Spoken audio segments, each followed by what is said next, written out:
Hi, welcome to Novel to Listen. Relax and enjoy. Chapter 271 to 290. Don't exaggerate so much, okay? If Junsho restaurant collapsed because of one dish, then it's better to just close it down earlier. Could Yu Xiaosao still not understand him?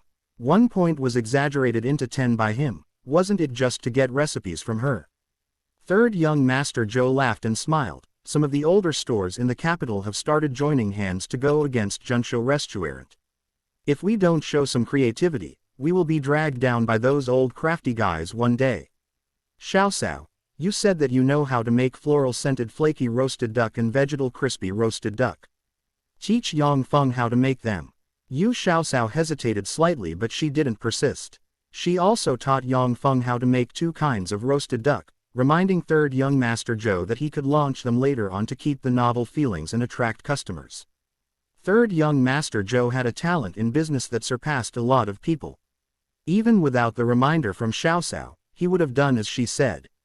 When they came out of the Junsho restaurant, Zhu Junyang, who had kept silent and pretended to be cool, suddenly said to third young master Zhou, "There are still a few roast ducks made by Yu Xiaosao in the kitchen, pack all of them and have them taken with us. Put it on Yu Xiaosao's tab." Yu Xiaosao yelled on one side, "Young royal prince, aren't you being unfair? Let's not talk about how these 2 days, you've been freeloading off of me. Why are you packing the roast duck and letting me pay for it? How much money is the third young master of Imperial Prince Jing's estate and the favorite of the emperor, Royal Prince Yang, lacking?" Third young master Zhou was surprised at Yu Xiaosao's manner of speaking in front of Royal Prince Yang. The cold-faced prince was young, but he had a strong atmosphere. Even he had to be careful in front of him in fear of saying the wrong word. The other party gave him a look and he immediately became as quiet as cicadas in the winter. This lass was really brave, treating the cold-faced prince like she treated him, becoming angry and yelling whenever she wanted. What surprised him the most was that although the cold-faced prince's voice was still cold, he didn't seem to be getting angry. He just glanced at Yu Xiaosao, who was hopping around full of vigor, and expressionlessly said, "Just think of it as payment for my company today." Yu Xiaosao immediately rolled her eyes in an exaggerated manner. "Who let you follow me? Wasn't it you who was bored at home and insisted on following me? You ate quite a bit of the food at Junsho restaurant, and you even ate most of the roast duck. What do you mean you are accompanying me? Young royal prince, can you confuse right and wrong anymore and be any more shameless? All right, I'll pay. I'll just think of it as showing filial respect to the princess consort." Yu Xiaosao knew that princess consort Jing liked osmanthus duck. The fruit-scented roasted duck was fatty but not greasy, crispy and delicious. Princess consort Jing should like it too, right? After leaving third young master Zhou, on the way back to the compound, Zhu Junyang, who had nothing to do, quarreled with Yu Xiaosao. "The roasted duck is in your hands now. If someone's going to show filial piety, then it would be me. What does it have to do with you?" Yu Xiaosao rolled her eyes again and said, "If I didn't make the fruit-scented roasted duck, what would you use to show filial piety to the princess consort? The fruit-scented roasted duck you made wasn't for my lady mother. Do you want my mother to accept your love? No way." Where was the cold-faced prince character? If any of the rich playboys saw Zhu Junyang now, their chins would drop to the ground. Head steward Lu, who was carrying the roast duck behind them, was very pleased. His master finally acted like a 17-year-old. Only when he was in front of Miss Yu did the master take off his protective shell and show his human side. That evening, Princess Consort Jing, who had delicious duck in 3 different ways, was very happy and excited when she heard head steward Lu's report. Her decision to let the little girl from the Yu family stay was right. Yu Xiaosao was a girl that could give people warmth and happiness. Princess Consort Jing believed with her company, her young son's icy appearance and heart will fade layer by layer. Time passed slowly between Zhu Junyang and Yu Xiaosao's squabbles and battle of wits. In a blink of an eye, it was the middle of June and the middle of summer. The corn had been planted for 3 months and has entered the grouting stage. On each corn stalk, there were at least 2 corn cobs. Some had 3 but not many, and even fewer have 4. This was very good already. On ordinary corn plants, there were only 1 or 2 corn cobs. As long as there weren't any unforeseen accidents, the corn yield of the Yu family's fields would be more than the previous yield of 1,500 caddies per mu. A conservative estimate would be that 2,000 caddies should be no problem. To Princess Consort Jing's relief, her little son's arms had almost recovered. It had only been a little longer than a month. After the imperial physician's diagnosis, he was full of praise for Yu Xiaoxiao's ointment. Zhu Junyang's arms, apart from not being able to use martial arts, was no different from ordinary people's arms at this point in time. The ointment originally was changed 3 times a day and now it only needed to be changed once a day. Every day Yu Xiaoxiao massaged him with the ointment and used the little divine stone's power to help him heal his muscles and tendons. She believed it wouldn't be long before he recovered and be back to normal. Just when Zhu Junyang was enjoying his leisurely life of shopping, eating delicious food, and squabbling with Yu Xiaoxiao in Tanggu Town, the emperor decided to call him back to the capital. Yu Xiaoxiao was the happiest out of all of them. Her dark days of enslavement and oppression were finally over. The day after the young prince left Tanggu Town, she said farewell to the princess consort Jing and happily returned to Dongshan village. Their daughter, who had been staying in town for more than a month, finally came home. Madame Lu and Yu Hai were very happy, so they killed some chickens and geese to fill her up. My dear daughter, how could Princess Consort Jing's compound be more comfortable than staying at home? Look, you've become so thin. Madame Lu wiped her tears and held her little daughter in her arms. She was only 10 years old and had lived alone with an unfamiliar and influential family. That royal prince didn't seem like an easy master to serve, so her daughter must have suffered a lot. Yu Xiaoxiao wiped the tears from her mother's eyes. With a smile, she explained, "Mother, I was asked by Princess Consort Jing to help with the young royal prince's arm. It's not hard labor. She provided delicious food and drinks every day. I also had servants waiting on me, and the courtyard I stayed in was bigger than our east courtyard. I don't have to do anything except make the ointment. Touch my waist, it has gotten rounder." Madame Lu stopped crying and smiled. She pinched her daughter and said, "You're a child, how can you have a waist?" Yu Xiaoxiao took out Lao Lazy's entertainment skills and pointed to her side waist, who said children don't have a waist. "What's this?" "That's the belly," Madame Lu teased with a smile. Yu Xiaoxiao patted her back and said, "What about here? Isn't this the waist?" "That's the back," Madame Lu continued. Yu Xiaoxiao pouted, "Then where's my waist?" "Children don't have a waist." Madame Lu chuckled. Looking at the unhappy face of the little girl, Yu Hai said, "All right, don't bully our daughter anymore. Make some more delicious food for lunch to give her a reception. Cow or what do you want to eat? Mother will make it for you." Madame Lu smiled as she looked at her daughter as if she couldn't see enough of her. Yu Xiaoxiao went to the Junshou restaurant early in the morning. She took the fruit-scented roasted duck from the first batch of the roasted ducks. With a smile, she said, "For lunch, I'll make duck 3 ways for everyone. I saw that there were clams in the water basin, so let's add spicy stir-fried clams and 2 random vegetable dishes." At this time, the sandworm and oyster collection business wasn't busy. Yu Zhong could handle the business by himself. Yu Hang had come over with a moment of leisure and looked at his little sister with a smile. He watched her take out a roasted duck from the oiled paper bag and a strong fragrance floated out. "It smells so good. Isn't this the new fruit-scented roasted duck from Junshou restaurant? It's rumored that it's even more popular than when roasted chicken first came on the market. It's gotten to the point where it's hard to find a duck." "Little sister, was this fruit-scented roasted duck your recipe again?" Yu Hang sniffled and said in surprise. Yu Xiaoxiao gave him a thumbs up and, with a proud expression, she said, "Big brother, you have good eyes." "Correct. I taught them how to make fruit-scented roasted duck. We can earn 5 taels for each duck sold. When the end of the year bonus comes, just see." Yu Hang rubbed her head and said with a smile, "Little sister, you're just like a golden egg-laying hen in the stories. It makes me want to open your head and see what's in it." Yu Xiaoxiao pushed aside her big brother's hand on her head. She rolled her eyes and said, "The result is the same as the story. It's not worth the loss. Where's oldest paternal aunt and uncle?" Yu Xiaoxiao had been back for a while, and it was quiet next door as if no one was there. There wasn't any need to ask about the corn now. In the original watermelon field, sweet potatoes were also planted. There wasn't any work in the fields, so what was oldest paternal aunt's family doing? Yu Hai took the roasted duck from his little daughter and took it to the kitchen. Hearing her question, he said, "The village head has allocated a homestead for your aunt. Your uncle has found some people from the village. They are digging the foundation and making the sun-dried dirt bricks to get ready to build the house before the autumn harvest."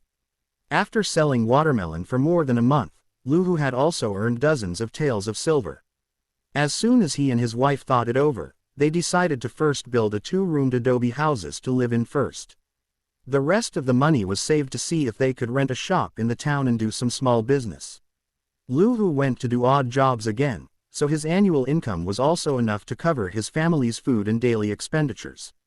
After living at his brother-in-law's house for a few months, bad rumors were spread by someone in the village.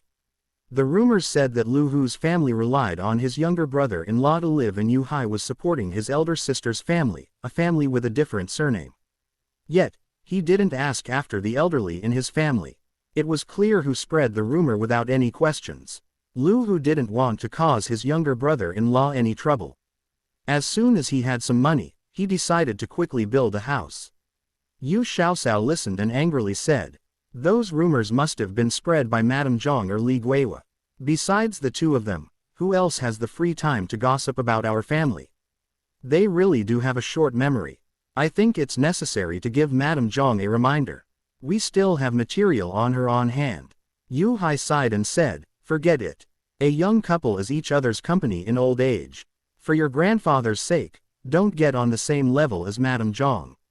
By the way, your grandfather is sick. Take a roast duck over and take a look at him." Yu Xiaosao wasn't happy. Grandfather was sick, and greasy things like a roasted duck shouldn't be eaten. If she took it over, it would just be given to Madame Zhang. She pouted and asked, "What sickness does grandfather have? Is it serious?" Yu Dashan and your grandfather set off to the sea some time ago and they encountered a storm. Yu Dashan was swallowed up by the sea, so your grandfather choked on some water while saving him. When he returned, he started coughing, which later on turned into a fever. It has been going for over half a month already, and he still hasn't gotten better. Yu Hai said in a worried tone. Yu Heng snorted and said, "Grandfather's sickness wasn't serious at the beginning. His illness must have gotten worse because that cheap Madame Zhang didn't want to use money to get grandfather treated. Father shouldn't have given her the 10 taels of silver last time. Instead, you should have used it to get a doctor to treat grandfather's illness. That money is probably never coming back now." In the recent year, Madame Zhang's cheap antics had worsened. The main dish was coarse grain flatbreads without any fine grain mixed into it. As if that wasn't enough, all the vegetables came from the garden that she planted, and she wouldn't use any oil to cook it.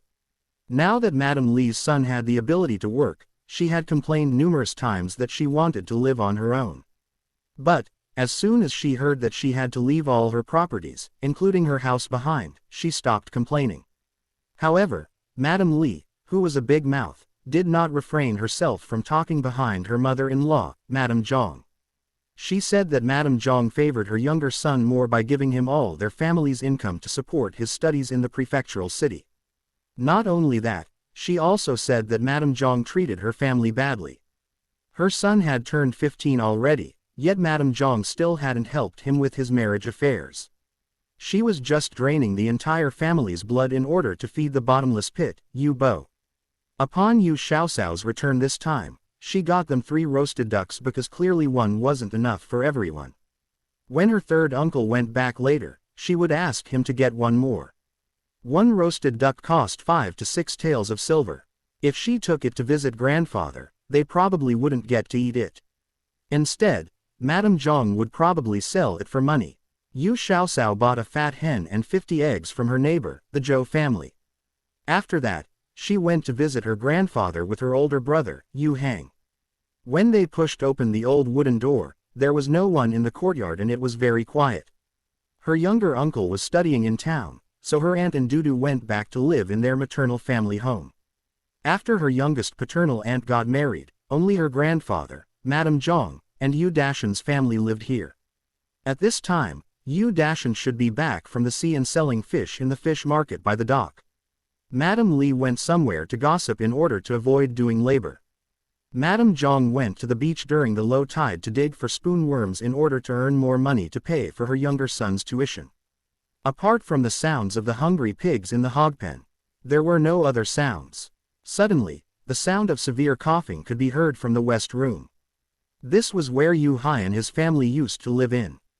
The cough was followed by another cough, as if someone was about to cough his lungs out. It made everyone worried that he might faint the next second due to suffocation. Grandfather. The siblings exchanged looks and ran towards the west room hurriedly. It may be because no one had lived in that room for so long that it appeared even more worn down. There were only sparse haze on the roof, and it was unknown how long the room hadn't been repaired. If it rained, droplets of rain would probably leak in. Since Yu Hai's family moved out, this room had been used as a storage room. How did grandfather ended up living here? Pushing open the nearly falling door, the darkness in the room blinded the siblings and made it hard for them to clearly see the situation in the room. After a while, they saw a scrawny figure lying on the worn-out Kong bed with his body hunched over and having another coughing fit. Grandfather. Yu Xiaosao put down the stuff in her hands and rushed into the room. She helped old Yu sit up and patted his back to make him feel better. There was a disgusting odor in the room. People couldn't help but want to retch because of the strong stench that came from her haggard grandfather's body, as well as the smell from the hog pen next to him. When his coughing finally stopped, old Yu quickly pushed Yu Xiaosao away and said with great effort, "Xiaosao, stay away from grandfather. They all say I have tuberculosis, which is contagious. Both of you need to get out of here quickly to avoid being infected." Yu Xiaosao saw that her grandfather's clothes were full of urine and sweat stains. It was obvious that it hadn't been changed for a long period of time. Looking at her grandfather, who was helplessly lying on the bed, her nose turned sour. She tried to hold back her tears and said to Yu Hang, "Eldest brother, find a set of clean clothes for grandfather and help him change into it.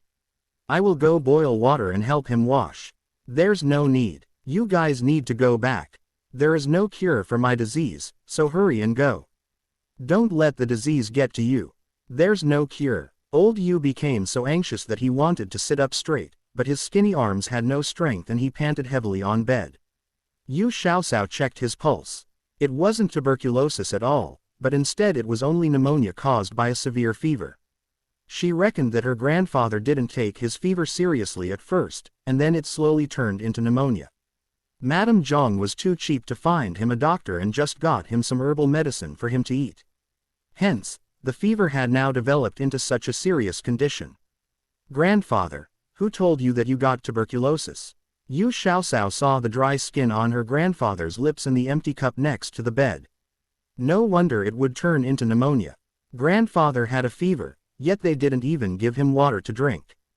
After Yu Xiaosao boiled a pot of water, she scooped out a cup for it to cool off, added a drop of mystic stone water, and fed it to her grandfather. Old Yu hadn't drunk water for 2 days already, so the warm water moisturized his dried body like sweet dew. At the beginning, Madame Zhang would still deliver him the food and water, but after his coughing worsened, especially when he coughed out blood 2 days earlier, she started to get anxious. A man in her ex-husband's village had gotten tuberculosis, and he spread it to the whole family, so his entire family died off. Madame Zhang was scared that old Yu's disease would spread onto her, so she told her older son to carry him to the west room. Every time she delivered food and water, she used a towel to cover her nose and mouth. Seeing that old Yu had gotten so sick that he couldn't get up anymore, she thought he would die within these 2 days, so she stopped giving him food and water, only leaving him to die in the west room helplessly. Yu Xiaosao dipped the towel in cold water and wiped her grandfather's forehead, neck, and armpits in order to help lower his body temperature.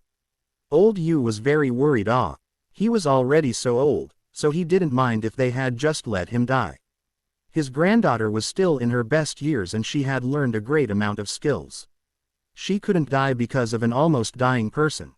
But no matter what he said, Yu Xiaosao still wasn't moved. It would be fake if old Yu said he wasn't touched. Adversities prove the sincerity of relationships. He had seen all of Madame Zhang's coldness and Yu Dashan's cruelty these days, and it pained his heart. Yu Dashan was only 2 years older than Yu Hai. He was only 7 or 8 years old when he first joined their family, and old Yu never treated him as an outsider. He never favored anyone over the other. Anything Dahai and Kaifeng had, Yu Dashan also had them. He fell ill because he went to save Yu Dashan. But now that he was sick, he didn't even show up. He wasn't his biological son after all. He had raised an ungrateful being all these years off. As for Madame Zhang, they had been married for decades. She didn't even bother to care for him when he fell sick. She just left him in the West Room indifferently, hoping that he would die faster so that she could save more food. There was an old saying, "A day together as husband and wife means endless devotion the rest of your life." How was Madame Zhang acting any different from someone who killed their husband?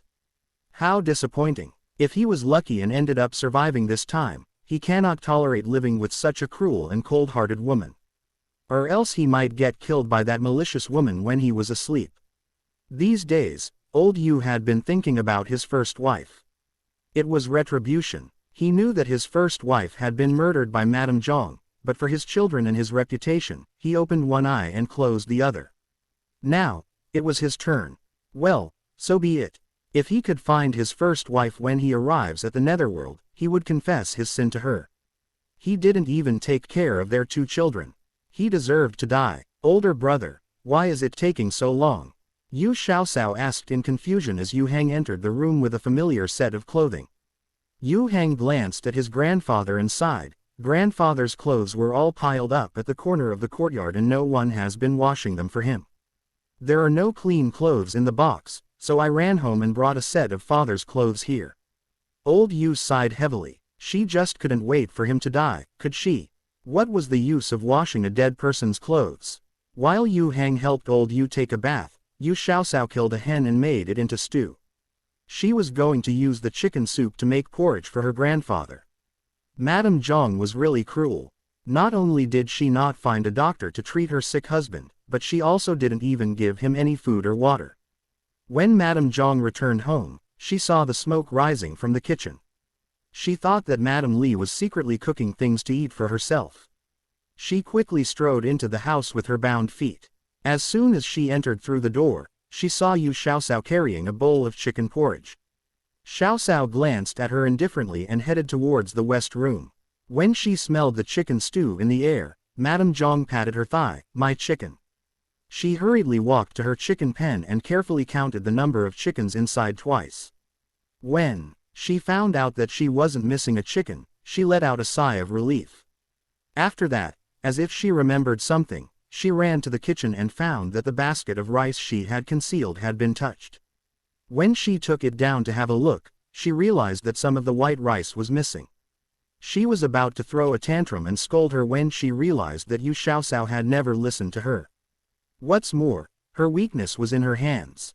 Madame Zhang slammed the basket of white rice down on the kitchen counter. When she saw that there was still more than half a chicken remaining in the pot, she took a clay pot out and filled the remaining chicken and stew into the clay pot. She decided to bring the chicken soup for Dudu to drink when she goes to visit him in town tomorrow. After she hid the chicken soup, Madame Zhang arrived at the door of the west room. Old Yu had changed into a clean set of clothes and the Kong bed had also been cleaned up neatly. Yu Xiaosao was currently holding a bowl and feed her grandfather food. She used her hand to cover her mouth and nose, and strangely said, "Don't blame me for not remaining you, but your grandfather has tuberculosis. There is no cure and it's contagious. It's better if you guys hurry up and go home. Don't forget to take a bath and use mugwort to air out the clothes. In addition, you should use boiled water to heat up your clothes a few times." Yu Xiaosao handed the bowl of porridge to Yu Heng and stood up. She walked in front of Madame Zhang, coldly looked at her, and said, "How do you know that my grandfather has tuberculosis? Did you invite a doctor here to treat him? You aren't a doctor, so how can you diagnose him?" Madame Zhang was frightened by her imposing manner, so she backed away 2 steps. She pursed her lips a few times before saying, "My neighbor from my old house contacted tuberculosis and the entire family was infected and died. The symptoms are the same as your grandfather's. They started out coughing, and then they coughed out blood. After that, they wouldn't even be able to get out of bed. It's not because I don't want to spend money to treat your grandfather, but it's because tuberculosis is incurable. No matter how much money I spend on him, it would be wasted." Why not save the money and use it to provide for my youngest son's studies? Yu Xiaoxiao sneered and said, is a human life more important or is studying more important? I don't know how younger uncle's teacher and classmates will look at you after they find out that you traded his father's life for him to be able to study. Don't talk nonsense. Little girl, you're too malicious. Your younger uncle can't stay in town anymore because of you. Now, you still want to slander his reputation, but he's your uncle. Are you still a person? Madame Zhang's youngest son was her weakness, so she would never hesitate to argue with someone for him. She recalled the scene of her grandfather as he laid in a small, black, run-down room with wind leaking in, appearing as if he were waiting for death alone. Yu Xiaoxiao felt her anger skyrocket. The person who tarnished younger uncle's reputation is you. Grandfather has worked himself tirelessly every day for more than 20 years for this family. Furthermore, to save your eldest son, he got ill. Yet when he got sick, you didn't even spare some money to help him get treated. His minor illness was dragged on until it became serious, and you even threw him into a rundown house. You didn't even give him any food or water, nor did you help him change his clothes as they got that filthy. My grandfather is your husband. You just can't wait for him to die, can you? You're a ruthless and heartless mother, and younger uncle will sooner or later be dragged down by you. Yu Xiaoxiao's voice was sharp and clear. The Yu family's courtyard wasn't remote and desolated like their old residence. When their neighbors heard their clamor, they all stretched their necks to eavesdrop for news. When they heard Yu Xiaoxiao's words, they saw how Madame Zhang's gaze had changed. This old woman was quite vicious. She'd rather watch her man die than to spend 2 taels of silver to get him treated. They recalled how before Yu Xiaoxiao's family had split from the main branch, she also became ill. At that time, Madame Zhang also refused to give Xiaoxiao's father any money to get her treated. Yu Hai had to borrow money from everywhere, so that his daughter could see a doctor. They originally thought that it was because she wasn't her blood-related granddaughter, so she was able to steal her heart. But now, it seemed that Madame Zhang really has a poisonous heart. It could be seen that nothing was more important than money in her heart. When Madame Zhang heard how her neighbors were quietly gossiping about her, she angrily said, your grandfather has tuberculosis. There is no cure. Who said my grandfather has tuberculosis? Which doctor gave you this diagnosis? Why don't you tell us? I've studied medicine and from my diagnosis, grandfather has just received a fright and caught a cold. But the cold wasn't treated and was delayed, so it became serious. You don't even want to spend money to get grandfather's illness diagnosed.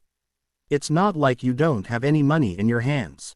What happened to the 10 taels of silver my father gave you a few days ago? That's the money my father gave to grandfather for him to see a doctor and get medicine. Yet, you don't even want to spend a copper coin on grandfather. Is it because my grandfather is old now, and can't earn money for you, so you want to just kick him away? The more angry Yu Xiaoxiao became, the faster she spoke, giving Madame Zhang no room to refute her claims. I knew you were a ruthless person, but I didn't expect your heart and lungs to be completely black too, rotten into pus. When my father was injured, Uncle Zhao had given you 300 taels of silver he earned from selling the bear. He gave that money to you and told you to take good care of my father's leg injury. At that time, you said that there was no hope for my father, so you concealed the 300 taels of silver that my father had used half of his life in exchange for. When we split households, you obviously had around 300 to 400 taels of silver, but you made a big fuss saying that you don't have any money. In the end, you only gave us some worn-out furniture. Xiaoxiao paused and then continued, when you saw that we were doing well after the split, you went to the place where we did our business in town and caused a ruckus. You made the older brother, who had moved out and split from the household, to pay the tuition for his younger brother. That was fine. My younger uncle was cheated by a scammer and wanted to walk through the back door to get into Rongshuan Academy, so you stubbornly asked us to give you 500 taels of silver. When we split our households, you practically made us leave with nothing. Our family was injured, sick, and young. If it wasn't for maternal grandfather's support, we wouldn't even have a house to live in for winter. How thick-skinned are you? As soon as you reached out your hand, you asked us for 500 taels of silver. Okay, it's fine if you treated my father that way because he's not your blood-related son. But my grandfather is your man, he's the father of your son and the pillar of this house. You don't want to part with your money, so you just left him to die in the West Room. Are you still a human? Do you have any humanity in you? At all. What Yu Xiaoxiao listed were actual situations that happened. Madame Zhang wanted to refute her, but she didn't know what to say. She could only sit on the ground, patting her thighs, and cried without any tears, "Is there any more law and order? Does it make sense that someone from the younger generation would point their fingers at an elder and scold them? God, why aren't you striking her to death?" After Yu Heng finished feeding grandfather some porridge, he stepped out of the room, and threw the broken bowl at Madame Zhang. The bowl hit Madame Zhang's head and then shattered into pieces when it hit the ground. Yu Heng pointed at Madame Zhang and angrily said, "If God has eyes, then the first person he'll strike will be you. You should know all about the vicious things you did." Madame Zhang's heart became fearful because they knew a lot of her weaknesses. She lowered her head and began to brawl, as if she had been greatly wronged. After the neighbors heard Xiaoxiao's accusations, how could they sympathize with her? They looked at Madame Zhang with contempt and disdain. Yu Xiaoxiao said coldly, "Elder. Who is my elder? I only called you grandmother because of your relationship with my grandfather. But since you want to kill my grandfather, aren't you considered to be our enemy? Yet you still have the face to say that we should call you an elder. Coward. Go invite the village head and your eldest granduncle here." Old Yu had recovered some of his energy after eating a bowl of shredded chicken porridge, so he allowed Yu Heng to support him to walk out here. The neighbors couldn't help but gasp in surprise when they saw old Yu's appearance. They haven't seen him for over 10 days, how did the old man become like this? He appeared emaciated, his appearance was haggard, and his eyes were sunken. From time to time, he would let out a fit of coughing. It was as if he might stop breathing at any moment. In the past, old Yu was capable and full of spirit. When he was young, he was able to support his entire family by himself. There were only a few people in Dongshan village whose fishing techniques were comparable to old Yu's. Madame Zhang was really malicious. It hadn't even been a month, yet she had already maltreated him to this point. Wasn't she basically trying to kill off her husband? Yu Xiaoxiao moved a chair over for old Yu to sit on. Old Yu was just about to talk, when he began to violently cough again.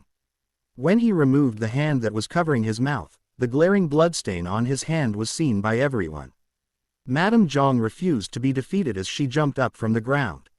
She took a few steps to the side and cried out, "Look at it! Look at it! He's coughing blood. If it's not tuberculosis, then what is it? Everyone beware and keep your distance from him to prevent yourself from getting infected." When the neighbors heard her words, the expressions on their faces changed as they quietly moved away from the courtyard. "Madame Zhang, don't try to frighten everyone away. This won't help you cover up your evil deeds. Everyone, I have studied medicine under Grandpa Yu for a while. Dr. Sun from town would also give me some pointers. I can distinguish the difference between tuberculosis and a cold. If you don't believe me, you can invite a doctor over to diagnose him, and see if he has tuberculosis or just a cold." Yu Xiaoxiao fed her grandfather some warm water that was infused with mystic stone water.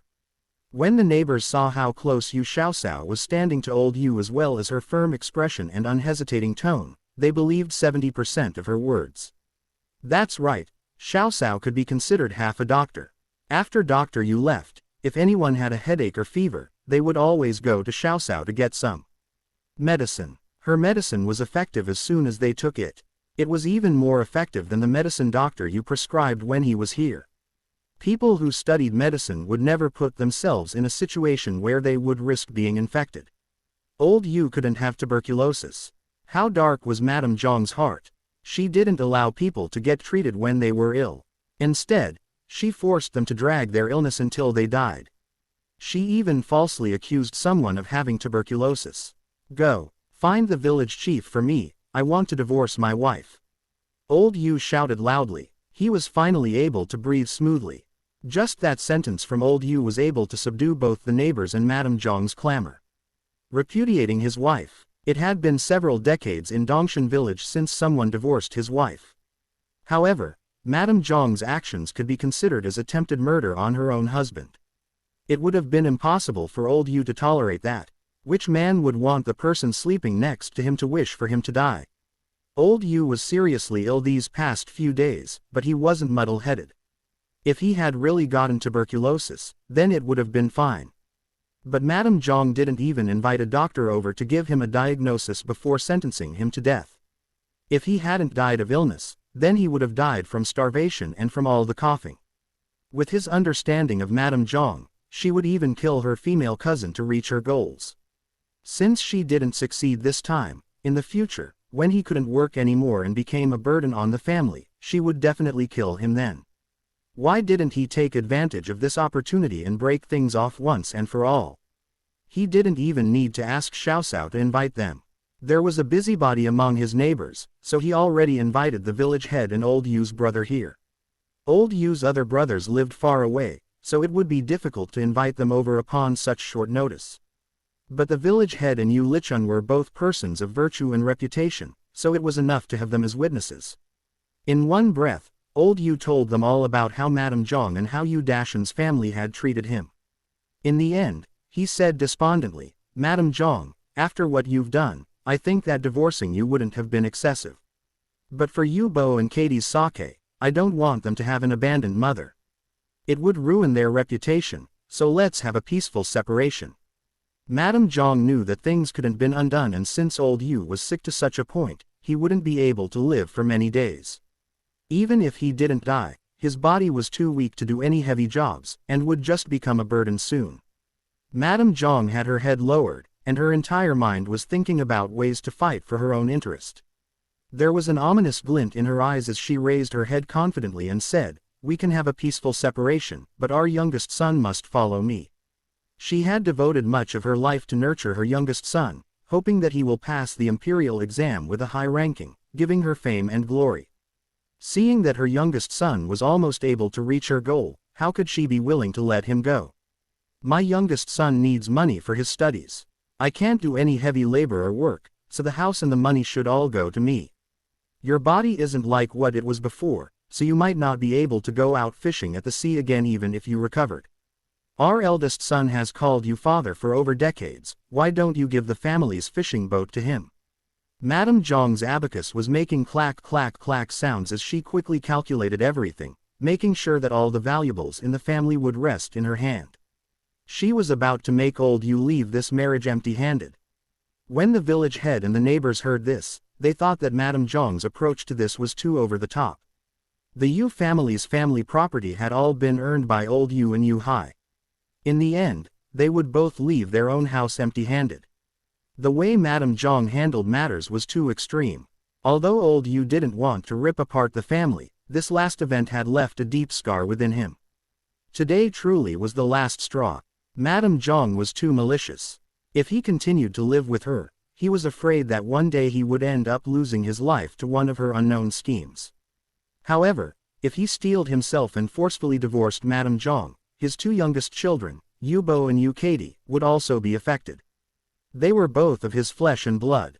His son's scholarly career would be negatively influenced and his daughter would have no status with her in-laws anymore. When the current emperor ascended the throne, he revamped the laws and established peaceful separation as an option. The main idea was to protect women's rights and raise their status in society. It encouraged women, who were being abused in their husband's family, to raise the possibility of separating peacefully from the marriage. Peaceful separation was something that was protected by the law. For the sake of his two youngest children, Old Yu decided to choose to peacefully separate. However, he didn't expect Madame Zhang's greed to have no end. She wanted to take all of the Yu family's assets with her. He knew what type of person the old woman was. Asking her to take out the money that had already reached her hands was something that even the gods couldn't do. Old Yu had lost his will to fight and didn't want to strive for anything. He weakly shook his head and said, "I only have one request. All of the Yu family's assets can only be inherited by the Yu family's bloodline." The reason why Madame Zhang was shamelessly demanding the assets, other than trying to guarantee her own income in the future, was mostly for her precious youngest son. She had a cold heart. Although Yu Dashan was also blood related to her, he was nothing compared to Yu Bo. Her youngest son, who had been guided since childhood by her, was the most important person to her. The paperwork for the peaceful separation was very quickly written out. Old Yu and Madame Zhang both placed their handprints on the document to seal the deal. By the time the two siblings, Yu Hai and Yu Kaifeng, heard the news, everything was already done. The two siblings took their father back to the old residence and moved him into the west courtyard, where Yu Kaifeng was currently living. They then invited Dr. Sun from town over to treat him. Sure enough, as Yu Xiaosao previously said, old Yu had inflammation in his lungs that led to him coughing up blood. While Dr. Sun was treating the patient, Yu Lichun and some other villagers who had good relationships with Yu family were all waiting in the west courtyard. All of them heard Dr. Sun say that old Yu's illness wouldn't have gotten so bad if he had been treated promptly. Old Yu's body was now weak. If they waited for another 2 days, he likely would have lost his life and died. Lung inflammation was quite a serious condition and eating medicine alone may not be enough. He also had to lie in bed and recuperate while eating highly nutritious foods. Dr. Sun had also said that old Yu was getting old, so he might not be able to do much physical labor even if he became well. Yu Lichun and the other villagers all sighed in sorrow. Everyone cursed Madame Zhang for being ruthless and having a venomous heart. A perfectly healthy man had been turned into an invalid just from delaying his care. Yu Lichun said a few comforting words to old Yu as he wanted him to heal at ease and not have any other pressures. Old Yu, who was now at Yu Hai's place to heal, was quite upset inside. Ever since his previous wife had passed away, this son of his had been neglected. Before they separated from the family, Yu Hai had always done the most work yet received the least. At that time, old Yu thought that the most capable people were the ones who did the most work. It was right and just for someone to work so much for the sake of the whole family. After they split from the family, old Yu believed Madame Zhang's words and focused all of his efforts on his son, who was studying, and his youngest daughter, who had not yet married. He almost didn't give any assets to Yu Hai. As a father, for these years, he had truly owed his son too much. However, in the end, the son he neglected the most was the son who came through for him.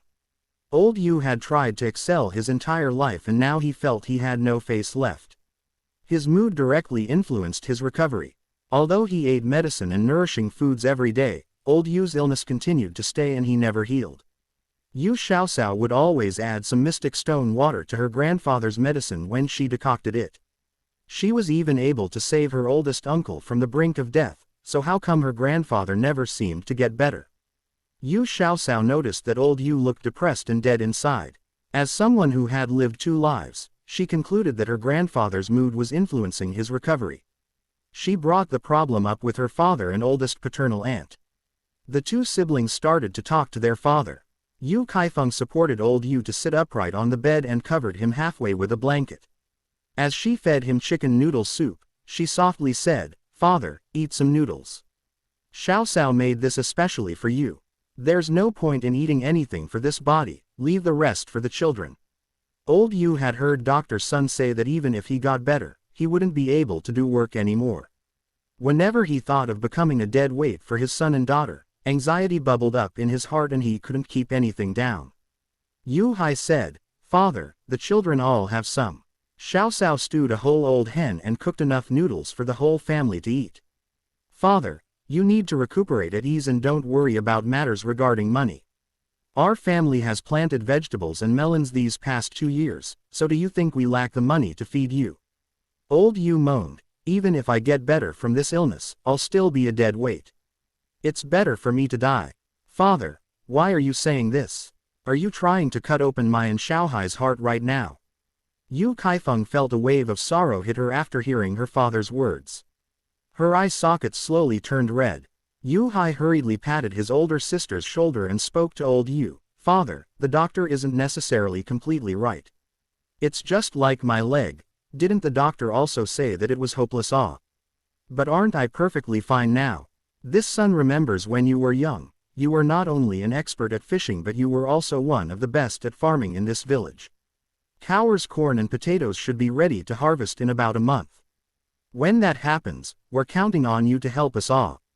This is an assignment given to us by the imperial court and we can't have any mishaps happen."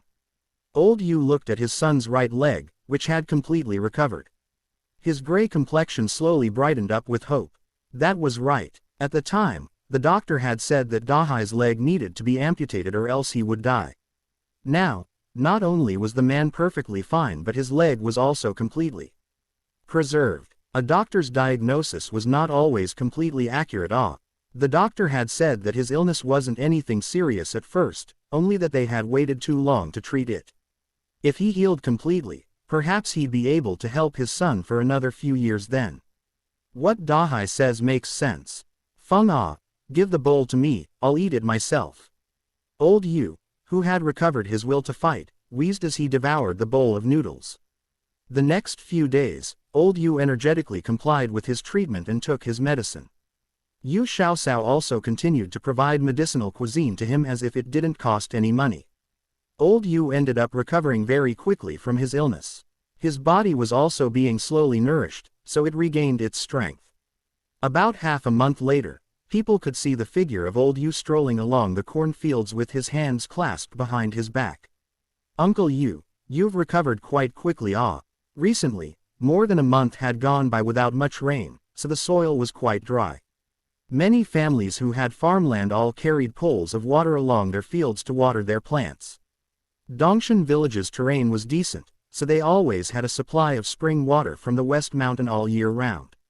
As long as they didn't have a drought that lasted years, they wouldn't feel the effects too much. Old Yu grinned until his face folded like an accordion. He nodded his head, that's right. My son feeds me eggs, meat, and fish every day, so how can I not recover quickly? Wang Ergo had lent his fields to Yu Hai to plant watermelons in the spring. At this time, there were newly planted sweet potatoes in the fields. After he made a lot of money with Yu Hai, Wang Ergo had become more steady and no longer needed his wife to push him. He had gone out to water the sweet potato plants on his own. Wang Ergo smiled. Uncle Yu, in the future, you'll be with older brother Dahai and you'll definitely be able to live comfortably. Old Yu nodded his head in approval. Dahai and the rest of the children are all filial. Wang Ergo stepped forward a few steps with the buckets of water on his back as he said, Uncle Yu, when I'm done watering all the sweet potatoes here, I'll help brother Dahai water the corn. Your body just got better, so don't walk for too long. If you get tired, then go sit in the melon shed over there to rest. Okay, go do what you need to do then. I'm going to stroll around a bit. Ever since he was able to get out of bed, Old Yu followed the doctor's directions and exercised a bit every day. At first, he only walked around the courtyard. Afterwards, once he got more strength back, he would go into the fields to stroll around. He was able to strengthen his body as well as help his son watch over the cornfields to prevent malicious people from spoiling the crops. Right now was the most important time for the corn growing season. The beginning of summer had been on the drier side. In order to prevent the corn from losing output, Yu Hai, his wife, and Yu Hai's sister and brother-in-law had all been watering the corn by hand for the past couple of days. Dongshan village's condition during the drought was actually considered not bad. The people who had traveled from the southern parts of the country had said that the situation there was much more serious. Many brooks and streams had stopped flowing and the level of water in the lakes had gotten to an all-time low. If any of the farms were able to make any harvest, it would be considered a miracle from the gods. Yu Kaifeng and Lu Hu, who had just experienced drought conditions in the northeast, were especially energetic as they irrigated the crops. Even Lu Junping worked like an adult. All of them had personally experienced the bitter conditions of a drought, so they prayed every day to the gods to bring some rain to relieve the dryness. However, the gods didn't answer their prayers. Several days of scorching hot weather came next that intensely heated the environment. The Yu family's corn and potatoes were doing fine as Yu Xiaosao had secretly used some mystic stone water to irrigate them. Thus, they had above-average drought-resistant abilities and still grew vigorously. However, the families nearby, who had planted sweet potatoes, all saw the leaves on their plants slowly withering. Any water that was given to the plants evaporated almost instantaneously. The sweet potato plants still needed another month of growth before they could be harvested. With the drought raging on, the output would definitely be less than before. That evening, Yu Hai and the entire family sat around the stone table to eat dinner. Old Yu heavily sighed and said, "These past 2 years have had constant disasters. There was that disastrous blizzard the year before last. Last year was slightly better, so as commoners were just about to see better days, but now we have the drought this year. I don't know how many people there are that won't be able to fill their stomachs. Xiao Sao served a bowl of nourishing ginseng astragalus pork bone soup to old Yu. This medicinal cuisine required stewing together astragalus root, ginseng, and pork bones together to make a soup. Astragalus root strengthened the spleen and lung by making them stronger and more efficacious. This type of food was very nourishing to old Yu's body. Old Yu ate 3 meals a day with this type of medicinal cuisine. Because medicinal cuisine required both food and medicinal ingredients, old Yu's meals alone was enough to bankrupt an ordinary family. The old man noticed the ginseng within his food and said to Yu, "Hi, I don't know how long the drought this year will last for, but the price for food will definitely go up. My body is already much better, so I don't need to eat any more medicinal cuisine. Save some money and buy more grain for us to store here. As commoners, as long as we have a good storage of grain, there's nothing to be worried about. Yu Xiaosao smiled as she explained on her father's behalf, "Grandfather, don't worry about money. The most important thing for you to do right now is to strengthen your body until it is hale and healthy. The herbs I use for the medicinal cuisine are mostly obtained from the mountains, so they're not worth much money. You, should just relax and nourish your body. There's no need to worry about money. I can't say this for anything else, but I am positive that we are more than able to afford to eat meat, fish, and eggs every day." Old Yu drank the pork bone soup as he shook his head. "Even if you have money, you shouldn't spend it like this. Save more money so you have some on hand when problems arise in the future. Oh right, Dahai, tomorrow you should go into town to buy some more grain. Judging from what I see, I don't think it is going to rain anytime soon. If the drought doesn't break, the prices of grain will definitely go up." Yu Kaifeng frowned. "It's the hottest period of the year, so it's very easy for grain to draw insects over. If we buy too much and it starts raining in a few days, won't all of the grain go rotten?" Old Yu finished gnawing on the last pork bone in his bowl and looked at his children. "Then buy some more sorghum, wheat, and other grains like that. We can let them dry in the sun on clear days, so we won't end up losing too many." Yu Kaifeng recalled what had happened to her family in the northeast and said in a voice full of concern, "Father, we should remind the village chief to have the villagers store more grain. Otherwise, when our family has food and they don't, all of them will come to borrow or take some and we won't be able to last a long time. If people are starving, they won't care about feelings or sensibilities."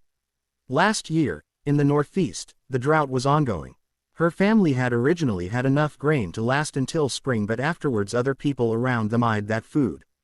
This was the reason why they had to flee their old home and rely on her maternal family to help. She didn't want her younger brother's family to have to walk down the same road. Old Yu thought for a bit and then nodded his head. "After we're done eating, I'll go to the village chief's house and talk to him." Yu Xiaosao was currently eating delicious boiled corn. That's right, boiled corn. In her previous life, Yu Xiaosao always bought a few ears of corn right when they became ripe. She boiled them until they were soft and tender so that when she ate them the taste of fresh corn would dominate her mouth. She just loved the first bite. After she transmigrated over, corn hadn't reached the country yet, so she couldn't eat them even if she craved some. The young royal prince had gone to great lengths to bring corn over. After planting 10 mu of corn, how could she not pick a few ears to eat to her heart's content? She took advantage of the fact that the overseer, the young royal prince, wasn't around these past few days. Yu Xiaosao had the little divine stone promote the ripening of a few corn stalks. Today she picked over a dozen ears of corn to boil for the whole family to try. Corn was, after all, a crop that the imperial court attached a lot of importance to. When Yu Xiaosao came back home with the harvested ears of corn, Madame Lu, who was in the kitchen cooking dinner, almost fainted at the sight. Eating corn on the sly while they were experimenting for the court was a crime worthy of beheading. Her daughter's courage was really sky-high to be able to silently harvest a few ears of corn and bring it back home. It was too late to fix the problem, so it made Madame Lu so angry that she picked up a wooden dowel and tried to give Xiaosao a beating. Luckily, Xiaosao was agile and was able to quickly avoid suffering Madame Lu's evil scheme. When she saw Yu Xiaosao happily gnawing at the ear of corn as if she was a tiny squirrel, Madame Lu gritted her teeth and snarled, eating. You truly dare to stick it in your mouth and eat. If the royal prince found out, it'd be surprising if he didn't beat you with a plank. If this news became known to the imperial court, they might even chop off your head. Yu Xiaoxiao rolled her eyes in exasperation. Aren't I just eating an ear of corn? Is this necessary? Even if the young royal prince was around, there are so many ears of corn in the fields, what does it matter if we eat a few ears? That being said, I've already picked them and they can't grow back. If I don't eat it, it'll all go to waste. Oldest paternal aunt, oldest paternal uncle, Junping, you all should eat. If you don't eat, then I'll eat for you. When Yu Kaifeng saw that Yu Xiaoxiao was at ease, the nervousness within her heart dissolved a bit. Her niece was right. Since the corn was already picked, then it might as well be eaten. She picked up an ear and gave it to her husband as she smiled. How big is your stomach that you think you can more than a dozen ears of corn? Not afraid of blowing up. Lu Junping saw that both his mother and father were eating the corn, so he also picked an ear up and copied Yu Xiaoxiao's motions. He gnawed off a large bite. The unique delicious taste of corn slowly spread through his mouth and each soft kernel had a hint of sweetness. It had to be said that corn that had been watered with mystic stone water tasted a lot better than regular starchy corn. Even little Fangping ate with relish. Yu Xiaoxiao reminded the little boy, Little Ping, you need to chew the corn carefully before you swallow. Otherwise, when you go to the bathroom, you'll end up pooping out the kernels you didn't chew. Little Fangping chewed carefully and he couldn't be bothered to reply. He nodded his head furiously to signal his assent. Lu Yanner also loved the taste of corn. She slowly enjoyed each bite of corn in her mouth before she finally swallowed some down. She stated, this corn is truly a high-yield crop. Just 3 to 4 corn stalks yielded enough ears to fill this huge basin. I weighed it a bit and I think a bushel of corn must be at least half a caddy. Uncle, how many stalks of corn do we have per mew? How many caddies of corn does that yield? Little Fangping swallowed down the corn in his mouth with a large gulp and grinned. That's right, that's right. There's so much corn that even if we ate it every day, we wouldn't be able to finish it all. Lu Junping gently knocked the little boy on the head and remarked, you little foodie. You only think about eating. Uncle is helping the imperial court to grow these fields of corn. If we ate them all, when the court officials come, what will we give them? You absolutely cannot tell anyone that we have eaten corn. Otherwise, the authorities will arrest you and put you in prison. When little Fangping found out that eating corn could cause him to be imprisoned, he immediately stopped gnawing on his half-eaten ear of corn. He didn't know whether he should continue eating or not. Yu Xiaoxiao thought the distressed expression on his face was super adorable and pinched his cheek as she said, as long as you don't tell anyone, the authorities won't find out, so they won't imprison us. We've planted so much corn, who would notice if 1 or 2 stalks were gone? Quickly eat up. When you're done, older cousin has something else that's delicious for you. What Yu Xiaoxiao was referring to was the stalks of the corn plants. After the corn was harvested, Yu Xiaoxiao also had the little divine stone hasten the growth of the corn stalks. With the mystic stone water inside the stalks had a sweet and delicate flavor. It was even more delicious than sugar cane. After they finished dinner, the children all held a cut-off portion of corn stalk as they enjoyed the flavor. Little Fangping grinned, older brother, the authorities won't catch me for eating corn stalks, right? In the future, when they harvest the corn, we can cut off the corn stalks and eat it as a snack. When the corn stalks are dried, they don't have any moisture anymore. If you want to eat some, you must eat it within 1 to 2 days of harvesting. Otherwise, the corn stalks are good for feeding livestock. Our family's little gray and horse will all have their winter rations. Corn stalks that are dried are also useful as firewood. Yu Xiaoxiao introduced all of the applications that corn stalks could be used for. Little Fangping happily remarked, every part of a corn plant is a treasure. In the future, we should plant more. Yu Xiaoxiao calculated out loud, we planted 10 mu, so we can at least get around 20,000 caddies of corn. Corn can be ground into cornmeal. Staple foods made out of corn taste a lot better than those made out of ground millet. Furthermore, eating a lot of corn doesn't cause stomach issues like eating a lot of sweet potatoes do. Old Yu was stunned silent and it took him a while to digest his thoughts before he said, a mew of corn can grow up to 2,000 caddies. It truly is a high-yielding crop. No wonder the emperor sent the royal prince on a 1,000-mile journey to the Western Hemisphere. If this corn can be spread throughout the country, the common people will no longer fear going hungry. Yu Xiaoxiao sighed. That's right. The emperor is truly a good ruler who cares about the people. At the present time, this old transmigrator friend of hers was considered pretty okay. At least the man wasn't an incapable ruler. Perhaps when she finally got exposed and had to confront this rival, her ending might not be too bad. The gnawed cobs and the corn leaves were left out to dry under the sun for an entire day. After getting dried, they were used to burn in the fire. Madame Lu only felt relieved when the corn cobs and leaves were all completely burnt away and stirred into inconspicuous ash. Now no one should find out they ate some corn, right? The drought continued. Every day the Yu family went to the foot of the West Mountain to carry water to bring back to irrigate the corn crops. The sweltering heat and the cruel rays of the sun seemed to bake the earth until it was cooked. On one particular day, Yu Xiaoxiao wore a straw hat as she helped irrigate the corn plants. The little golden kitten seemed to dart across the faraway ground near the thickets of the mountain like a bolt of lightning. It scampered over towards the fields of corn. The little divine stone's voice was full of worry with a hint of joy intertwined in, "Master, Master. Something bad is about to happen." Yu Xiaoxiao didn't take its words to heart. Just what sort of bad event could cause it to sound so happy too? "Master, my spiritual energy has recovered to the point where I can communicate with animals." The little golden kitten jumped onto Yu Xiaoxiao's shoulders and triumphantly trumpeted its new skill to her. "Congratulations, congratulations," Yu Xiaoxiao inwardly thought. "Isn't it a good thing that you can speak to animals now?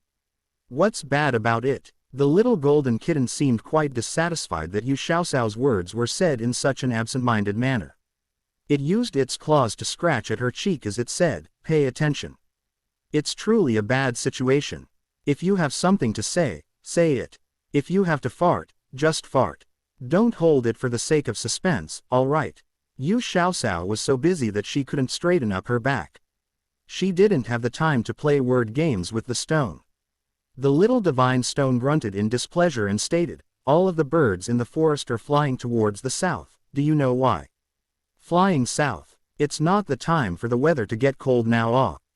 Is it because the drought is getting worse and the animals that can sense it are migrating early?" Yu Xiaoxiao was somewhat nervous now. After all, natural disasters were often closely followed by human disasters.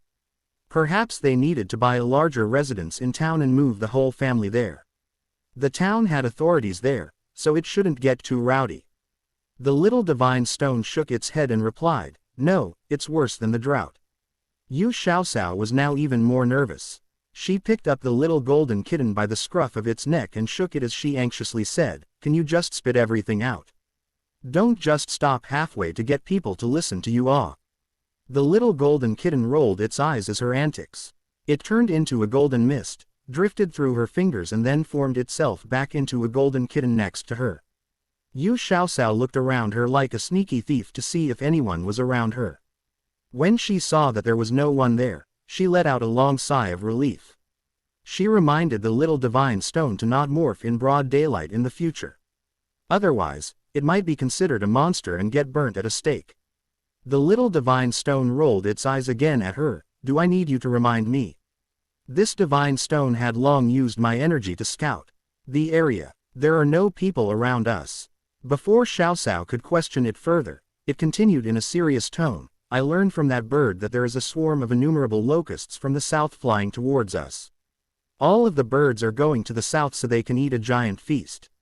Locusts. Oh right, she faintly remembered that swarms of locusts often followed drought, which was why there were the sayings, "A long drought will cause a locust swarm," and "Locusts and droughts go hand in hand." The drought conditions in the south were quite severe, so the locust swarm arose in the south. Yu Xiaoxiao was no longer calm anymore. A locust swarm was absolutely not a joke. Once a plague of locusts arrived, millions of locusts would descend to the ground and devour the vegetations and trees around them. The farm crops and the surrounding forests in the mountain would all be eaten clean, and all of the people would suffer tremendously. Locusts liked areas with water and low-lying ground, so they often gathered in dry areas to swarm towards areas that had more moisture. Dongshan village was also an area struck by drought, so these locusts should only be passing by. However, once these locusts passed by, they would only leave the people with a devastating loss of crops. Yu Xiaosao looked at the not yet ready corn growing in the fields. Her eyebrows came together in a deep frown. If the plague of locusts came, then everything here would be hard-pressed to escape. The corn still needed about a month's worth of growth before it was ready to harvest. If the plants were harmed by the locusts, then their losses would be inestimable. The family's economic damage wasn't even their first concern. The imperial courts and the young royal prince were ardently hoping for this crop of corn to go well, as they only had a small subset of fields growing corn in the capital. In the future, the plan was to slowly push out this crop to the whole nation, especially the northern and northwestern parts of the country. Those areas truly needed a high-yielding crop that wasn't picky about the soil. Now back to her family's concerns. 10 mu had all been planted with corn. If all of that was destroyed, then all the work they had done for a season would be gone. Yu Xiaosao reckoned that the emperor, whose policies had always helped the commoners, would not have their family plant these crops for the court in vain. He would very likely buy this corn back from them at a high price to be used as seeds later. Yu Xiaosao wasn't able to guarantee anything else, but she was pretty sure that there was no one in this era who was better at raising crops than her. Although the officials in the capital had her growing methods, this was still the first year they were growing corn. How could they compete with her years of experience with raising corn in her past life? That being said, the mystic stone water in her hands was more effective than any other fertilizer. Corn watered by it produced large ears of corn that were incredibly delicious. Other people couldn't even dream of growing corn like hers. The young royal prince had also said that once the bumper harvest of corn was done, he wanted to help them get a reward. The things that the emperor would give them not only would have a lot of glory attached to them, but they would also be incredibly valuable. In short, if they encountered the locust swarm, her family's losses would be disastrous. That wouldn't work. She needed to think up an idea to contain their losses to a minimum. Little divine stone, do you know when the locust swarm will arrive here? Yu Xiaosao inhaled a deep breath and forced herself to calm down. The little divine stone's consciousness was linked with hers, so it could detect that she was feeling quite uneasy. It became serious to fit the mood. From what the birds were telling me, they should be about 2 days away by flight. That wasn't too bad. At least they had about 2 days of time to think of something to do against these locusts before they arrived. Didn't the little divine stone have the ability to ripen plants faster? Starting from today, they needed to harvest however much corn they could get their hands on. When Yu Hai came by with a bucket of water for irrigation, Yu Xiaosao quickly stepped forward to bring him over to the side. She carefully looked around and mysteriously pulled Yu Hai to a secluded area. Yu Hai noticed that his daughter had a very serious demeanor and there were some hints of anxiety leaking out of her. He repeatedly asked, "Cower, what's wrong? What's going on? Father, do you believe that our world has gods that warn us through our dreams?" Yu Xiaosao pretended to be extremely nervous as she quietly asked him. Yu Hai remembered that 2 years ago Xiaosao had hit her head open. She had said that she had toured the underworld. Furthermore, she had even talked to beings that resembled King of Hell and the God of Wealth. Perhaps, his youngest daughter had met another god. I believe. What's going on? You dreamt of the gods. Yu Hai nervously stared at his youngest daughter.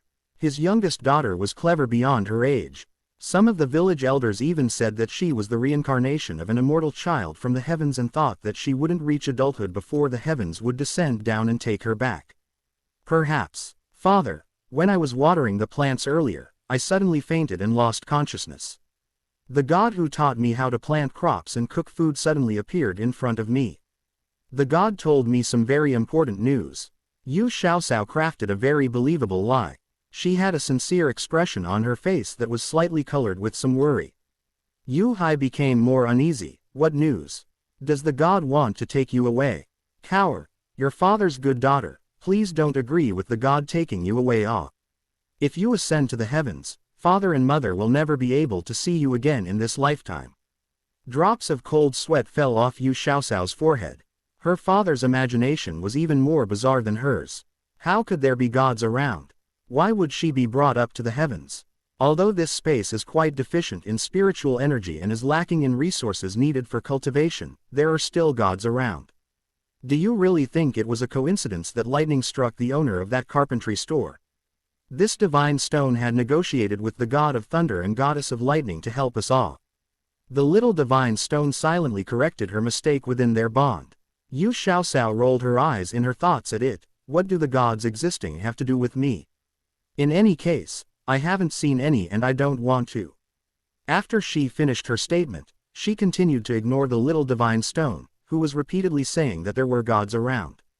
She started to placate her father, whose eyes were turning red. Father, I don't know why you think the gods are going to take me away, but the god didn't want to do that. He told me that in 2 days, there will be a plague of locusts that hasn't been seen in 100 years descending on Dongshan village. He wanted us to get ready. What? Although Yu Hai had never experienced a swarm of locusts, he had heard about the destruction the insects could cause.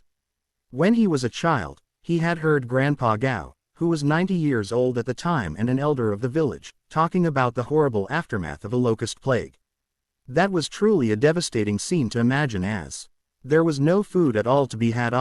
Similar to Yu Xiaoxiao, Yu Hai's first thoughts were about the test fields of corn and potatoes that his family had. Neither of these crops were ready for harvesting. If they delayed the court's missions, then his family would naturally be punished. The imperial court might forgive them in light of the natural disaster. However, the young royal prince had traveled thousands of miles across the seas to get these seeds from the Western Hemisphere. He had spent so much time on these crops and almost came over to Dongshan village every day to inspect the crops. Author's note. He actually came over to bum a meal, okay. The prince obviously cared a lot about these crops, so he would naturally be very disappointed and angry if they get spoiled. What could they do? What could they do? Yu Xiaoxiao's eyes flickered as she replied, Father, don't worry. The god gave me a piece of magic that is able to ripen corn and potatoes early. However, this magic is only good for one time. Once we use it, it'll be gone. Then what are we waiting for? Quickly use the magic on the crops and ripen them early. Our whole family will have to work harder these next 2 days and harvest all of the corn and potatoes. Yu Hai lightly let out a sigh of relief when he heard his daughter's words. Yu Xiaoxiao hesitated for a second before she said, Father, do you think we should warn the other villagers about the locust plague? If they ask us where we got the news from, what should we tell them? Yu Hai clenched his jaw and replied, Don't worry about this, I'll go tell the village chief. You should go and ripen the cornfields in the middle right now. Be careful, don't let anyone see you. Yu Xiaoxiao nodded her head, Father, don't worry. The corn stalks are so high and thick now that no one will be able to see me once I step in. Yu Hai watched as his daughter stepped into the cornfields and then lowered his head to think a bit. He stamped his feet and then dashed towards the village chief's residence. His youngest daughter had said that the swarm of locusts were going to arrive in about 2 days. Time was food, so time was the difference between living and dying. When he got to the village chief's residence, Yu Hai was panting heavily as he pushed open the gate. The village chief was drinking tea inside the courtyard and looked in surprise at Yu Hai, who was puffing with a worried look on his face. The man swiftly stood up and repeatedly asked, What's going on? Village chief, something bad is going to happen. A plague of locusts is going to descend soon. Yu Hai hollered out this sentence before he even caught his breath. The village chief was startled by this and his face immediately paled. What's going on? Plague of locusts. Dahai, this is not a joking matter. Yu Hai deeply inhaled a couple of breaths and organized the story within his mind. He stammered as he continued, I was carrying water from the stream at the foot of the West Mountain and saw a snow-white elk. I wondered if I could catch it and add it to my dinner tonight. Who knew that by the time I caught up with it halfway up the mountain, I met an old man whose entire head of hair and beard had gone white. This elk was his mount. The old man told me that, in 2 days, there will be a disaster arriving in our Tanggu district. I inquired further and he only mysteriously said that this disaster was a plague of locusts that hadn't been seen for 100 years. He couldn't bear to see the people suffer, so he sent his elk to lure me over to tell me this news. Chief, do you think this is reliable? Sure enough, Yu Hai was related to Yu Xiaoxiao. They were both experts at crafting believable stories. The village chief anxiously circled around the courtyard a few times. He knew what type of person Yu-hai was. He wasn't someone who would come up with something like this to joke around. If what that old man said was true, then when the swarm of locusts arrived, all of their spring crops would disappear into thin air. The land around Dongshan village was not very suitable for growing crops as it was relatively infertile sandy dirt. However, many villagers had fields they tended. For the most part, they usually grew high-yielding crops like sweet potatoes. Right now, it was about a month before the sweet potatoes would be ready for harvest. They didn't have the time to wait anymore. Everyone needed to harvest what they could now. The village chief sounded the alarm bell and gathered the entire village over. He repeated the meeting that Yu-hai had to all of the villagers. Finally, he added, given Yu-hai's personality and character, I believe that he is definitely not trying to trick the entire village. As for what that old man passed along, I rather believe it than not. If things are truly going to happen as he warned, we need to harvest everything we can now. Although we'll lose a great amount of harvest from our sweet potatoes, it's still better than having the locusts eat it all.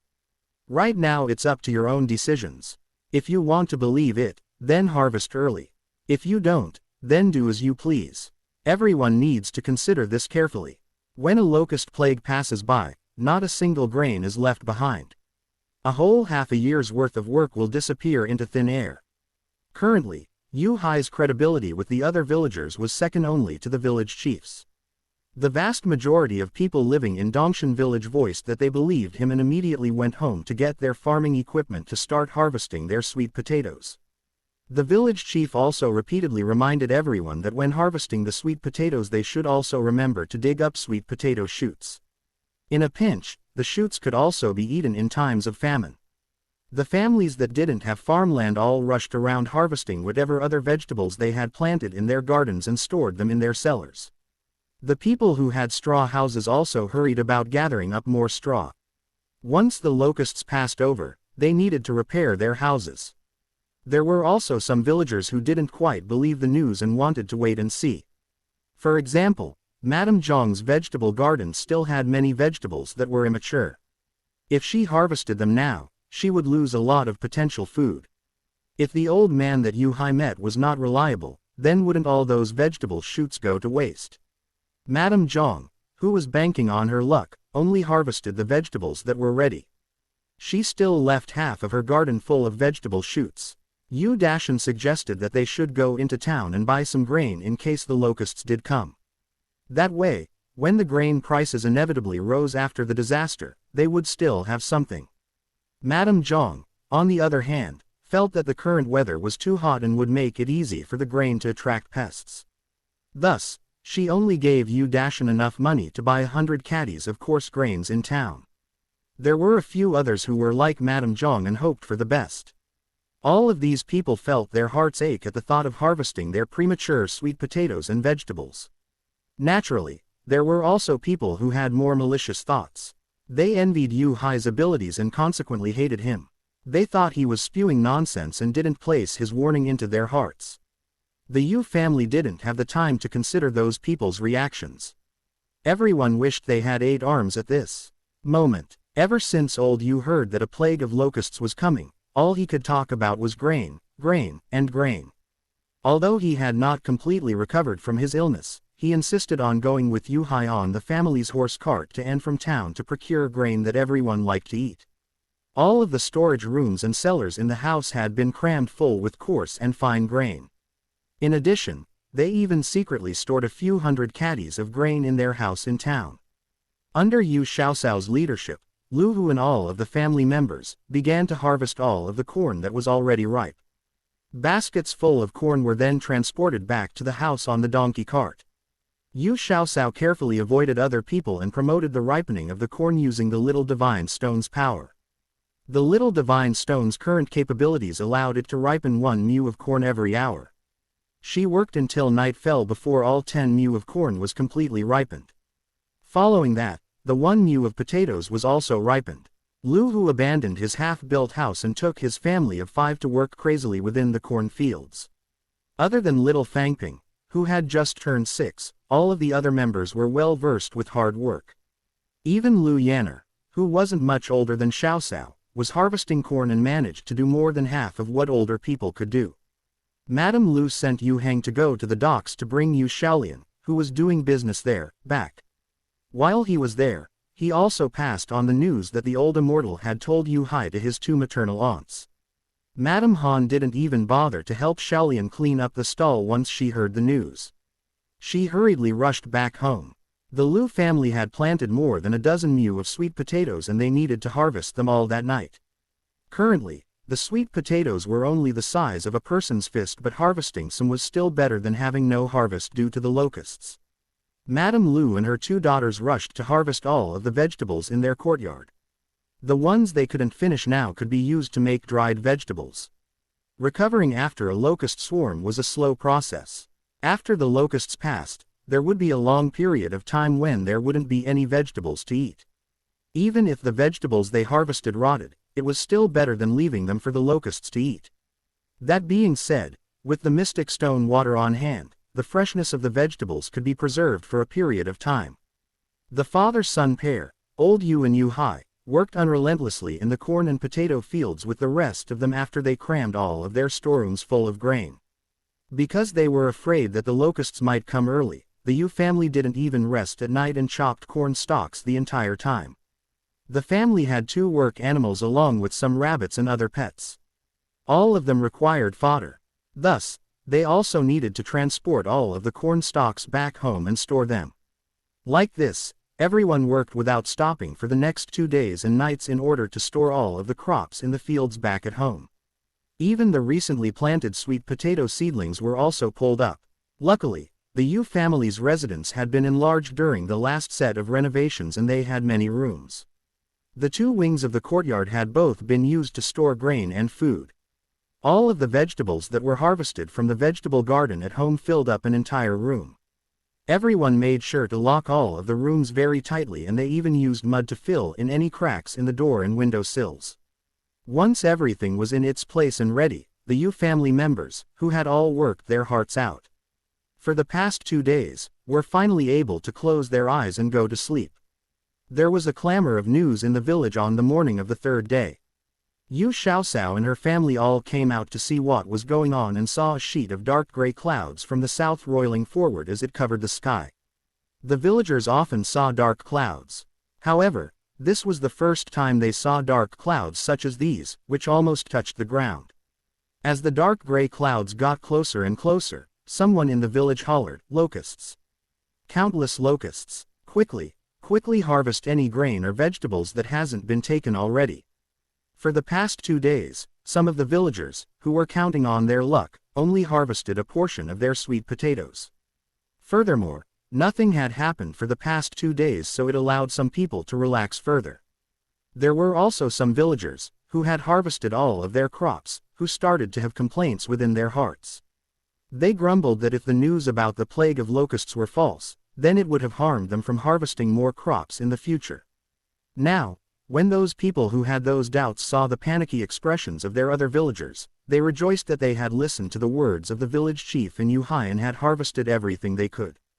As for the villagers who didn't listen, all of them regretted their actions deeply. Even if they wanted to harvest what they could now, how could their speed compare to the speed of the flying locusts? The insects would all be there before they could even get to the fields. It was truly a disaster that hadn't been seen in 100 years. The swarm of locusts covered the entire sky and formed an impenetrable wall.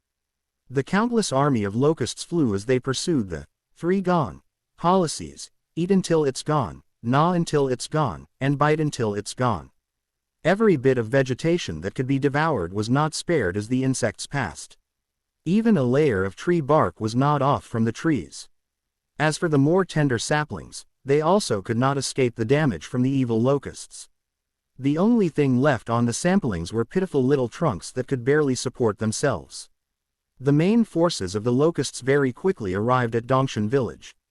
The swarm descended onto the old elm tree at the mouth of the village and the tree was immediately engulfed by what looked like a dull brown layer. Locusts crawled all over the trunk, branches and leaves of the tree.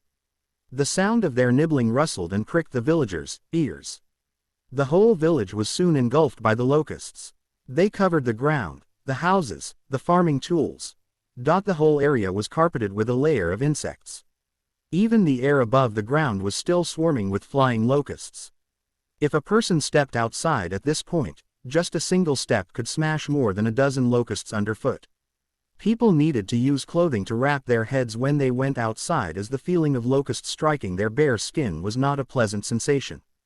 The villagers who hadn't harvested all of their crops before all started to cry loud howls filled with remorse. In a split second, almost all of their crops had been covered by countless locusts. By the time they tried to harvest them, all that was left would be some pathetic roots in the ground. What was to be done? In the future, these villagers were all facing the endless suffering from lack of food and debt. Yu Xiaosao looked at their expressions full of despair and couldn't help but shout, "Locusts can also be eaten. Catch as much as you can and you can use salt to pickle them. That way you'll have something to eat." All of the villagers suddenly realized that everyone in their childhoods had roasted grasshoppers to eat. When they were roasted to a golden color, the grasshoppers were quite savory and delicious.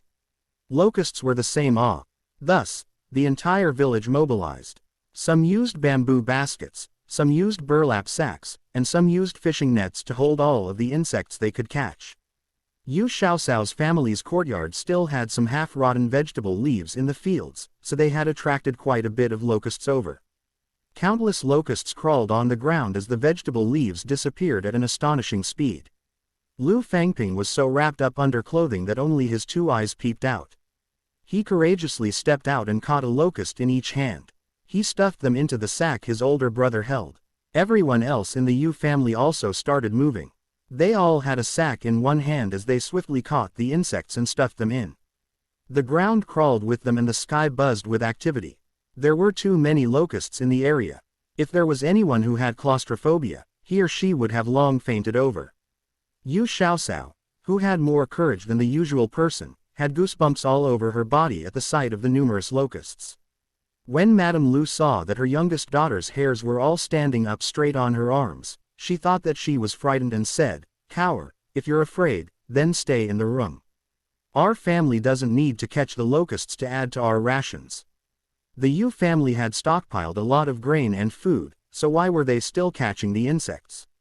Old Yu had seen just how many insects were congregated in the area. After calculating, he had a hunch that the disaster wouldn't go by that quickly. Even if the vast majority of insects left, there would still be a large number of locusts left in the village. It was possible that for a long period of time, no one would be able to plant any more crops.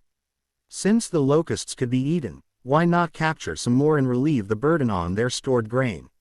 When the Yu family heard old Yu's thoughts, all of them expressed their approval and started to work hard to catch locusts. Yu Xiaosao took out a fishing net and started swinging it through the areas that were concentrated with insects. In one pass, she was able to catch more than a dozen locusts in the net. She shook her catch into a sack that Xiaolian was holding open and then continued to swing the net. Although she didn't have to physically touch the insects, she still caught locusts at about the same speed as everyone else. With the both of them cooperating together, they quickly managed to fill a whole bag of locusts. After tying the bag closed, Xiaolian picked up another burlap sack that was about as long as half an adult's height and the two of them started working together again. After pretty much all of the vegetation in the vicinity of Dongshan village was devoured clean, the vast majority of locusts flew up and towards the north. All of the villagers could finally see the sky after a day had passed. Although there were fewer locusts flying around, there were still a decent amount of them still crawling on the ground. The villagers came out of their homes and solemnly looked at the devastation in front of them. All greenery had been stripped throughout the village and the West Mountain looked bald and barren now. The people who had lost all of their crops and vegetables in the swarm kneeled on the ground and wailed in sorrow. However, what was the point in crying? No one had a surplus of grain lying around. With an uncertain future in front of them, who knew how long the disaster would last? No one would give out food, which could be the difference between life and death for their own family, to help others now. At this point, the village chief stood up and looked at the villagers who were crying bitterly. He sighed deeply and said, "Don't be too sad. Our Dongshan village is supported by the ocean. As long as you work hard, it's unlikely that you'll starve. You should all quickly go into town and see if you can buy any grain to bring home. I'm afraid that the price of grain will only go up and not down in the future." All of the wailing villagers immediately stopped crying and took out every last bit of copper they had saved up at home. The Yu family selflessly took out their donkey and horse carts to help their fellow villagers get to town. However, the vast majority of grain stores were closed by the time they got to town. Although the Zhou family's 2 grain stores were still open, their prices were quite excessively high, about 5 times the price as it was a few days ago. This wasn't considered the most excessive price hike. There were some black-hearted merchants who had raised their prices to up to 10 times the price of before. This was nothing more than hitting someone when they were already down. The villagers, who already had a shortage of grain at home, now couldn't buy as much grain because the prices had gone up a lot. Some people wanted to wait and come back in a few days to buy food. However, with the village chief reminding them, they didn't have any choice but to grit their teeth and exchange their money for grain. The village chief said, "Who knows when this locust swarm will finally disappear and we can plant crops in the ground again. The grain prices will only rise in the next half year and not go down." The villagers had a good amount of faith in the village chief. Thus, in front of the Zhou family's grain store, there was a long line of people waiting. The villagers from Dongshan village dispiritedly lined up at the end.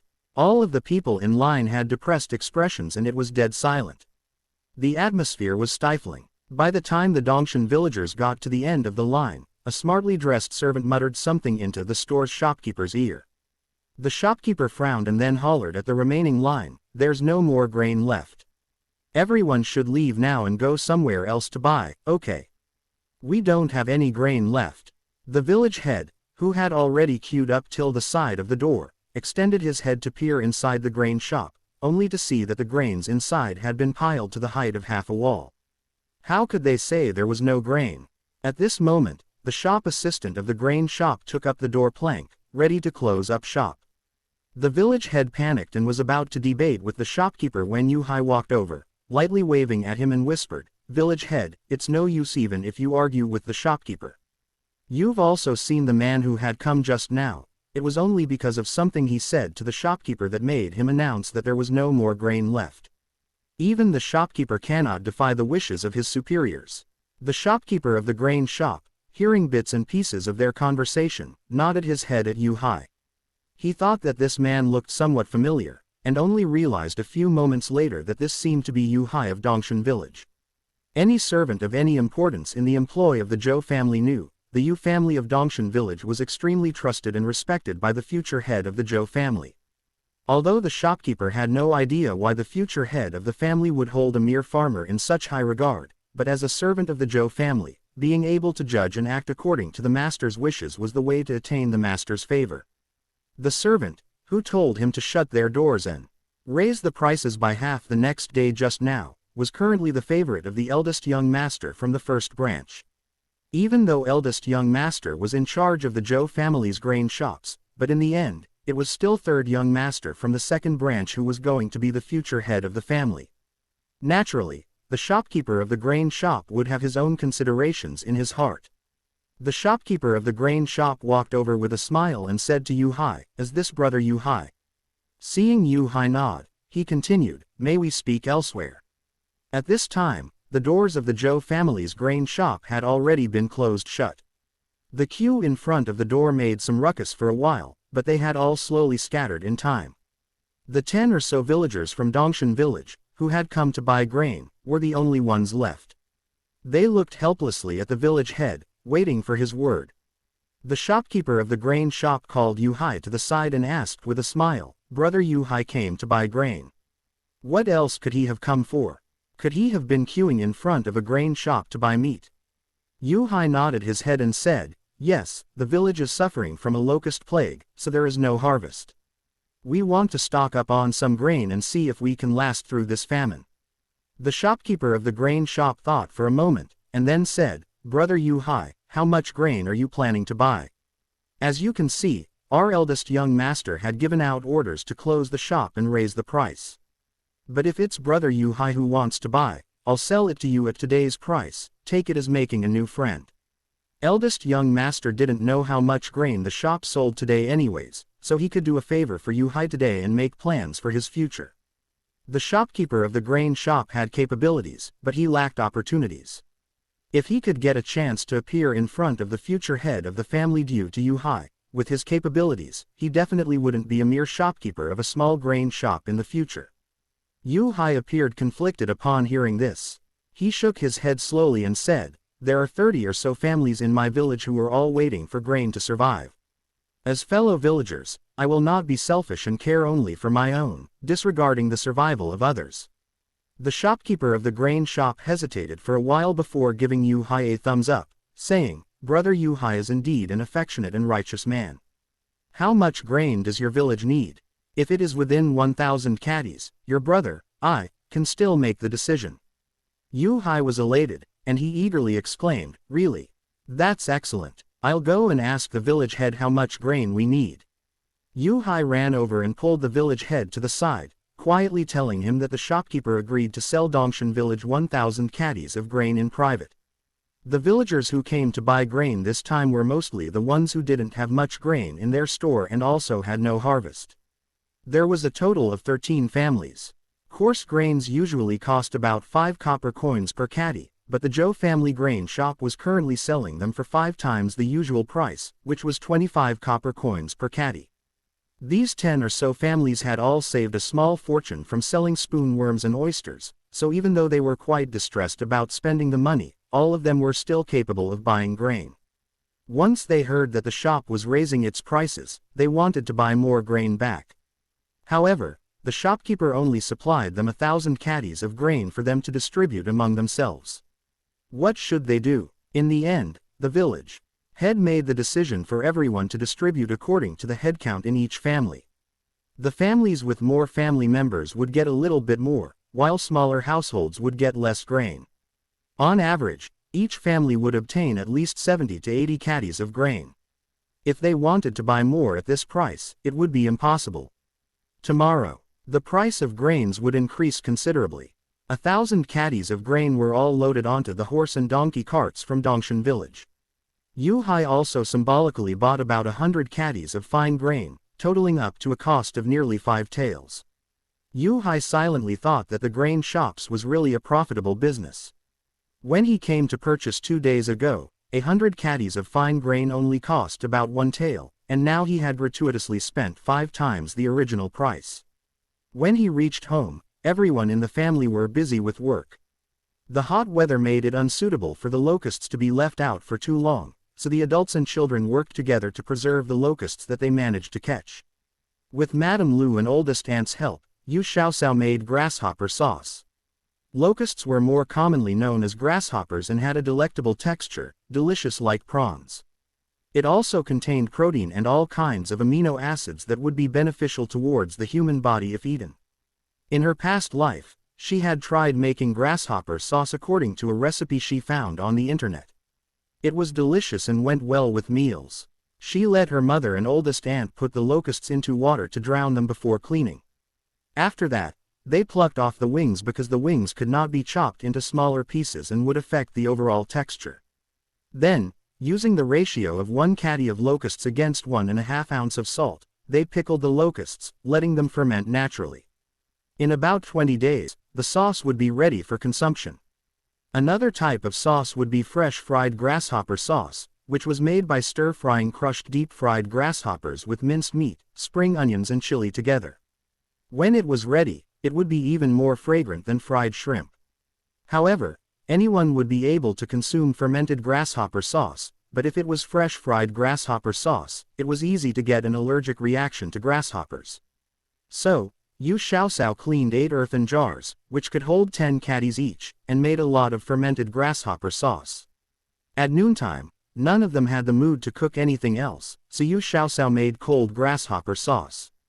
After deep frying the locusts until they were cooked, she diced them and added some crushed, fried peanuts and parsley.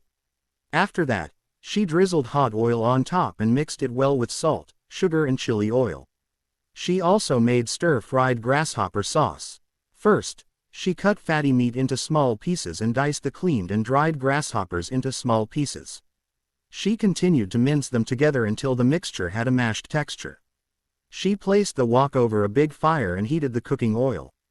Pouring in the minced grasshopper, she stir-fried it until it was fragrant, slightly dry, and had oil seeping out of the fatty meat. Then, she mixed it thoroughly with the minced grasshopper. After throwing in some spring onions, she stir-fried until evenly mixed, and added salt and MSG, along with some chili flakes. The dish was done after a few more light tosses. The fragrant smell of the grasshopper sauce was carried by the wind to the Zhou family not so far away. Zhou Shanhu, who could not hold her composure, rushed towards them and asked, "Xiao Xiao, what tasty food are you making now? It's so fragrant that I'm almost drooling." Yu Xiao Xiao told her the recipe for making grasshopper sauce. Once Zhou Shanhu heard that this fragrance was actually made from locusts, she immediately became excited. "Wait for a moment, Xiao Xiao, I'll call my mother over. You have to tell her." Zhou Shanhu was older than Yu Xiao Xiao by a year and didn't have much talent in cooking, and thus belonged in the able to cook edible rice category. If she were to learn how to make grasshopper sauce, she would probably not be able to produce even one plate of grasshopper sauce by the next day. After teaching Auntie Zhou the method of making grasshopper sauce, Yu Xiaoxiao carried on with making a lot of pancakes using mixed grain, so lunch was pancake-wrapped grasshopper sauce. Fortunately, no one in the Yu family was allergic to locusts. The fried grasshopper was extremely crispy and exceptionally delicious when eaten. Combined with the distinct fragrance of grains in the pancakes, the entire family enjoyed the meal thoroughly. Little Shido, who came back from town, ate 4 big pancakes in one go and still wasn't sated. "Fangping, let's go to the foot of the West Mountains later and catch more locusts back. That way, we'll be able to eat grasshopper sauce all year long." Lu Yanner glanced at him and said, "With such hot weather, the locusts can hardly last for more than a few days. Even if we made all of them into grasshopper sauce, we also don't have so many earthen jars." Little Fangping spoke childishly, "It's all right. We can make grilled locusts, deep-fried locusts, stir-fried locusts, stewed locusts. We can have a locust feast every day. Older cousin's cooking skills are so good that whatever she makes will definitely taste good." Everyone pictured the sight of the table filled with locusts, which had turned into an insect feast, and they couldn't help but shudder. However, little Shido smiled mysteriously and said, "Don't forget that we have the skills to make ice. We can make an ice house at home to freeze the locusts. This way, even when the locust plague has passed, we can just take them out from the ice house and make grasshopper sauce whenever we want to eat it. Isn't that great? Ice house. That's something only a wealthy master can afford." Lu Hu mumbled to himself. At these times, wealthy folk were mostly collected ice from the river during winter and then stored them in their cellars. It was apparent how much manpower and material resources was needed for that. Nevertheless, Yu Xiaoxiao knew the technique to crafting ice, so even if the weather was hot, she could still produce ice. No sooner said than done. In the afternoon, Yu Xiaoxiao specially took charge of making the ice, and Yu Hai led the entire family to carve out the cellar. By nighttime, the first batch of ice had already been made successfully. Quite a lot of ice was made in this batch, and it managed to fill up 1/3 of the cellar. The people who were in charge of collecting the locusts in the afternoon also sent their first batch of locusts into the ice house. Yu Kaifeng worriedly looked at the ice inside the cellar. "The ice won't all melt in just one night, right?" Yu Xiaoxiao was full of confidence as she replied, "Don't worry, oldest aunt. There's a lot of ice in store, so the temperature of the ice house will be low, they won't melt too fast. Besides, our cellar was dug quite deep underground, and the heat insulation was done nicely. There's definitely no problem in transforming it into an ice house. Even if a portion of it melted today, we'll just make more to replenish it tomorrow. The ice house of wealthy masters could be used from winter till summer, so how could ours not last for even one night?" With the existence of an ice house, they started worrying that the locusts that had been caught would rot. All throughout the night, under Yu Kaifeng and Madame Lu's lead, they started tidying up the locusts that had been caught, and only after storing them into the ice house did they feel relieved. All members of the Yu family had gone through difficult times before, and especially as this was a year of disasters, they were extremely zealous towards food. After working hard for the entire night, everyone except the few children, who didn't stay up for the night shift, were tired and dazed. They returned to their own rooms to make up for some sleep after having breakfast.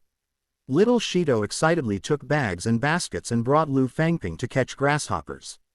When the locust plague struck, he was studying in the academy in town. The swarming locusts had really scared him, and he wanted to go home to have a look, but he was stopped by the teachers of the academy. As such, he had no experience catching locusts. Now, the large army of locusts had already passed, but there were still a lot of locusts left that were eating any edible dried grass and roots. They would actually still be able to catch an abundance of locusts in one day if they went. Little Shido was excited and eager to experience the joy of catching locusts. Seeing the two excited fellows, Yu Xiaosao also picked up a bag and followed behind them towards the forest at the foot of the West Mountain. Throughout the entire journey, the path that was supposed to be surrounded by lush greenery was now left with the bald stems and roots of plants, and the dirt-brown color of the soil. There were still green or yellowish-brown locusts enjoying the stems and roots of the plants that were left. The West Mountain that was so full of life before was now akin to an old man showing signs of exhaustion. All the leaves of the forest that were edible had been consumed, leaving behind only stark branches, making it feel as though it were winter solstice. Among the once dense shrubbery, locusts were overflowing, still unceasingly eating. If one were to listen carefully, one could faintly hear the rustling. Let's catch locusts here, there's no need to go further into the woods. Yu Xiaosao felt uneasy seeing the forest like this. If all the plants had already been eaten by the locusts, then the herbivores would most probably die of starvation. If the little herbivores died, then would the savage carnivores come down from the mountains to attack the villagers? Yu Xiaosao let out a long sigh, hoping that her worries were for nothing. The two little fellows, Little Shido and Lu Fangping, had already thrown themselves into the bushes, immediately pocketing any locusts that they caught.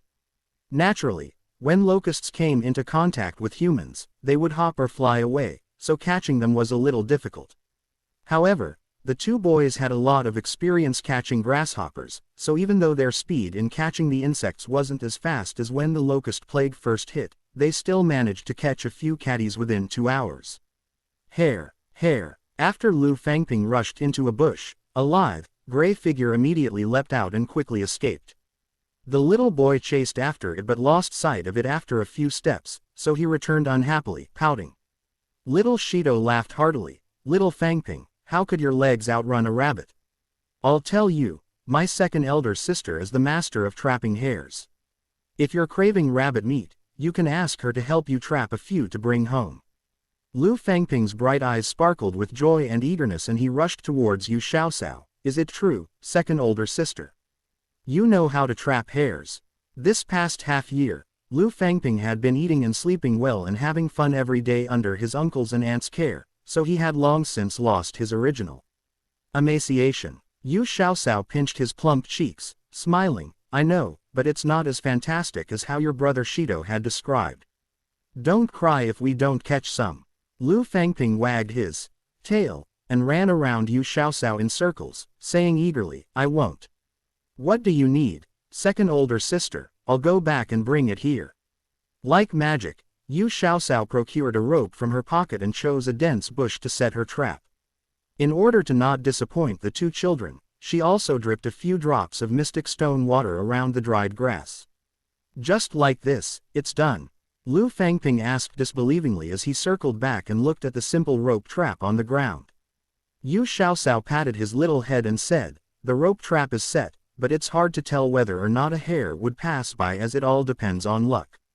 Let's go and continue catching your locusts. Yu Xiaosao set a total of 5 rope traps. Approaching noontime, the two children had already caught half a big bag of locusts, and impatiently ran towards their older sister's side with the same hopeful and excited looks on their faces. Yu Xiaosao playfully used her hands that were stained with the juices that the locust spat out to wipe the two brats' faces at the same time. Then, without waiting for little Shido to complain, she waved her arm. Let's go. Let's collect the rope traps. Among the 5 traps, 3 were empty, and the remaining 2 both caught something. One was a live hare, while the other was a wild chicken. Looking at the hare that was so thin it was only skin and bones, the sense of foreboding became even stronger in Yu Xiaosao. At noon, the two brats thoroughly enjoyed the little meat that was on the hare and wild pheasant even more than red braised meat because they felt like they caught them together with older sister, older cousin. Yu Xiaosao also shared her worries to the rest of the family. Yu Hai's thick eyebrows furrowed. The Yu family's old home was built at the base of the mountains, and it was only a couple kilometers from the West Mountain. If there really were ravenous wild animals coming down from the mountains, the first few families that they would rush towards would be the ones that lived at the foot of the mountains. After lunch, Yu Hai found the Qian family and Zhou family who lived nearby and told them about Xiaoxiao's worries. The two families immediately began to panic, and Qian Fugi, Qian Wen's father, looked at Yu Hai, saying, "Brother Dahai, among the three of us, only you know how to hunt, so we will follow whatever that you say." Yu Hai expressed his opinions to the two of them, saying, "I think we should take preventive measures. We should dig trapping pits near our courtyard walls and the empty land around us, so we are prepared when the wild animals come. Fortunately, our courtyard walls are higher, so the wild animals may not be able to jump across even if they came. The only thing we need to do is to guard the main door. I'm planning to visit town this afternoon to buy some hunting gear and distribute them among our three families. We'll start digging the trapping pits tonight, what do you think?" Qian Fugi and Zhou Danian had nothing to oppose, and, after a discussion, the two of them said, "We will have to trouble Brother Dahai in the afternoon. As our courtyard walls aren't as sturdy as yours, we'll have to renovate it this afternoon." While Yu Hai was busy discussing how to guard against wild animals, Yu Xiaosao was preparing to go to the secret spot to observe the conditions. Little Shido insisted on following her once he found out about it, and Yu Xiaosao could only helplessly bring along this little tale. Who would expect that they would be seen by Lu Fangping when they were heading out? Once he heard that they were heading into the mountains, he jumped up and down eagerly telling them to bring him along. No matter how much Yu Xiaosao tried to explain the dangers of the forest, the little brat still did not listen. He even said, "If you can go, why can't I? Older cousin, if you don't bring me along, I'll cry." Fine. He even resorted to threatening her. Yu Xiaosao was forced to bring along two little burdens as she traversed the familiar forest. Most of the shrubbery was already gone thanks to the locusts, leaving, at the most, pitiful stems and roots, which made walking much easier for the three children. 2 hours later, the three of them arrived at the mouth of a pitch-black cave. Little Fangping clutched tightly onto the corner of the shirt of his older cousin, speaking fearfully, "Second older cousin, there wouldn't be a man-eating beast inside the cave, right?" Little Shido wanted to frighten him, of course. How could there not be one? The last time I came with second older sister, we even encountered a massive and imposing wolf. Little Fangping's voice trembled as he asked, "Then, how did you escape from right below the wolf's snout? Didn't you get hurt?" Little Shido teased him as a coward, continuing, "At that time, the wolf wasn't hungry. It left after my second sister fed it some water. Therefore, don't run around carelessly, or else beware that a big, gray wolf will eat you." Lu Fangping nodded his head obediently, vowing, "I'll be good and follow beside second older cousin, I won't go anywhere else." At both sides of the cave there were smaller openings. Little Shido once explored inside them. Some openings could only fit 1 or 2 people, while others were really big and able to contain a couple hundred people without a problem. Little Shido triumphantly shared his experience at exploration with his little cousin Wo was only a little more than a month younger than him, and Lu Fangping marveled jealously once in a while. Second older sister, what's that green light from over there? A will-o'-the-wisp. Lu Fangping looked in the direction that little Shido pointed in, only to see that there was a pair of green lights slowly approaching them. It frightened him, so he hid behind Yu Xiaosao, only daring to peek his head out and watch the green fluorescence in fear. "Little wolf, is that you?" Yu Xiaosao called out at the fluorescence anxiously. The green light paused for a moment. Then, it sped towards their direction. Lu Fangping let out a scream, "Coming, it's coming. Second older sister, let's run." As the green fluorescence got closer, little Shido recognized the gray wolf and tossed away the rock that he had grabbed for self-defense, turning back to comfort little Fangping. "Don't be afraid, this is the big, gray wolf I've told you about. It won't bite." Lu Fangping now saw clearly the gray wolf in front of him that was even taller than him, and fearfully said, "You said that last time, it didn't eat you because it wasn't hungry. Who knows if it's hungry now? The gray wolf had already stopped 2 steps away from them, observing them curiously with its head tilted. It seemed to have recognized Yu Xiaoxiao upon seeing her, as its tail, which drooped behind him, slightly swung left and right, and it took slow and graceful steps towards her. Lu Fangping got so scared he shrieked, and the gray wolf stopped in its steps, turning to observe him cautiously. However, Yu Xiaoxiao went up to it, lightly patting the gray wolf's head, smiling. "Little wolf, why are you here in the cave? Is it to welcome us?" The gray wolf looked at her longingly as it licked her palm. Yu Xiaoxiao poured 2 drops of mystic stone water from a porcelain bottle which the gray wolf quickly licked clean. It's true. This big, gray wolf really doesn't bite. Just now he was so terrified, but now, he looked at the little wolf in surprise, asking Yu Xiaoxiao, second older sister, "Can I pet it?" Little Shido deliberately tried to scare him. "No. Little wolf wouldn't even let me touch it. Moreover, you mustn't outstretch your hand, or beware your hand will be chomped off." Hearing this, Lu Fangping hurriedly hid his hands behind his back, nervously watching the gray wolf. Sunlight shone through an opening from the top of the cave, so the cave wasn't dark. Yu Xiaoxiao smilingly watched as her little brother teased her little cousin. She patted the little wolf and was about to head towards the valley when she felt a tug at the corner of her clothes. Originally, Yu Xiaoxiao thought it was little Fangping, but she turned her head and found that it was in fact the gray wolf who was biting the edge of her clothes. She was surprised, so she asked, "What is it, little wolf? What is the matter?" The gray wolf turned and headed towards another opening. After a few steps, it whisked back and looked at Yu Xiaoxiao, who had not moved, as though asking, "Why are you not following me?" Holding her younger brothers in each of her hands, Yu Xiaoxiao followed the gray wolf into the dark cave. Fortunately, in the past few years, her eyesight had been strengthened by the mystic stone water that she added to their drinking, cooking, and bathing water. Although the cave was very dark, she could still vaguely see in the pitch dark. As she walked, she reminded her 2 younger brothers about any loose stones under their feet. After stumbling for about a quarter of an hour, the gray wolf that was leading the way stopped. Yu Xiaoxiao blinked and tried to look at where the gray wolf was standing. There was a smaller hole there, and it was about half of a person tall.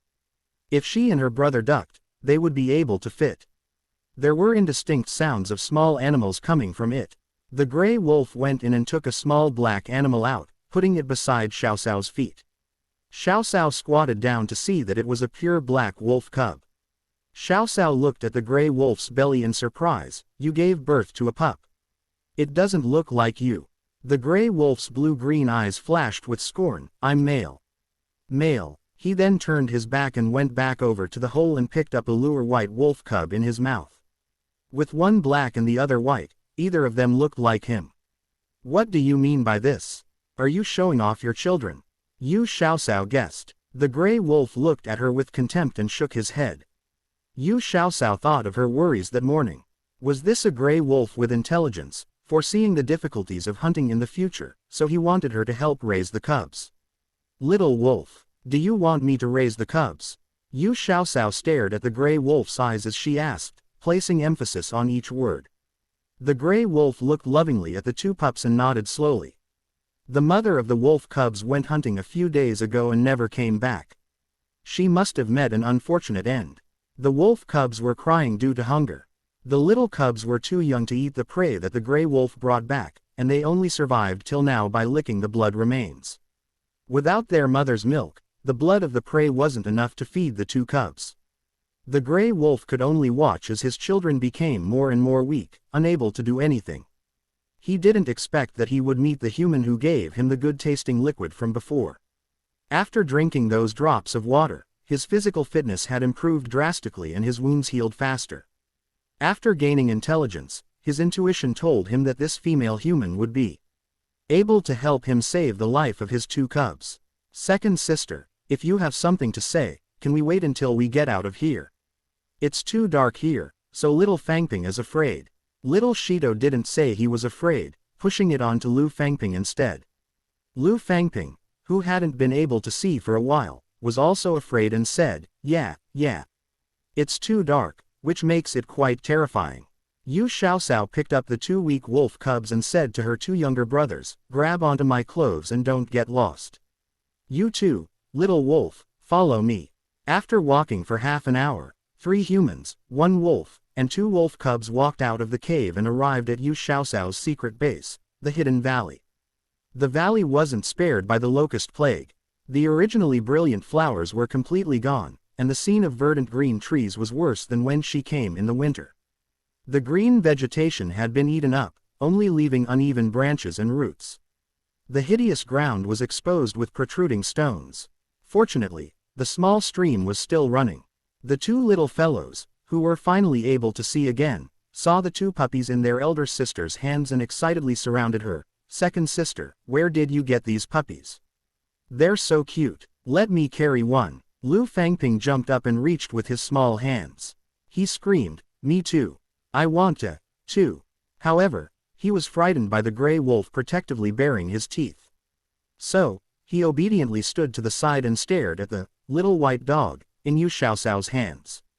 Yu Xiaoxiao looked down at the 2 cubs that probably weren't even 1 month old. They were so thin that she could see their ribs. The cub's eyes were open. The black one had pure blue eyes, like a clear and transparent sapphire. The white one's eyes were taupe like a shining opal. The 2 little ones lay in her arms obediently and looked at her with 2 pairs of cute and trusting big eyes. This was because she had the same smell as their father. The 2 wolf cubs were too weak. They were motionless in her arms and didn't even have the energy to look up. Had she come by any later, these 2 little guys would have been in a perilous situation. Yu Xiaoxiao took the 2 pups over to the stream. She dropped a drop of mystic stone water into the palm of her hand, diluted it with the stream water, and held it next to their mouths. Mystic stone water was more tempting than their mother's milk. The 2 wolf pups, who hadn't eaten for a long time, instinctively licked the mystic stone water. The mystic stone water was quickly licked up. Yu Xiaoxiao didn't give them more because the wolf cubs were too small and weak to bear so much spiritual energy. If they drank too much, then it would be counterproductive. While she was feeding them mystic stone water, the gray wolf sat beside Yu Xiaoxiao and watched the 2 wolf cubs drink the water with loving eyes. His throat moved, but he resisted the temptation of the mystic stone water. Little Shido and Lu Fangping sat beside Yu Xiaoxiao. Little Shido looked at the thin appearance of the 2 wolf cubs and worried whether they could support them. Seeing the wolf cubs seemed unsatisfied as they licked their mouths after drinking the water, little Shido said, "Second sister, are the puppies hungry? I'll catch some fish and roast them." Quote, "The unique little white fish in the stream were tender and delicious. No matter if it was roasted or stewed in the soup, Shido liked them." This time, since he came with his second sister to the secret base, he had purposely brought an earthenware jar and prepared to catch some small fish. Yu Xiaoxiao looked at him mischievously and said, "Okay. If you can catch them." Little Shido was eager to try, but he thought of his past embarrassment when trying to catch the little fish. He squatted down and acted like a spoiled child. "I can't catch them, but don't we still have you, second sister?" "Second sister, I'll hold the puppies for you while you go catch the fish.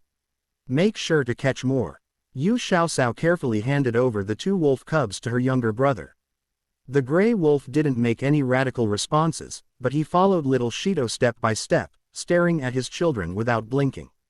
Xiaoxiao caught several grasshoppers from the grass and pinched them into sections. She sprinkled a few drops of mystic stone water on them, and then she placed the sections of the grasshopper on the edge of the stream. "Second older cousin, are you making bait? Are the little fish going to take the bait? What if they don't eat the grasshopper?" Lu Fangping curiously asked. "Just wait and see if the little fish will take the bait." Shortly after the grasshopper parts were put into the stream, a group of small white fish came. Each one was only the size of a palm and their bodies were long and thin, similar to the shape of a willow leaf. Lu Fangping excitedly reached out his hands to catch the fish and shouted, "Fish! Fish! Quick! Second older cousin! Quickly catch the little fish!" Yu Xiaoxiao smiled at his effort to catch the fish and said, "Slow down. Don't fall into the water. Let's wait a little longer. When more fish gathers over, we can use the net to catch them." Yes, it was not easy for them to come to the secret base, so the siblings were well prepared. More and more small white fish gathered over. They squeezed together in the stream and appeared like white flowers. Under the sunlight, they shined with pearl-like luster. Lu Fangping picked up his net impatiently and reached out toward the area with the most fish. With one scoop, more than a dozen small fish were caught. Lu Fangping happily put the fish into the earthen pot and said, "These fishes are so stupid. They didn't even hide when the net went down. Maybe there's no natural enemy in the valley for them, and thus it's too peaceful. If it wasn't for the bait made by second elder sister, do you think the fish would hide or not? I've tried before, it's lucky to catch one or two in an hour." Little Shido pouted and said to himself, "Without the bait made by second sister, do you think the fish would hide or not? I've tried before, it's considered lucky to be able to catch one or two in an hour." Little Shido pouted and thought. However, Little Shido didn't say what he had in mind. He knew that there were many secrets surrounding his second sister. His intuition told him that if these secrets got out, it would be detrimental for his second sister. Therefore, at a young age, he buried the secrets in his heart to protect his favorite sister. Two children, one was holding the pups and watching, while the other was happily fishing for small fish. Seeing that there was no danger nearby, Yu Xiaoxiao took a stroll along the stream. Many of the flowers that once bloomed were now all bare poles.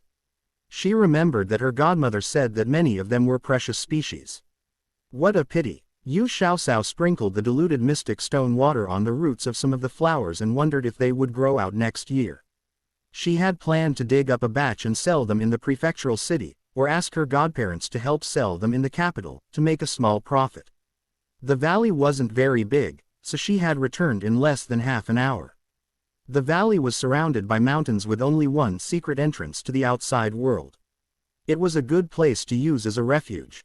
If there ever was a war or something in the future, this place would be a paradise. Yu Xiaoxiao was amused by her own thoughts. In this peaceful and prosperous age, people lived and worked in contentment. There was no war. Even if there was war, it would start in the borders. If it got to Dongshan village, then the great Ming dynasty could be considered doomed. The great Ming dynasty's army was strong, and they had many outstanding generals. Thus, there shouldn't be any wars for the next few decades. Yu Xiaoxiao would have never thought that her random thoughts and speculations would become a reality in the near future. This valley would become the greatest thing that protected the people of Dongshan village. This shall be recounted later. After Lu Fangping filled the earthen jar, which was capable of holding 10 caddies of wine, with small fish, the three of them bid farewell to the gray wolf. They went through the cave and crossed the forest, returning home at the foot of the West Mountain. On the way down the mountain, they met the craftsmen, who were building the mountain villa. More than half of Prince Jing's mountain manor had been built, but as a result of the locust plague, they were forced to stop work. The craftsmen were worried about the situation of the disasters at their homes and didn't want to stay in the West Mountain. A few days ago, Royal Prince Yang returned to the capital and had taken Princess Consort Jing with him. The steward, who supervised the construction of the mountain manor at the West Mountain, had to go back to the capital in person to report the halt of the construction to his master. Yet, the far-off capital was also plagued by locusts. The surrounding farmland had been affected by the swarm of locusts. However, compared to Dongshan village, where there wasn't a single blade of grass left, it was still pretty good. At most, the crop yield would be reduced. Zhu Junyang came back fatigued from the experimental plot of a field on the outskirts of the capital. He dusted off the dirt on his body and took out a moon-white daily robe from his wardrobe. Head steward Lu requested to enter the room from outside, and, when he got permission, he hurriedly entered. "Master, I've heard that Tanggu town is in the disaster area of the locust plague. After the locusts went through, there wasn't any grass or crops left." Head steward Lu reported while carefully watching his master's reaction. Zhu Junyang stopped getting dressed. His face had become serious and his forehead was wrinkled. Head steward Lu suddenly felt that there was a pressure spreading from the top of his head, and a suffocating oppressiveness was aimed at him. He bowed lower and buried his head as deep as he could. In other words, Dongshan village's 10 mu of corn that's about to be harvested is going to yield nothing. Zhu Junyang's first thoughts were not of whether the corn seeds would be able to be recovered but whether if the girl with big eyes would cry broken-heartedly in despair at this serious blow. When they were in Tanggu town, Head steward Lu and his master were busy running between Tanggu Town and Dongshan village. His master had great expectations and hopes for that corn, and he had watched the corn seedlings grow with his own eyes as it sprouted, grew taller, and matured. Miss Yu had said that the corn would be ready in the next few days and she would cook some for the master to try. Who would have thought that such a big disaster would happen once the master came back to the capital? It seemed like Miss Yu's promise wouldn't be fulfilled this year. Master, what happened to the corn is quite a pity, but it's already happened. Don't be upset about it. Aren't there still some seeds in the storehouse? Just plant them again next year. Head steward Lu couldn't help but open his mouth to comfort his master after he saw that the prince was silent for a long time. Zhu Junyang slowly put on his clothes. Head steward hurriedly went forward to help his master fasten his belt and tidied up his clothes for him. Zhu Junyang continued to be silent for a long time before he finally said, Dongshan village is in the disaster zone. What's the current price of food? Head steward Lu was glad he had asked this question when he was inquiring about the situation. He hurriedly answered, it's said that when it first started, with the exception of the Zhou family whose grain prices increased by not even 5 copper coins per caddy, the other prices increased by 10 copper coins per caddy. Currently, it has already risen by 100 copper coins and a limit had been placed on quantity bought. The price of white rice and noodles are even more outrageous. 1 or 2 silver taels can only buy 2 caddies. The reserves of grains in many of the grain shops aren't able to keep up. It's estimated that in the near future, the price will rise exponentially. Quote, in order to grow corn and watermelon in the Yu family's fields, not 1 mu of grain was planted in the spring. They all depended on buying grain to eat. That lass only cares about money. How would she be willing to spend that much money to buy grain? There are so many people in their family. Have they run out of food yet? Zhu Junyang said to himself in a low voice. Thinking of the thin figure with skinny arms and legs, Zhu Junyang's frown became more prominent. The next time he went to Dongshan village, would he see a famine refugee who was as thin as a stick? Head steward Lu, transport 2 carts of grain from the estate to the Yu family of Dongshan village first. Just tell them that I'm going over in a few days and that they don't need to worry or feel guilty about the corn. No one can stop a disaster. Tell the county magistrate of Tanggu Town to maintain order in Tanggu Town and the surrounding villages. The imperial court will issue disaster relief as soon as possible. Speaking of the food supply, the people just need to try to hold on. The food for disaster relief will arrive soon. In addition, let Fang Xuan start the fleet to go south and purchase food immediately. As for money, use my private savings first. Famine was often accompanied by riots, and the Yu family were considered rich by people in Dongshan village. If there was chaos, then they would be the first ones to suffer. Head steward Lu hesitantly looked at his master. The imperial court hadn't said anything, yet the master ordered the fleet to go purchase food supplies from the south. Wouldn't that arise suspicions from the top that he was trying to buy the hearts of the people? Zhu Junyang took one glance at head steward Lu and knew what he was worried about. He waved his hand at him and said, go ahead and follow my orders. I'll go into the palace. In the imperial study, Zhongwen Emperor called all the ministers to discuss the matter of disaster relief. After several years of recuperation and development, although there were minor disasters every year, Zhongnan, as the Ming dynasty's breadbasket, had good weather and the national treasury was full. This locust disaster occurred mostly in the coastal areas, with a wide area and serious repercussions. It also happened right before the spring harvest, making it impossible for people to take precautions. The head eunuch came quietly to Zhongwen Emperor's side and whispered in his ear, Emperor, Royal Prince Yang requests for an audience. Zhu Junfan waved his hand and said, let him in. This subject would like to go to Tanggu Town for disaster relief. I hope your Imperial Majesty can approve this. Zhu Junyang's face was cold, but his eyes, although cold, showed deep concern. Ah, Junyang, the corn in Dongshan village can be harvested in about half a month, right? It's better for you to go there and see for yourself how much corn the Yu family have collected. Pass on my decree, just say that even if corn isn't harvested, their family still has a meritorious service. Zhu Junfan lamented. The worries in Zhu Junyang's eyes receded a bit and he continued on to ask, this subject also would like to ask to send the fleet to support the disaster relief.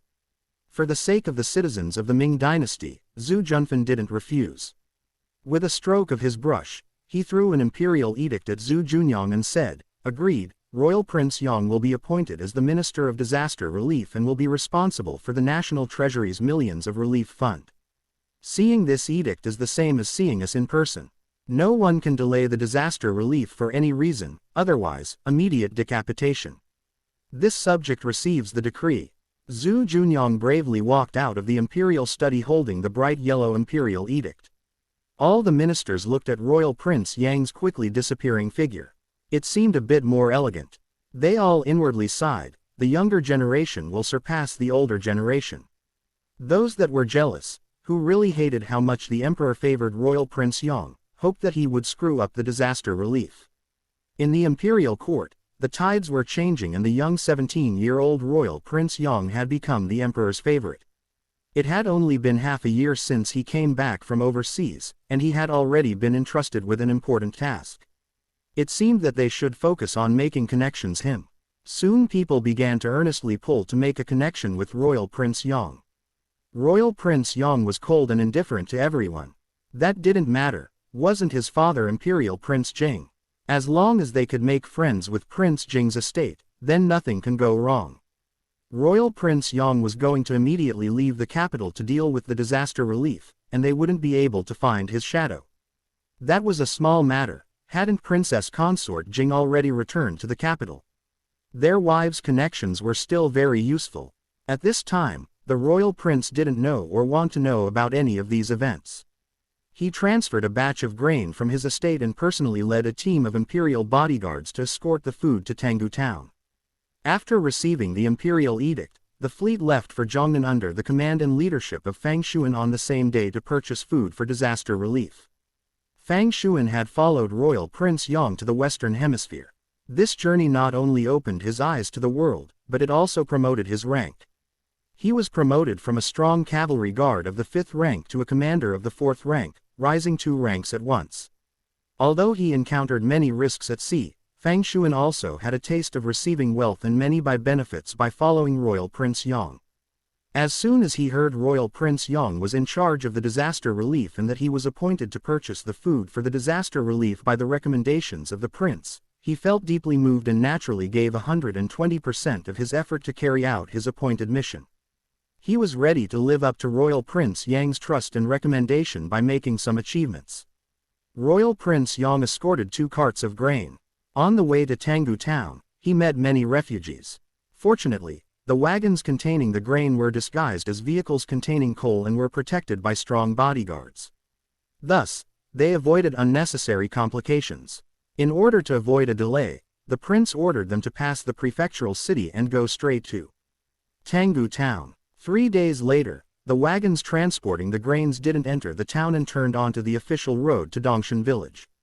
When the party arrived at Dongshan village, they arrived just in time for dinner. Looking from afar, he could see smoke curling up from the kitchen chimneys.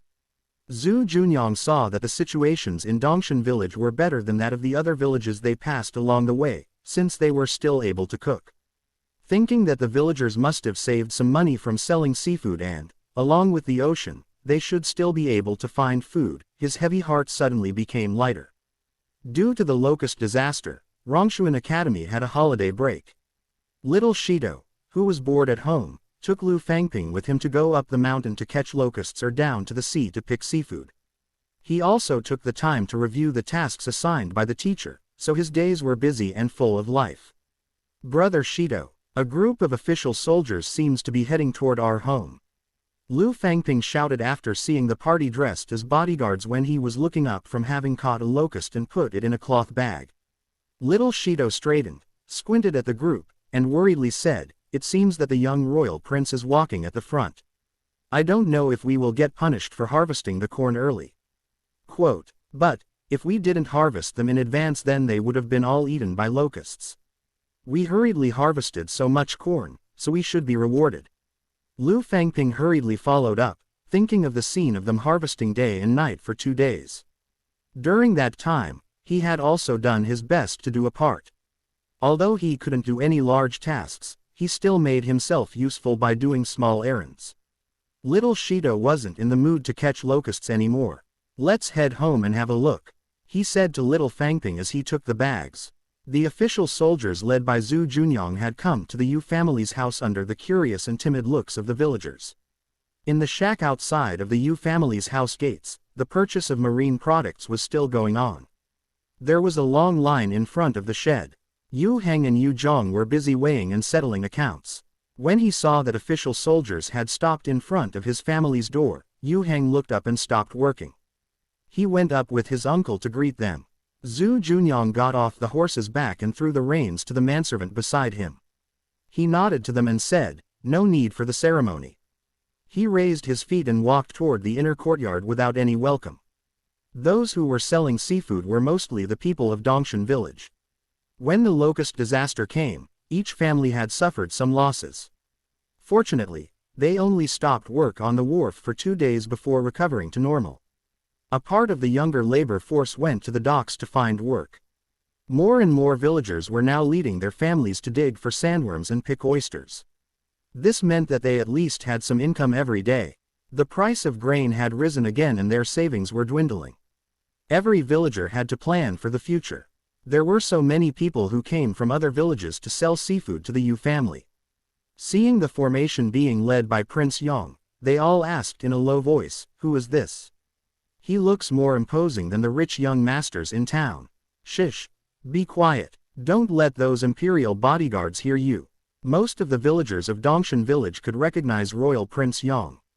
In a low voice, they proudly explained to the people around them, "This noble man is His Highness the Royal Prince. He is a true member of the imperial family.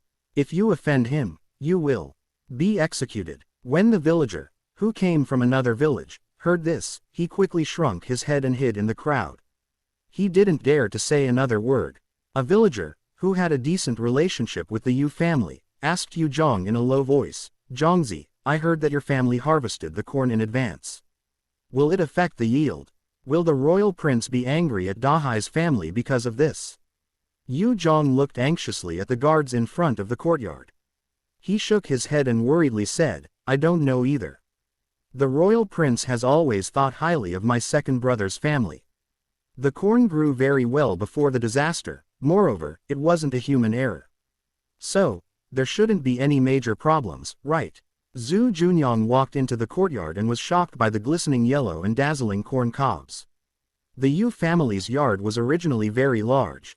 The place where they used to grow vegetables had been cleared up and filled with corn cobs for drying. The corn kernels were all plump, and they were bigger and brighter than the kernels that he brought back from abroad. The Yu family were currently sitting around a table with smiles on their faces as they happily chatted and rubbed off the corn kernels. Yu Xiaosao was also among them, and her smile was as dazzling as the summer sun. With her small snow-white hands, she was holding corn cob without any kernels and another corn cob.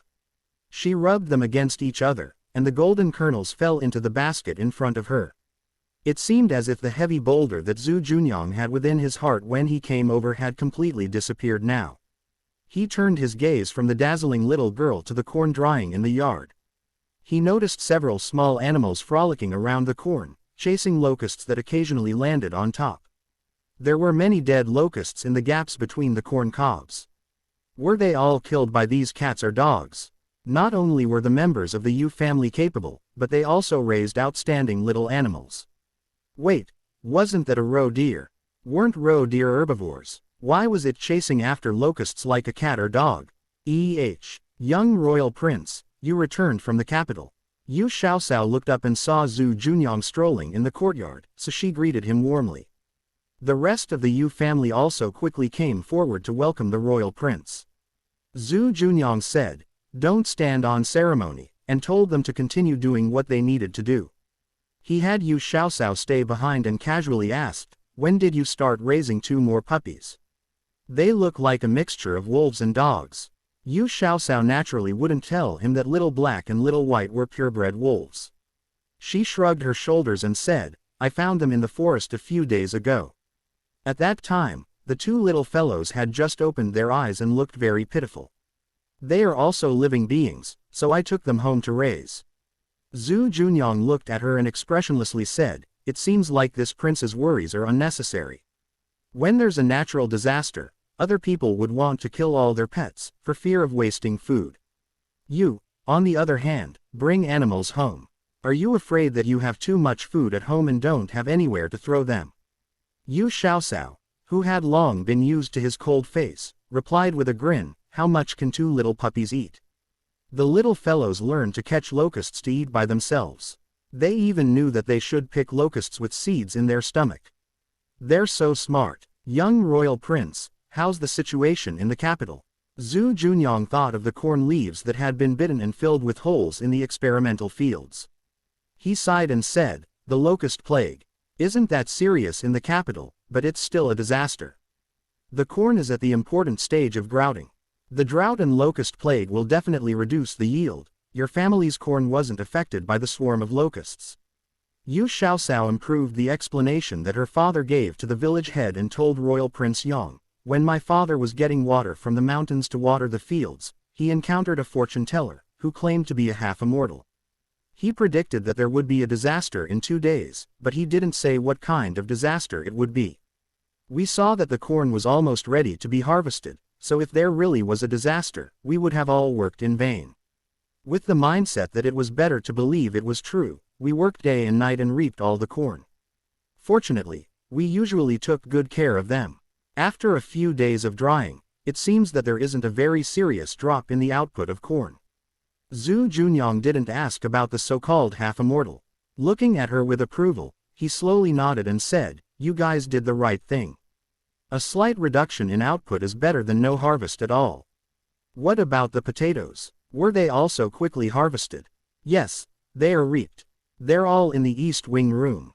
Yu Xiaosao led the way to the East Wing room. The windows in the Yu residence were all made of glass. There were many windows in each room, so it wasn't dim inside after opening the door. Zhu Junyang saw a pile of potatoes inside, and the smallest was about the size of an adult's fist. A trace of emotion appeared on his originally expressionless face. This prince remembers that we only planted 1 mu of potatoes, right? There can be such a big harvest in 1 mu of land. Yu Xiaosao snickered unceasingly in her heart and thought, as this considered a lot. We also secretly stored a lot in the cellar of the west courtyard. However, she appeared serious as she nodded and said, yes. Potatoes are quite productive. There were at least 5,000 to 6,000 caddies in 1 mu of land. Head steward Lu, who followed behind his master, was so stunned that he couldn't close his mouth. A harvest of over 5,000 caddies in 1 mu of land. It was even more high-yielding than sweet potatoes. Moreover, they were planted in sandy land that wasn't very fertile. If they were planted in fertile land, wouldn't the yield be even higher? If the emperor found out, he would definitely be very pleased, right? Over the years, the emperor had always been searching for high-yielding crops so that the people could fill their stomachs and live a prosperous and contented life. With the high-yielding potatoes and corn drying in the yard, the emperor's wish should have been fulfilled. Zhu Junyang bent down and picked up a palm-sized potato. He carefully examined it, and then asked, do you know the methods of eating potatoes? Do we just cook it like sweet potatoes? Yu Xiaosao thought about it and answered in a vague manner, I think so. But potatoes don't have much taste. It has a very plain flavor, so it's better to dip it in salt or sugar. However, during times of disasters, it's enough to satisfy our hunger. Also, unlike sweet potatoes, eating too much won't cause heartburn. How do you know? Did you secretly taste it? Zhu Junyang gently glanced at her with his charming phoenix eyes, but there wasn't any sense of blame at all. Yu Xiaosao laughed hollowly and said, while digging out the potatoes, quite a few of them were damaged. We were afraid that they would go bad, so we tried making a few dishes with the potatoes. It tasted quite good. Young royal prince, should I prepare a potato feast for you for lunch? At least you still have a heart. Zhu Junyang looked at the room full of potatoes with a faint trace of a smile in his eyes. He looked at Yu Xiaosao and said, this prince will make the decision and give 1/10 of the potatoes in this room to your family. It's up to you how you want to eat them. You don't need to sneak around. May young royal prince live for 10,000 years. As soon as Yu Xiaosao shouted, her mouth was covered by head steward Lu, who came out from nowhere. The expression on royal prince Yang's face also abruptly changed. In a flustered and exasperated manner, Head Steward Lu cried in a low voice, "Do you want to kill our royal prince? How can you casually say words such as, 'Long live'? If someone heard it and wants to accuse our master of treason, would you be able to take responsibility?" Yu Xiaoxiao remembered now that, "long live," could only be used for the emperor during ancient times. It wasn't a synonym for cheering like in her previous life. She also realized the severity of this matter. Her eyes were red, and tears welled up in her eyes. "Young royal prince, I didn't do it on purpose. I was so happy that I didn't know what I was saying. What should I do? I'm just an ordinary commoner, so it doesn't matter if I die. But will this cause trouble for young royal prince?" Zhu Junyang looked outside. Yu Xiaoxiao's voice wasn't very loud earlier. Based on the response of the members of the Yu family, who were rubbing off corn kernels in the yard, it seemed like they didn't notice the incident here. The entrance of the courtyard was far away, and the imperial bodyguards guarding outside were all his trusted subordinates. He signaled Head Steward Lu with his eyes, telling him to check around the area to see if there was anyone else around. Head Steward Lu glared at Yu Xiaoxiao like he wanted to eat her, and then he took his order and left. Zhu Junyang looked at Yu Xiaoxiao, who was so scared that all color had drained from her face. He unconsciously softened the expression on his face, and his words of reproach also turned into comfort. "This prince believes that it was unintentional. In the future, you must be more careful when speaking. Not everyone is as forgiving as this prince. If you said such treacherous words in the capital, all your family's properties will be confiscated, and your entire family will be beheaded." With tears flowing down her face, Yu Xiaoxiao nodded, sniffled her nose, and said, "I understand. In the future, I won't mention that phrase again." Zhu Junyang seldom saw her being as obedient as a rabbit. Usually, when he said one word, she would readily refute him with several words. When faced with a pitiful and obedient Yu Xiaoxiao, the cold-faced young royal prince was actually in the mood to joke with her. "It's not that you can't mention it, but it depends on who you are addressing. If you see the emperor, you can still say that phrase." Yu Xiaoxiao's tears hadn't dried up, but she started arguing with him again. "I'm just an ordinary commoner, so how can I have the chance to see the emperor? You're the most honorable person who I have ever met. No, I think I have cooked for the Emperor Emeritus when he traveled incognito in the past."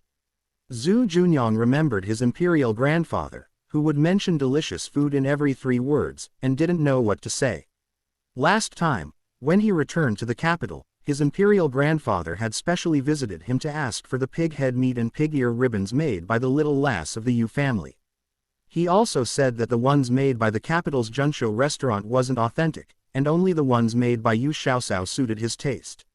When he heard that he didn't bring any back because of the hot weather, his foodie imperial grandfather clamored about going to Dongshan village. He said that he hadn't eaten the meals of a peasant family cooked by the little lass of the Yu family in a long time and really missed it.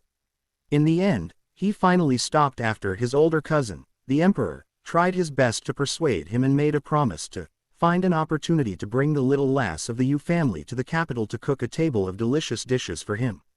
Imperial grandfather was getting old, so the emperor was afraid that his body couldn't withstand him traveling all over the country.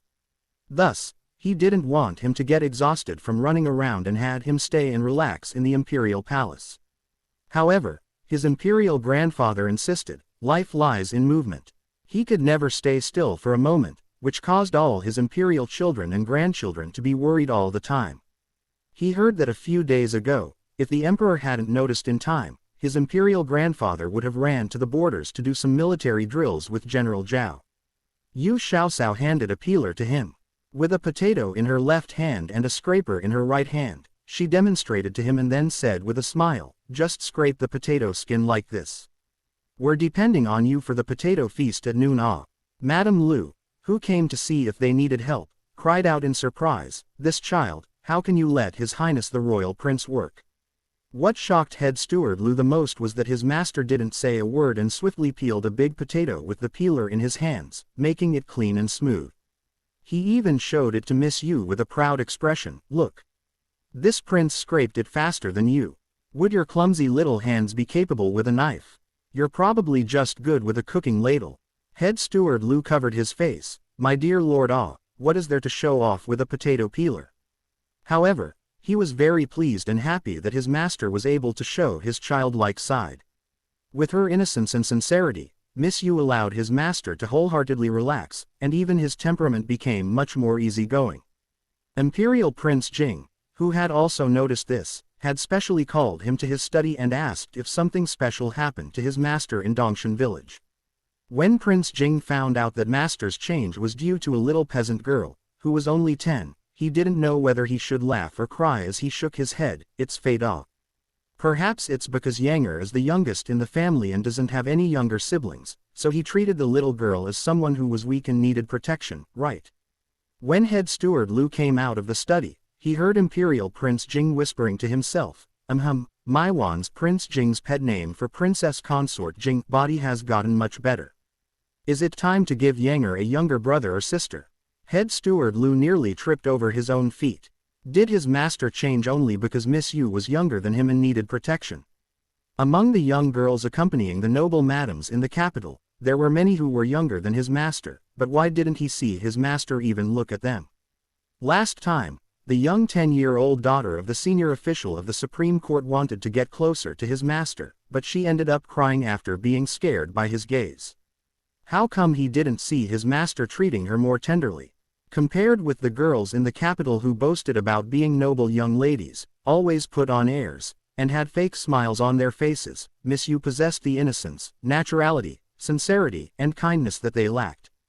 Perhaps the thing that his master wanted to get close to were these qualities that Miss Yu had. Head steward Lu put away his thoughts. He wanted to take the potato from his master's hands, but Zhu Junyang evaded him. Zhu Junyang had become more adept at peeling potatoes. He pointed at the large basin of potatoes that Yu Xiaoxiao brought over and told head steward Lu, "Don't steal from this prince. If you want to practice, there's more than enough over there." 2 rows of tears immediately flowed down head steward Lu's cheeks. "My dear Prince this old servant wants to help you get out of the laborious task of peeling potatoes. I didn't expect you to be ungrateful and drag this old servant into it too." He accepted his fate and picked up a potato. Since his master was able to do this, as a servant, what could he say?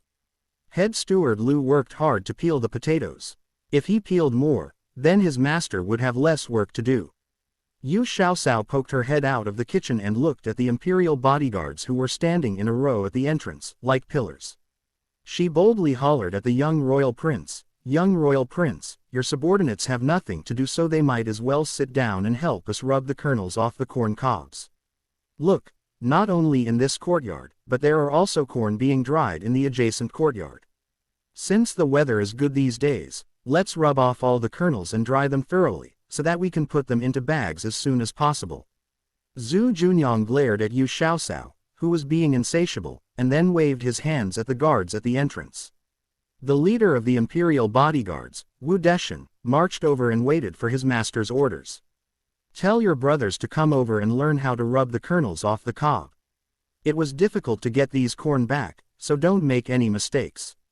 Hurry up," Zhu Junyang ordered expressionlessly. Wu Deshan secretly glanced at the potato that his master was peeling in his hands and thought, even master was ordered to do work, so there was no way that we, the subordinates, can stay idle.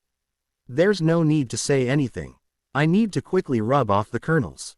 When Yu Xiaoxiao poked her head out of the kitchen again, a dozen or so imperial guards were sitting in the courtyard. They had strong hands, so when they rubbed the corn cobs, only the sound of kernels falling down could be heard. Yu Xiaoxiao smiled so much that only her teeth could be seen. She shouted out towards that yard, "Imperial bodyguard older brothers, thank you for the hard work. I'll add more food for your lunch. Little Shito, go buy 5 caddies of pork belly and 10 caddies of spare ribs from the neighboring village's Uncle Li. Little Fangping, go to Auntie Joe's house and buy 5 cockerels, and then ask your older brother to help slaughter them." After receiving their tasks, the 2 little fellows put down the corn in their hands. Little Shito ran into the room to get the money, gave his younger cousin a silver bit, and then they split up to accomplish their tasks. Among the imperial bodyguards, Wu Deshan and 2 other guards had been to Dongshan village before. They knew that the little girl from the Yu family was an excellent cook, and her cooking was much better than many of the famous restaurants in the capital. Thus, he smiled and said to his fellow brothers, "Brothers, work hard. There will be a delicious meal at noon. The other bodyguards didn't think too much of it. Wasn't it just pork belly, spare ribs, and chicken? They frequently ate these at home. Even if the meals from peasant families were tasty, how special would it be? When a tantalizing fragrance drifted out of the kitchen, the imperial bodyguards couldn't stay calm anymore. They kept rubbing the corn in their hands, but their heads all looked towards the direction of the kitchen. Their eyes were all fixed in that direction, and they swallowed their saliva from time to time. Looking at his hopeless subordinates, Wu Deshan shook his head with a smile and freed a hand to rub his own tummy. So fragrant, it was so appetizing that the gluttonous bug in his stomach was rebelling. As if there was someone dragging its tail, time slowly passed by. After waiting and yearning, it was finally time for lunch. The Yu family took out stools and wooden boards and set up a simple dining table under the shed built for rubbing kernels. They also borrowed some chairs and stools from their neighbors. With a dozen or so imperial bodyguards and over 10 members of the Yu family together, the scene was quite spectacular, as if they were holding an all-day banquet. The imperial bodyguards sat in rows, and they all looked eagerly towards the kitchen. It was time to serve the dishes. It was indeed a potato feast. Braised potatoes, pan-fried potato bites, human-baked potatoes, sliced potatoes sautéed with green pepper and tomato, sautéed spare ribs with potatoes, braised pork with potatoes, sliced pork stir-fried with potatoes, sour and spicy shredded potatoes, sliced potatoes pot, shredded potatoes stir-fried with eggs. There were also French fries, potato chips, and mashed potatoes, which were the children's favorites, as well as their homemade ketchup. Even the staple food were made of potatoes, such as pan-fried potato pancake, shredded potato egg pancakes, and the delicious-smelling crispy potato pancakes, such a sumptuous potato feast. They were all homemade dishes, but after all, potato was a new type of food and it was also very tasty. The guards relaxed their cheeks and ate until their mouths were covered with grease. They couldn't stop eating. Her grandfather and oldest aunt's family, who sat at the same table as the young royal prince, didn't even know what to do with their arms and legs, let alone eat. Thus, Yu Xiaosao considerately set up a table for them in the west courtyard and brought the dishes over. The Yu family members were already used to eating at the same table as the royal prince. Although the royal prince didn't really smile a lot, he was quite a good person. He didn't put on airs, and he also didn't require them to follow formalities. Young royal prince, you should try my second sister's French fries. Dipping them in the ketchup, there is a sweet and sour taste. It's crispy on the outside and tender on the inside. It's very delicious. Little Shido held the French fries that his second sister specially placed in front of him and suggested Royal Prince Yang to try it. Zhu Junyang readily picked one up and dripped it into the ketchup.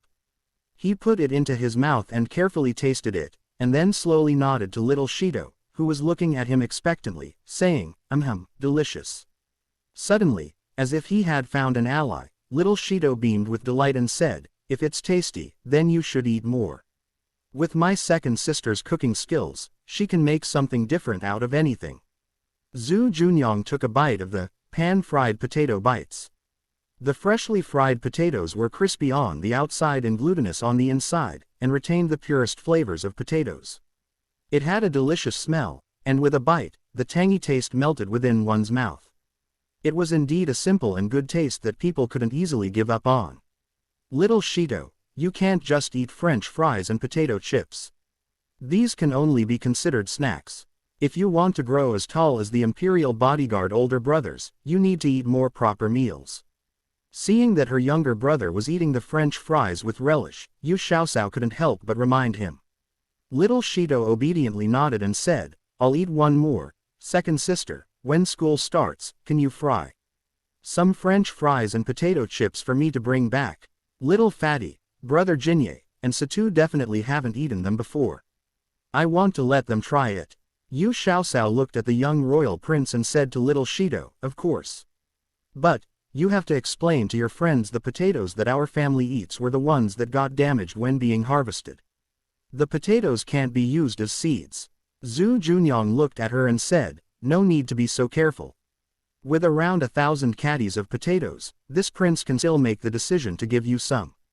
In principle, these potatoes and corn are grown by your family, and thus belong to your family. When I gave the seeds to you, I made it clear that the imperial court will buy them according to the price you set after they are grown. Have you guys decided on the price? The Yu family were very genuine and honest people. Zhu Junyang wasn't concerned that they would set a high price at all. These potatoes taste quite good and the cooking methods are also very simple. If they are popularized, the common people can learn them too. Zhu Junyang kept eating, but he also didn't forget to say to Yu Xiaosao, you should organize the cooking methods for potatoes, and it will be best if you write it down in a book. This prince will take it back when I go back to the capital next time. Yu Xiaosao grumbled, young royal prince, you want to take my recipes with just a few words. You're not going to give me some benefits in return. Back then, when the Emperor Emeritus traveled incognito, he had spent 300 taels to buy my recipes for pig head meat and braised food. My family is also continuously receiving money for the roasted chicken and roasted duck recipes that I sold to Junshou restaurant. Iya, mother, why did you hit me? Madame Lu looked at the young royal prince's expression and pretended to hit her younger daughter again as she said, this child, is money the only thing you think about? The royal prince and the emperor got these high-yielding potatoes and corn so that the common people can fill their stomachs. You, on the other hand, had only done a small favor but still wants some benefit. Aren't you ashamed? Yu Xiaosao replied in a justified and confident manner, the emperor is doing it for the future of his country, and the young royal prince wants to successfully complete his task.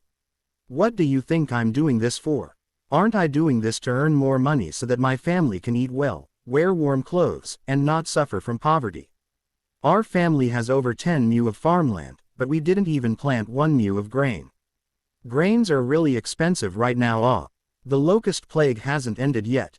If we want to plant grain, we have to wait until at least the beginning of spring next year and harvest them in the summer. During this period of nearly 1 year, we would have to constantly purchase overpriced grain. Although our family has made some money, it's still not enough for our family to use it in this way for a year. Madame Lu thought about the price for coarse grain in town, which had risen to over 100 copper coins. Moreover, the price was inflating day by day. It was already considered good if the food they hoarded could last them until the autumn. Although these corn and potatoes were high-yielding crops, they didn't have any control over the disposition of them at all and had to hand them all to the imperial court. After hearing her younger daughter's words, the whole family became downcast, and the originally delicious potatoes turned tasteless in their mouths. Taking in everyone's expressions, Zhu Junyang ate a piece of potato from the braised pork dish, slowly swallowed it, and then said, it makes sense. But you missed a point. Missed what? After shouting, Yu Xiaosao felt relieved and started eating the sour and spicy shredded potatoes in big mouthfuls. In her previous life, this dish was her favorite, and she would never be tired of eating it. You forgot that this prince is here. Seeing that she was eating with relish, Zhu Junyang also grabbed some with his chopsticks and put it in his mouth. He continued, this prince never mistreats the people who works for me. Do you see the 2 carts of goods in the yard? 1 cart of white rice and 1 cart of wheat flour. There are at least 2,000 caddies. It should be enough for you guys to eat for a while, right? The Yu family members were stunned when they heard this. Over 2,000 caddies of fine grain. If each person ate 15 caddies of grain per month and there were currently 12 people in the family, they would need about 200 caddies of food each month. With 2,000 caddies, it would be enough for them to eat for more than half a year. Almighty young royal prince, Yu Xiaosao almost jumped up with joy and kissed him a few times on his face. However, she remembered that it was ancient times now. If she did that, it would be extremely shocking. It was better to keep a low profile. Zhu Junyang looked at the young girl, who had a fawning expression, snorted and said, the emperor personally bestowed this prince with the position of the Minister of Disaster Relief. The imperial court has already allocated money and food, and it will soon be distributed to all the prefectures. This prince has already checked. Tanggu town is a serious disaster area, and we will prioritize providing disaster relief to the more severely affected regions. Yu Xiaosao worriedly asked, but the capital was also affected. How much food can the imperial treasury provide? This isn't something you need to worry about. Zhu Junyang took another bite of the sour and spicy shredded potatoes and had fallen in love with the taste of the sour and spicy food. He said, "The fleet has already set sail. In these past 2 years, the weather has been good in the south and they have an abundant amount of grain. There will be enough food for the disaster relief." After hearing this, the Yu family finally felt relieved. They were very grateful for and had a lot of good words to say about the emperor, who loved his country and people. With more than a dozen free laborers, they finished rubbing off the kernels for all the corns in the Yu residence and packed them in uniform-sized sacks in 3 days. In the 10 mu of land, they harvested a total of nearly 18,000 caddies of crops, which also meant that the average yield per mu was 1,800 caddies. One must know that the current grain output was very low, right? So a harvest of 500 caddies of wheat per mu was considered very high. What did it mean to have a yield of 1,800 caddies per mu? For example, if the income from 1 mu of farmland could support a family of 2, then this 1 mu of farmland could support 6 or 7 people. Just think about it, with such high-yielding crops, would they still have to worry about the common people not being able to fill their stomachs? After a discussion, Yu Xiaoxiao's family decided to sell the potatoes and corn at the price of improved varieties. 1 caddy of corn cost 100 copper coins. Out of the 18,000 caddies, Zhu Junyang only took 15,000 caddies and left the remaining 3,000 to the Yu family as seeds and grain ration. In this way, the Yu family received 1,500 taels as income with just corn alone. Potatoes were sold at the price of 200 taels per caddy, so 5,000 caddies of potatoes cost 1,000 taels. To the present Yu family, 2,500 taels didn't mean much compared with the dividends that Yu Xiaoxiao earned from Zhunshu restaurant. But, on second thought, it was definitely the first time in the Great Ming Dynasty that anyone had earned more than 2,000 taels in 1 year for their harvest in 11 mu of farmland. Ahem, of course, that was with the exception of the Yu family's early maturing watermelons. Right now, besides the 2,000 caddies of fine grain that the young royal prince brought over, the Yu family also had 3,000 caddies of corn and 600 to 700 caddies of potatoes. In addition, they also had the grain that they hoarded in the storage room. Yu Xiaoxiao no longer had to worry about losing the money in her hands due to buying high-priced grain. The Yu family's corn and potatoes weren't affected by the disaster, and they still had a good harvest. Moreover, there was a high yield too. Zhu Junyang couldn't sit still anymore. After hastily arranging the matters of the disaster relief, he took a few carts of corn and potatoes back to the capital to receive his reward for accomplishing his task. The food for the disaster relief arrived in the Jinwei prefectural city 3 days later. The prefectural magistrate knew that the Minister of Disaster Relief, Royal Prince Yang, was in Tanggu Town, so he naturally sent the grain to Tanggu Town first. 5 days later, a cart of food for disaster relief arrived at the county yamen in Tanggu Town.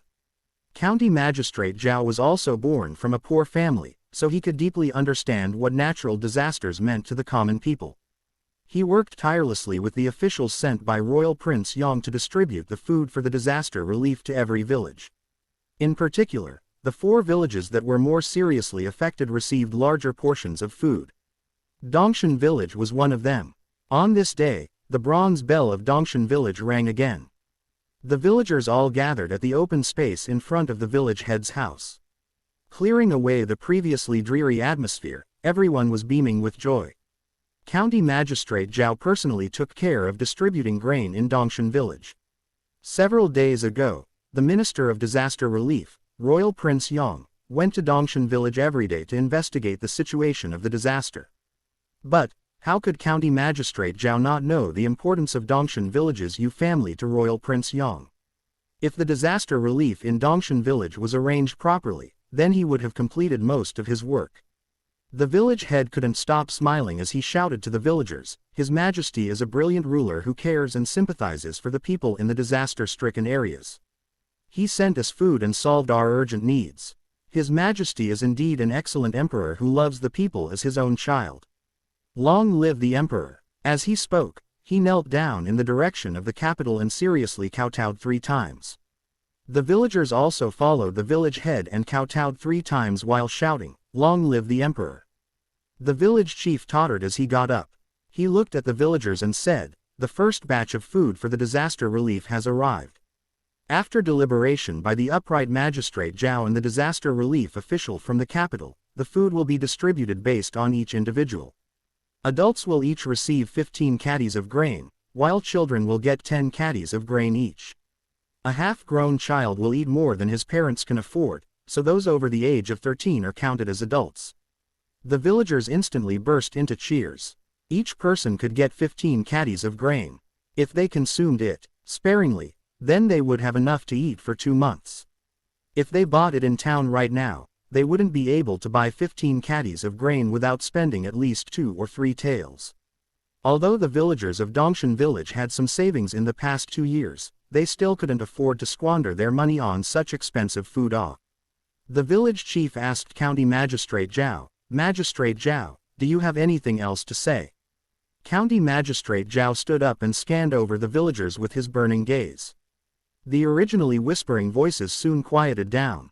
County Magistrate Zhao nodded with satisfaction and said, "Villagers, the difficulty is only temporary, and the disaster will eventually pass.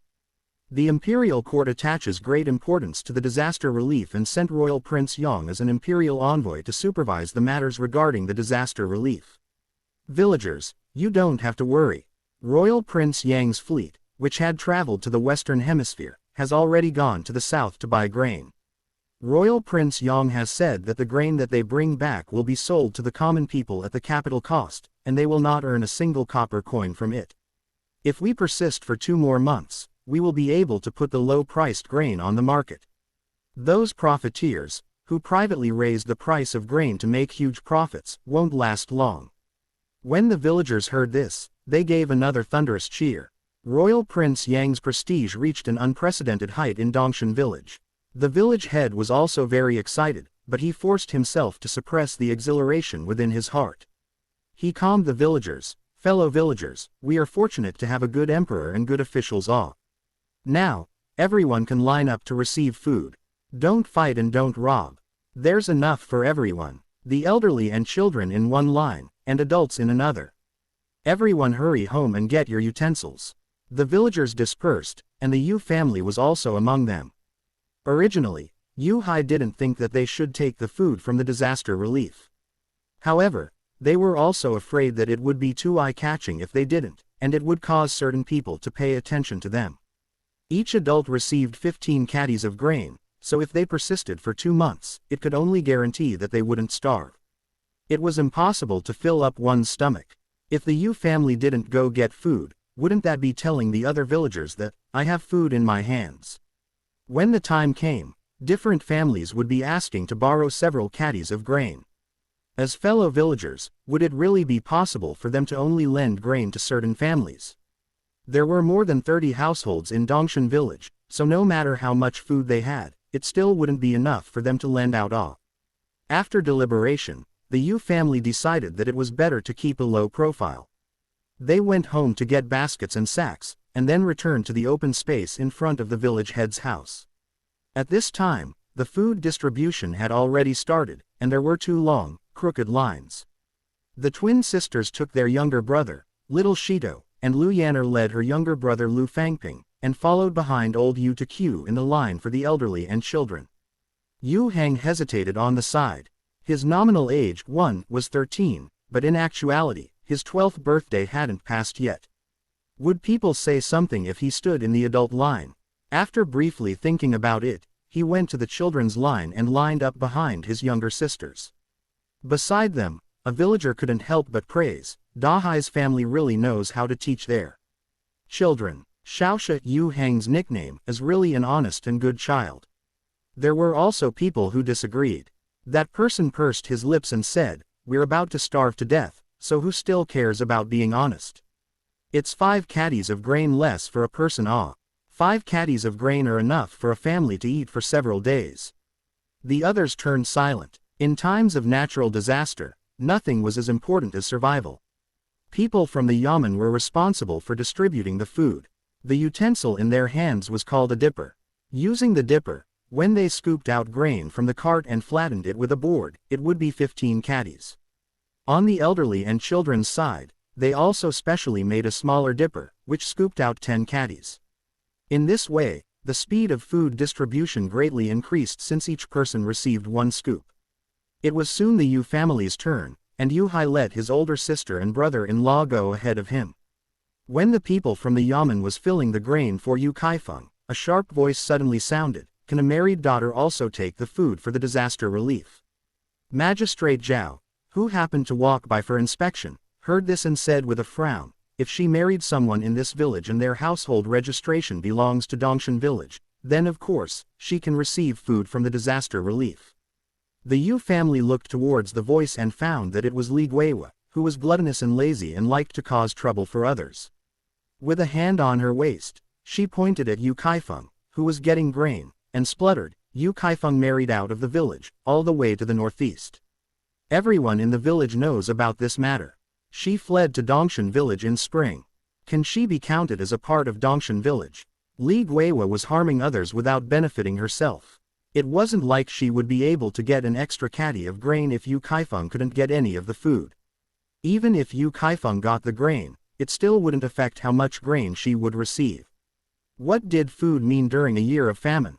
They were all precious living lives. Li Guiwa stopping others from getting food was no different from killing others for money.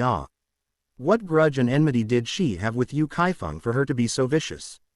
The villagers of Dongshan village all looked at Li Guiwa with complicated gazes. This woman was a poisonous snake that might suddenly jump out and bite people. When they returned home, they must tell their wives to stay far away from people like her.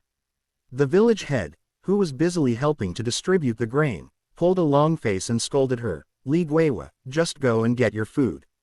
Why are you talking so much?" Shaking the fat on her body, Madame Li smiled at the county magistrate and said, "Aren't I helping my lord, the magistrate, pick out the people who are trying to take advantage of the situation? The food distributed by the imperial court can't be taken by these random people. Village chief, you can't shield the Yu family just because you're close with them." Madame Li's heart was full of resentment towards Yu Hai's family. Lu Hu was an outsider with a different surname, yet he took him in, supported his family with food, and let them live in a brick and tiled roof house. He also helped them build a house, while telling others that it was built with the money that Lu Hu earned himself. In the past half a year, besides selling watermelons outside of the village, when did Lu Hu ever go out to make money? Yu Hai would rather help an outsider than do small favors for Yu Dashan. Allegedly, Yu Hai's family ate meat and fine grain every day. She, on the other hand, could only eat the little coarse grain and flatbread given by her mother-in-law. Her maternal brothers were also becoming annoyed with her going home to take things. Her older sister-in-law, in particular, always made harsh remarks. She was bringing back less and less food each time, which wasn't enough for her to eat at all. The feeling of hunger was so unbearable, and she even dropped down a size. After old Yu divorced Madame Zhang, Madame Li repeatedly clamored about dividing the family. However, Madame Zhang threatened that they would have to leave empty-handed.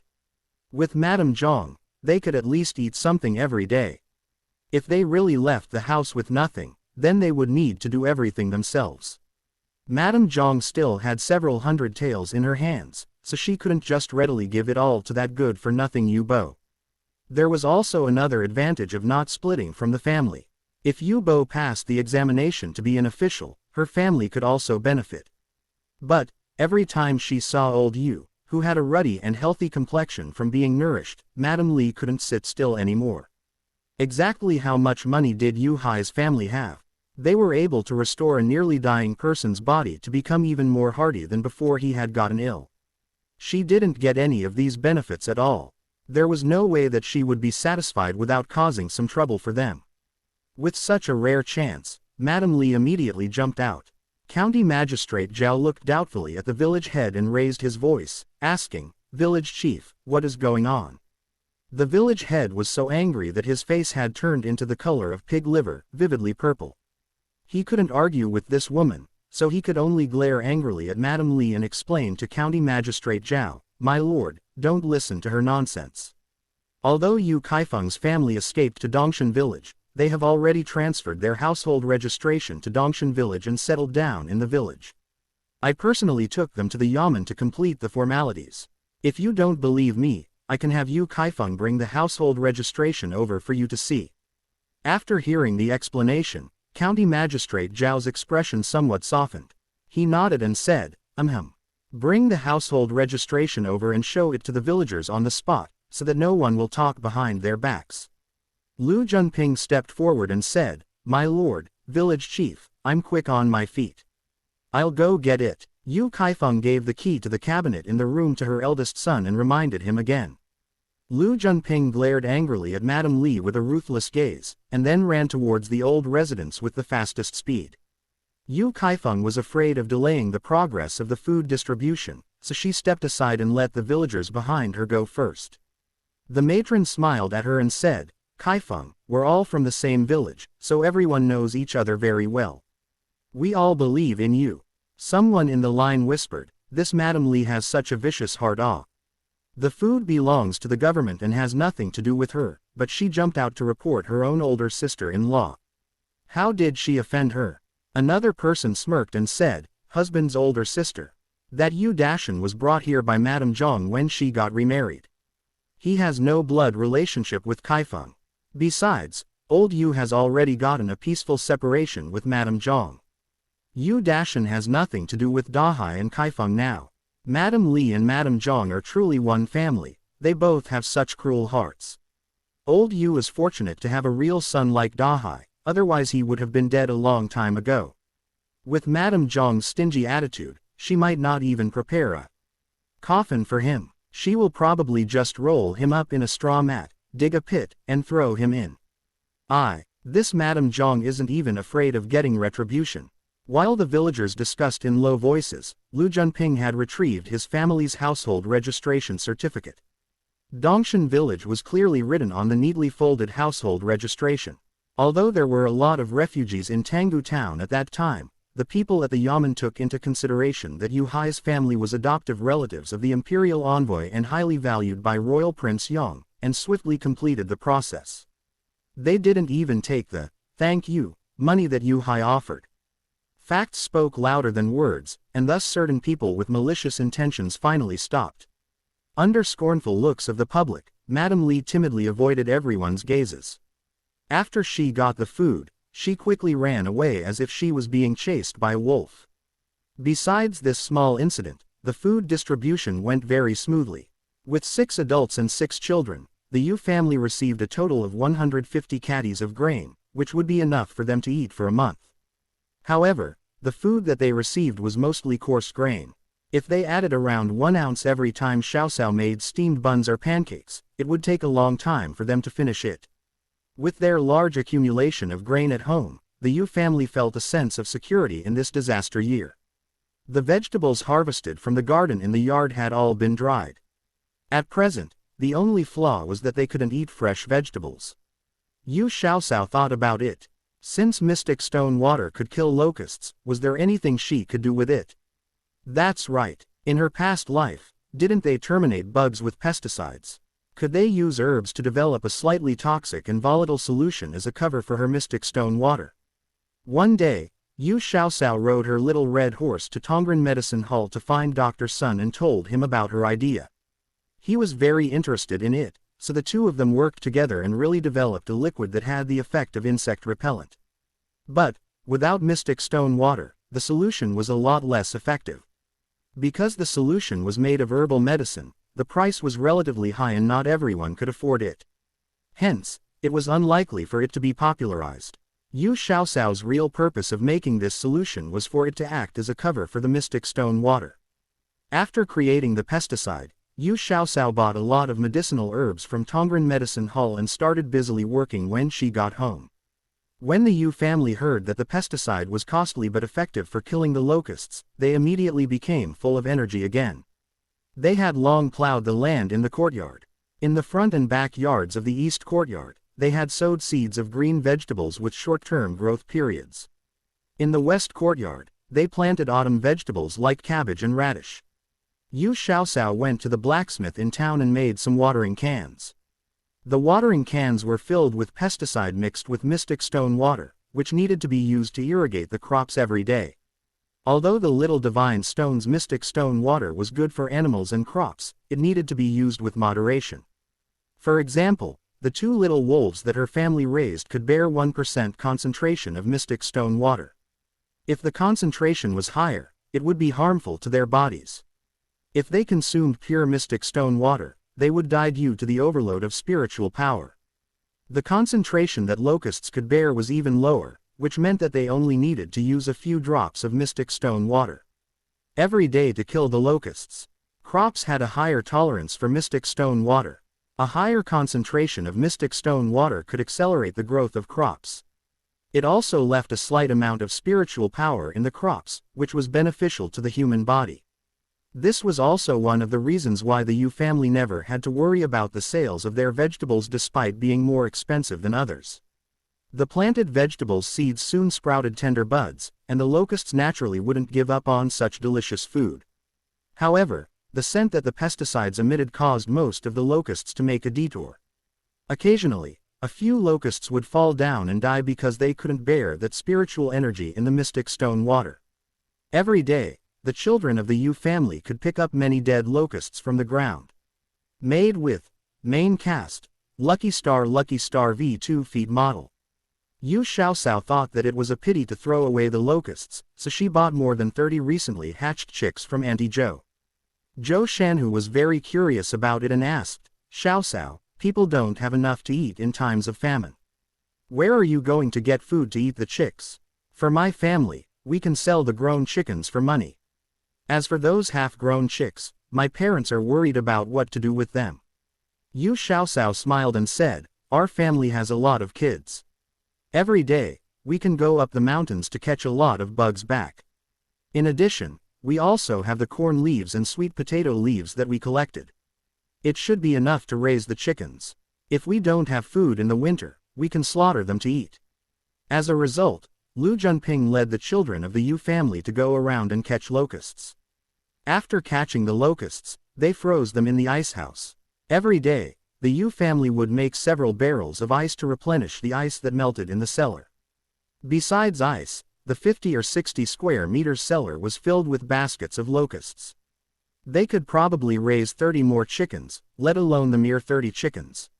They sun-dried the locusts that died in the cellar, ground them into powder, and mixed them in the chaffs.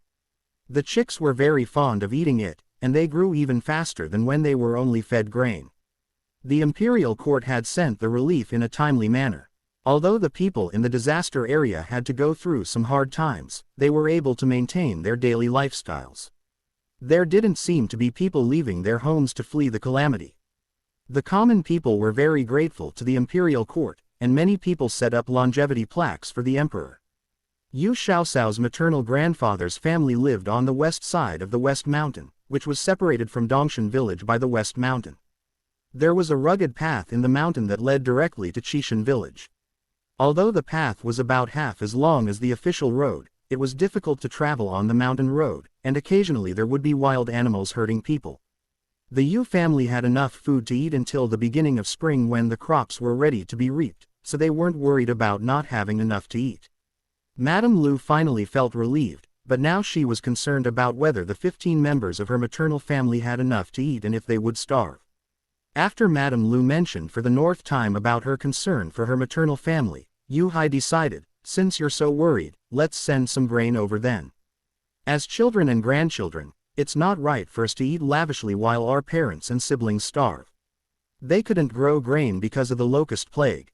Except for Lu Hu, who went to work as a stevedore at the docks, most of the family just idled at home. Old Yu took several of the children to gather seafood at the beach, and Yu Shaolian sold starch jelly at the docks. The ingredient for making starch jelly was the dried red marine algae that they hoarded last year. Due to the high price of grain, they couldn't sell cold noodles. The reason was very simple. A bowl of cold noodles usually cost 5 copper coins, but the price of grain had soared to the sky-high price of 30 or 50 times more than usual. If they set a low price for cold noodles, then they wouldn't be able to make any profit. If they raised the price, who could afford to eat it? Fortunately, they still had a lot of the red marine algae that they collected last year. They should have enough to sell for 2 to 3 months. However, they needed to slightly raise the price for starch jelly, which cost 5 copper coins a bowl now. The business at the docks wasn't as good as last year's, but there was still some profit every day. Thus, Yu Shaolian naturally wouldn't give up on it. Now, the busiest members of the family were Yu Shaolian and Yu Hang. They both had their own businesses to take care of.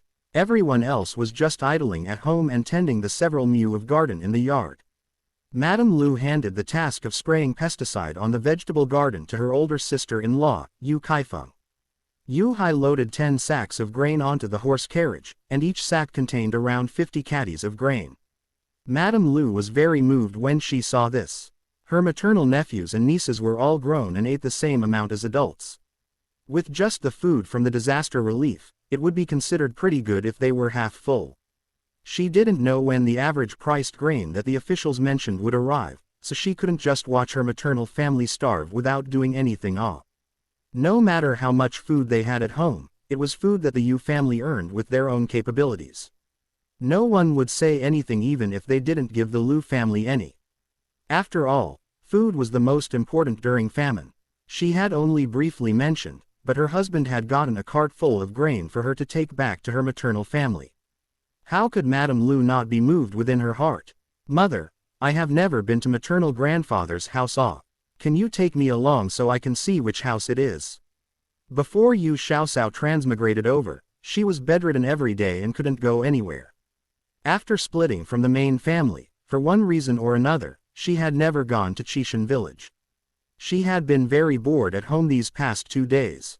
When she heard that there was a chance to go out, she quickly asked to go along. Little Shito also rushed out of his room and shouted, "I want to go, too. I want to go, too." Yu Hai chuckled and said, "Okay. Let's all go together." Madame Lu rolled her eyes and said, You're always spoiling them." Yu Xiaosao took out the grasshopper sauce from the cellar, and brought a bag of the biscuits that she made yesterday, as well as her homemade cured meat and dried duck. These gifts were absolutely presentable. The grain on the horse cart was covered by straw thatches and corn stalks. Yu Xiaosao and little Shito climbed to the top of the grain and sat on it. Madame Lu sat on the shaft, while Yu Hai drove the cart. The 4 members of the family traveled on the newly built road at the foot of the West Mountains and headed in the direction of the official road. Originally, from the Yu family's old residence, they had to travel across the entire village to go out. Later, when Imperial Prince Jing was building his mountain manor in the West Mountain, he specially opened a road, which just happened to pass by the gates of the Yu residence. It went around the village and led directly to the official road, saving a lot of traveling time. The gossiping matrons in the village saw a horse cart coming out of the Yu residence from afar, and it was full of unknown goods.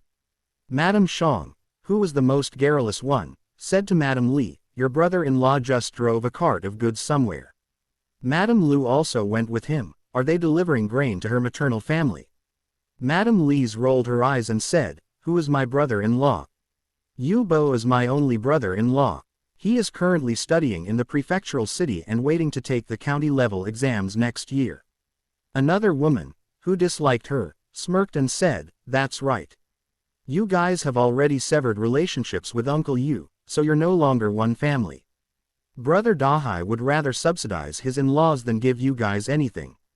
Madame Lu glared at her, but when she saw that the person in front of her a matron who was good at fighting, she turned cowardly again, calling him, "Brother Dahai, you seem quite close off.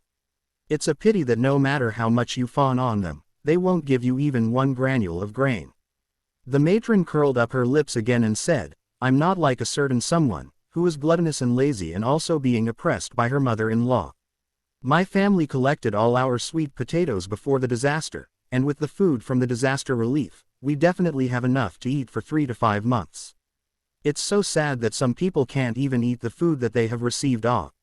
Hearing this, the rage in Madame Li's heart flared up, but she couldn't find a way to vent. Why was she able to come out to gossip with others today? It was because her mother-in-law wasn't home. She had gone to the prefectural city to send food and money to her precious son. All the grain that she brought home was locked in the cabinet by her mother-in-law.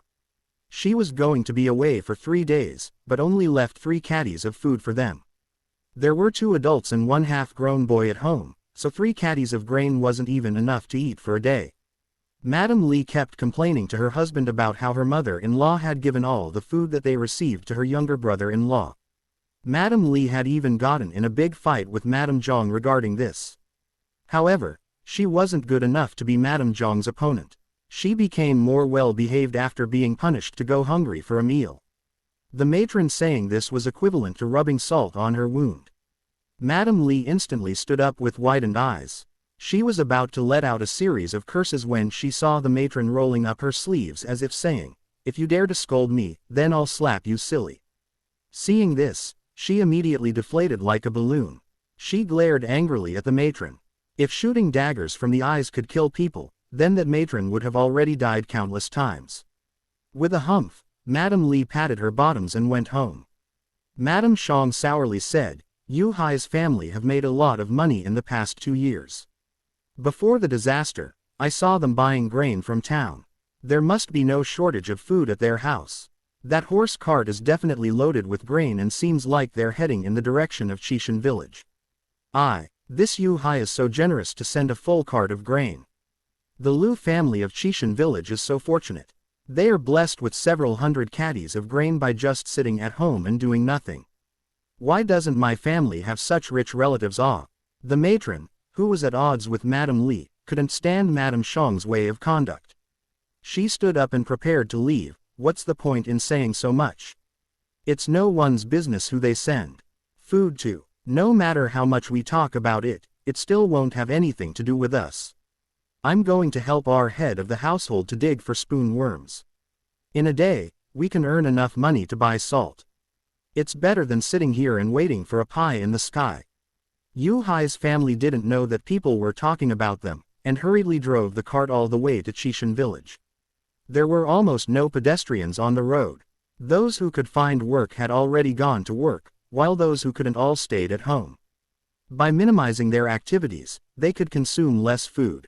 The family set out rather late, and the horse cart didn't move very quickly because it was pulling several hundred caddies of grain.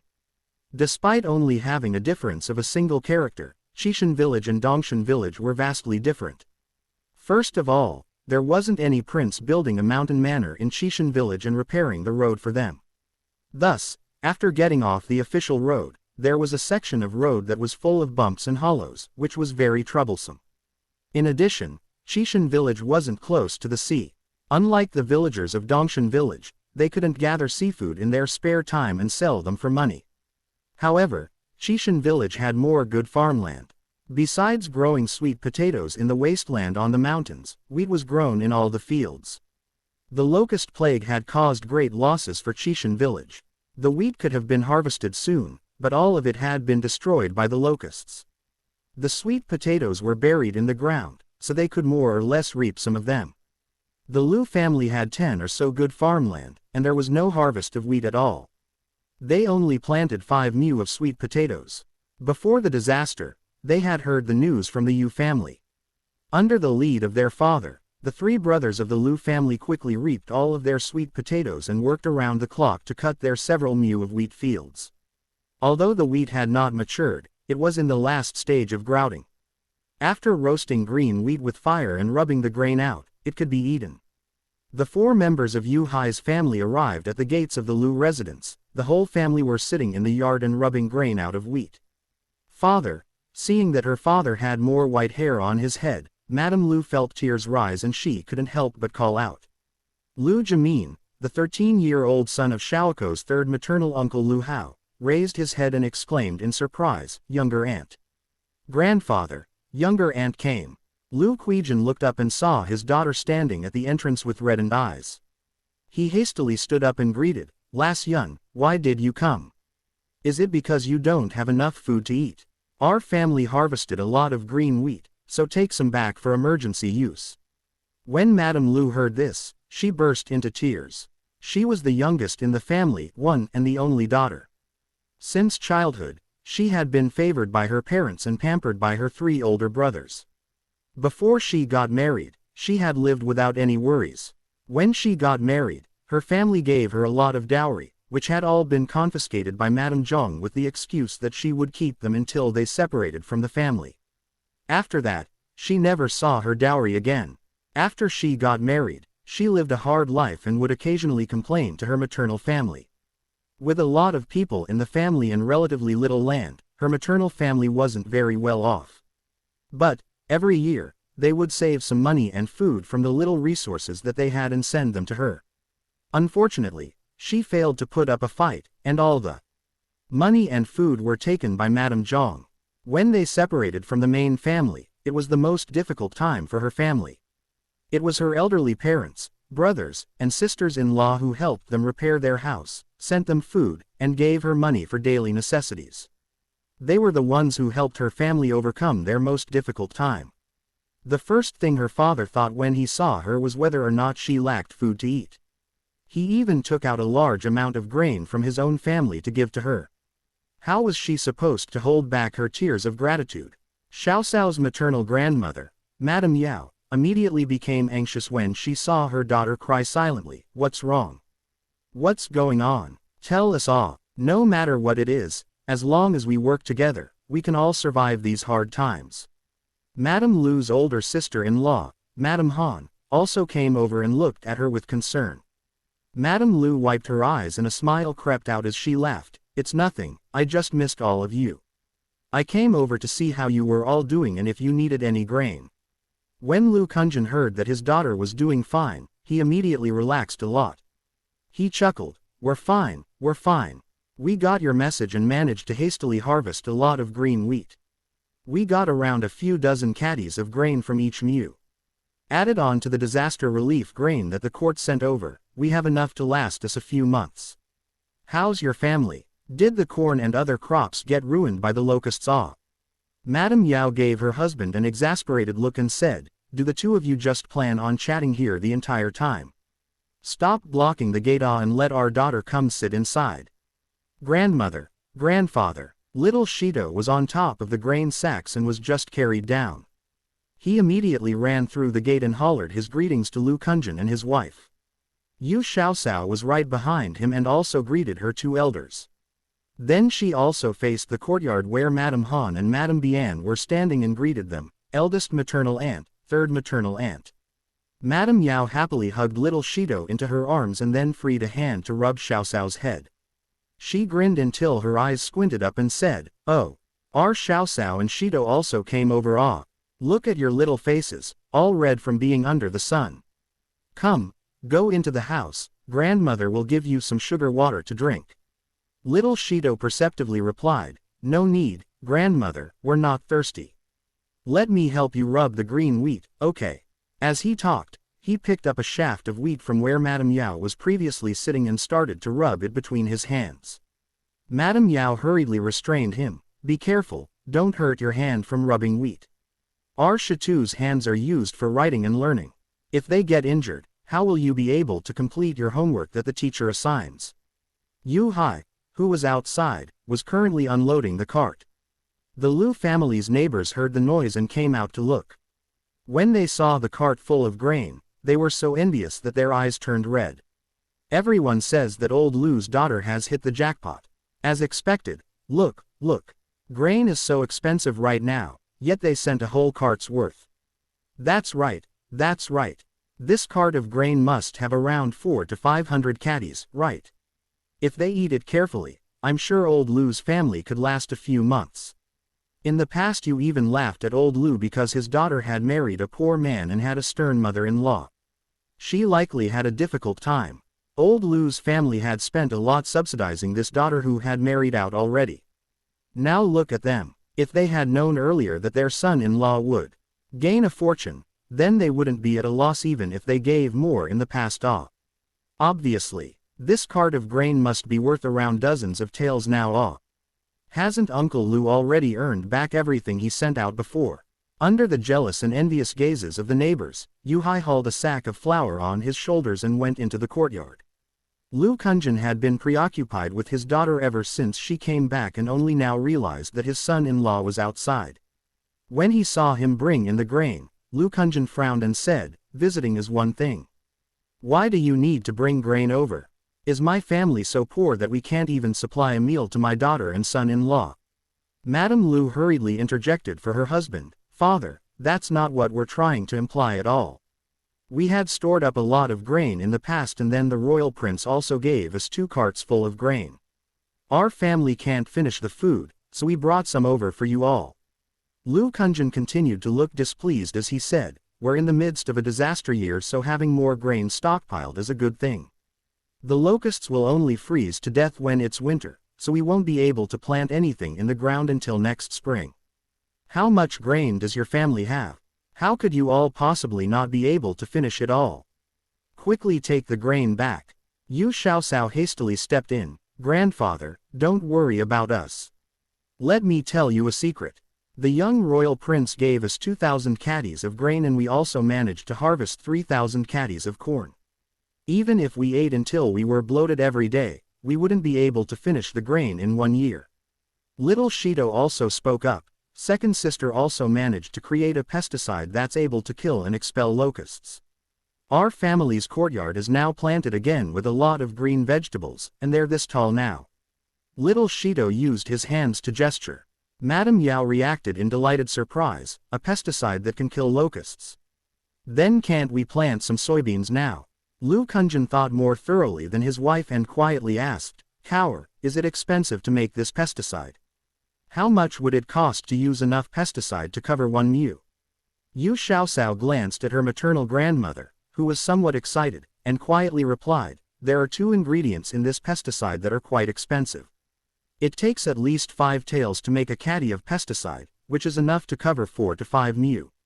When Xiaosao's grandmother found out that 1 mu required 1 tael's worth of pesticide, she immediately backed off and said, "A mu of soybeans can only be sold for a couple hundred copper coins. No point in using this pesticide, we'd end up losing more than we gained. This business is completely not worth it." Yu Xiaosao laughed. "We can't afford to plant too much, but we can still plant a few autumn vegetables and other crops. That way we'll at least have vegetables to eat come winter. Grandmother, grandfather, I brought over a pitcher of pesticide over for you.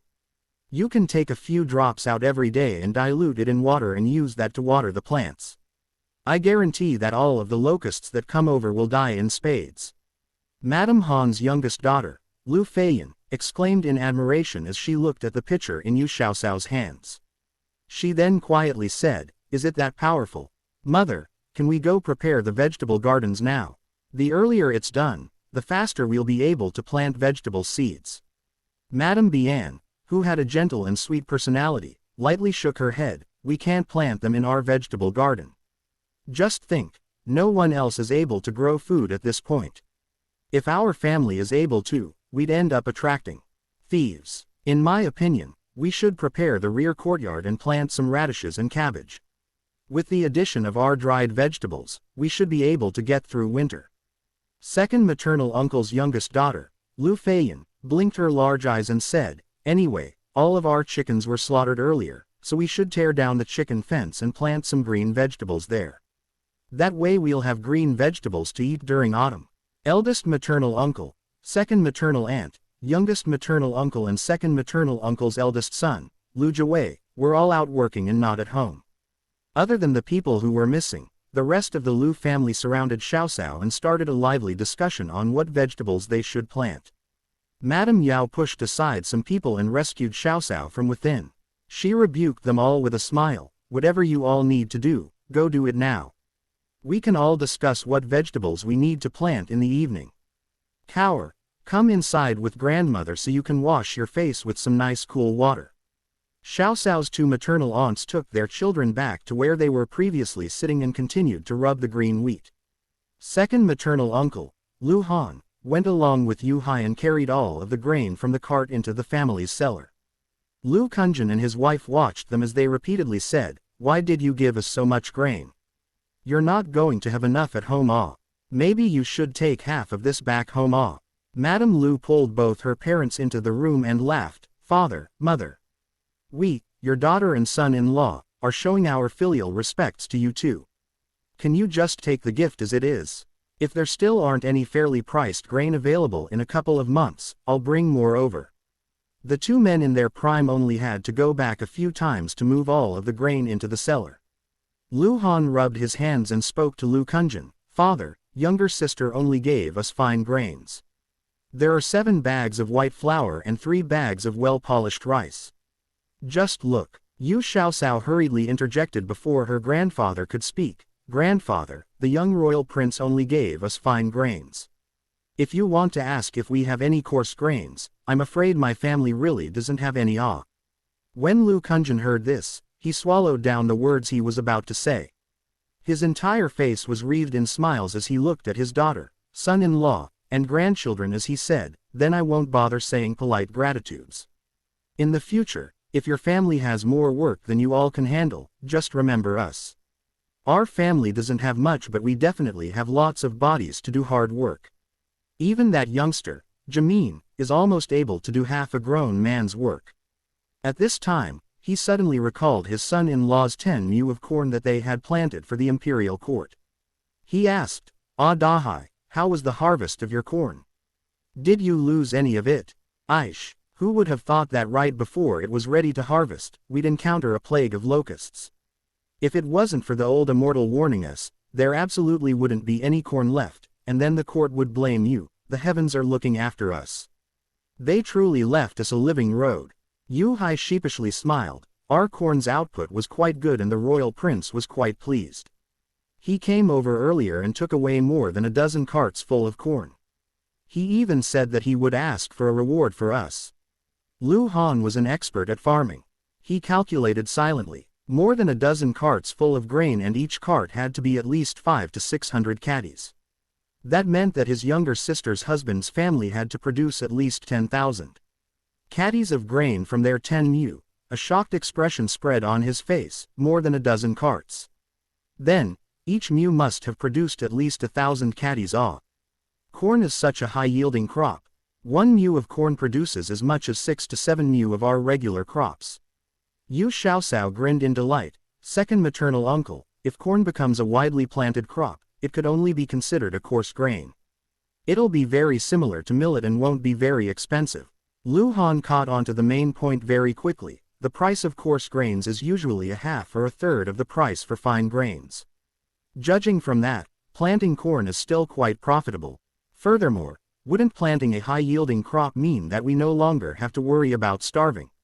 Even if we ate our fill, we wouldn't be able to finish the entire crop. Yu Xiaosao's head bobbed up and down as if she was pounding garlic with it.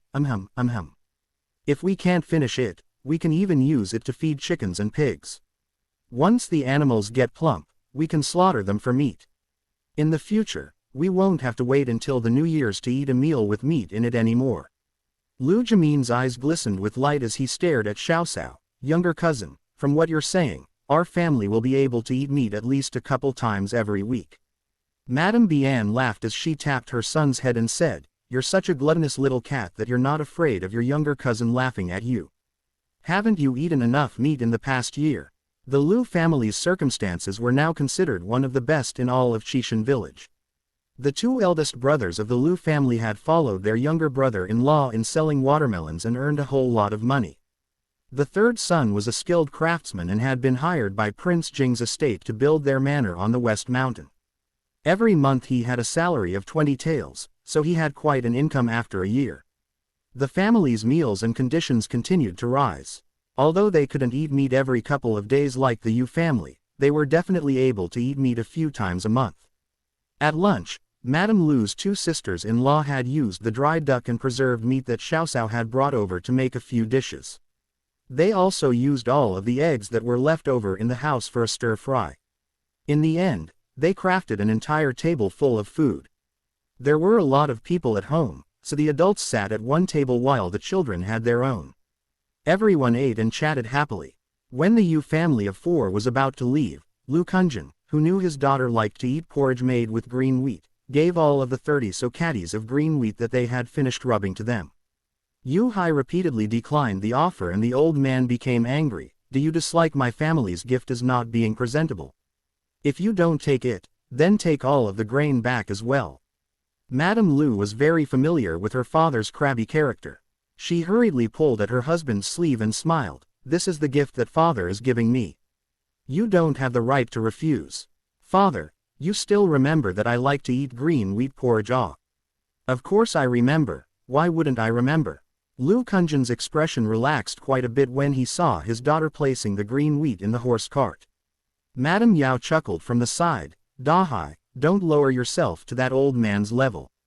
He loves his daughter very much. Our daughter Yun loves to eat porridge made with green wheat, so the house always has a pot going. Every time summer started, he would go pick some wheat from the fields without telling the family and secretly rub the grain out so he could make some porridge for his daughter to eat. After our daughter Yun got married, every year he would always mutter under his breath, "Looks like our daughter can't eat green wheat porridge this year. How about we send a couple caddies over for her?" Yu Hai also dearly loved his daughters. Otherwise, he wouldn't have allowed Xiao Sao to do all of her crazy ideas. He hollered in a voice full of emotion, "Father, we'll take the green wheat. When we get back, I'll especially simmer some green wheat porridge for Muyun to eat." Yu Xiao Sao added in from the side, "Father, I also like to eat porridge made of green wheat. Don't just think of mother and forget this daughter of yours." Yu Hai chuckled shyly, "Then we'll make an extra bowl. Cower can eat with your mother." Little Shido interjected somewhat unhappily, "There's still me, there's still me." Yu Hai lightly patted the back of his son's head, "You little kid, what are you trying to do? Have we ever slighted you on food or drink? Don't we also have white rice and wheat around? Your mother and second sister just have a few likes, yet you try to insert yourself in."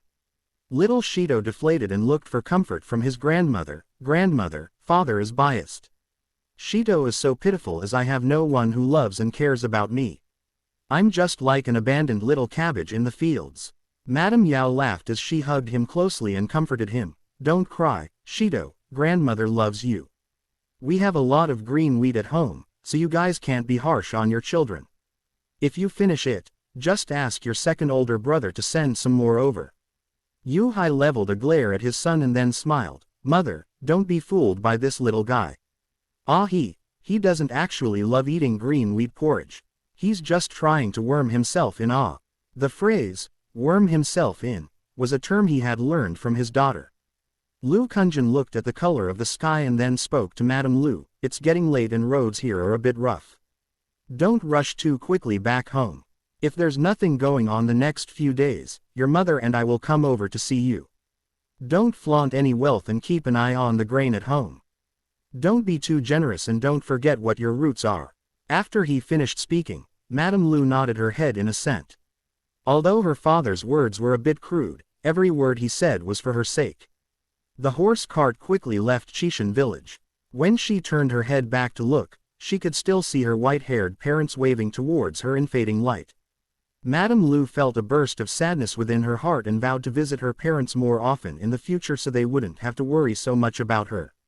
When they got back to Dongshan village, the sky was completely dark.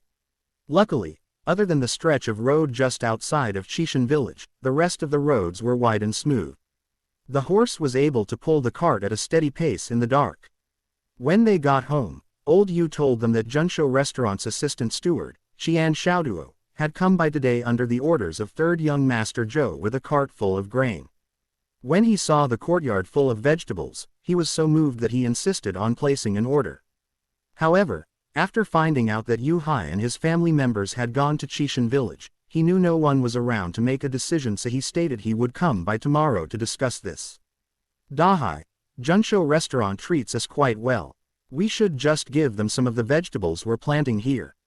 Old Yu thought that the Zhou family, who were grand imperial merchants, had helped the Yu family quite a bit. In fact, they didn't even forget to bring some grain over during this year of disaster. To return the favor, they should give them some vegetables. Yu Hai didn't directly reply and instead looked inquiringly at his youngest daughter.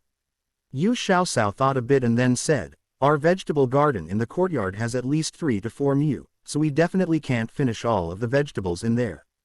However, the pesticide we use every day to drive away the locusts is quite expensive. How about we reserve 2 mu of vegetable fields for Junsho restaurant and only charge them the money used to make the pesticide?" Yu Xiaolian, on the other hand, was not pleased with this idea. "So are you saying that the seeds and the labor used to grow these vegetables are not worth money? If we do as you say, we'd definitely be on the losing side. In my opinion, Junsho restaurant is a large business and they don't care one iota about a little chump change, so we need to sell our vegetables at the current market price. Our family's vegetables are the only ones available right now in town." If Junsho restaurant is able to offer green vegetable dishes, they absolutely wouldn't sell them for cheap and it would attract a lot of customers to them. Where else would they find such a lucrative business opportunity? Yu Xiaoao grinned at her sister and said, Shaolian now has a head full of business. Everything you said was right. Okay, tomorrow, you're in charge of negotiating the terms with brother Xiaoduo. Yu Shaolian twisted around and grumbled, no I won't. Tomorrow morning, I need to go sell starch jelly so how would I have the time to manage this? Aren't you quite familiar with Qian Xiaoduo? You can discuss with him what his plans were in regard to our vegetables. The next day, Qian Xiaoduo came by in the early morning to Dongshan village. The head steward also came along, which showed just how much importance they regarded this particular business. With the Zhou family's assets, it wasn't impossible for them to bring vegetables from the south here.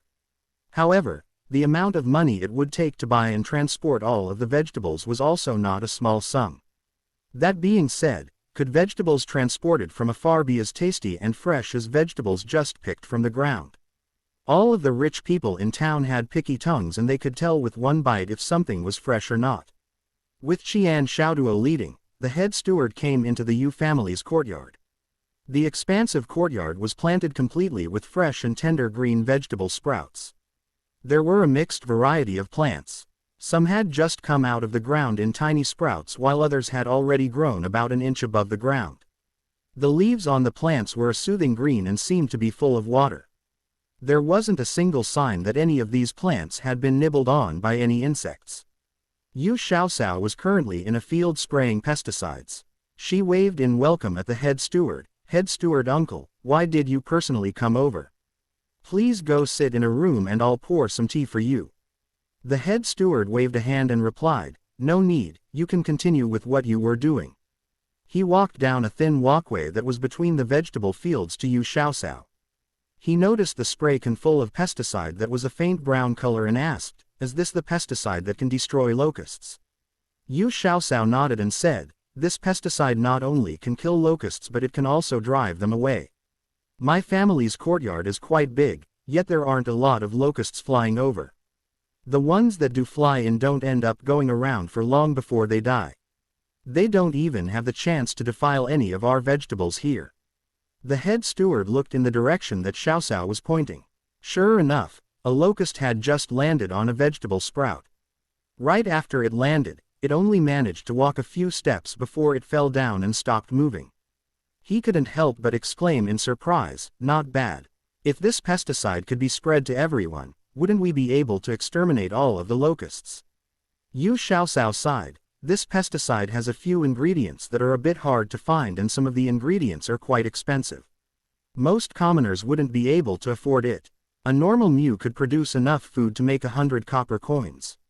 However, the cost to make the pesticide is well above that income. Do you think anyone would do a business that would obviously lose money? The head steward looked at her with a smile on his face and stated, don't worry, we won't let you lose money.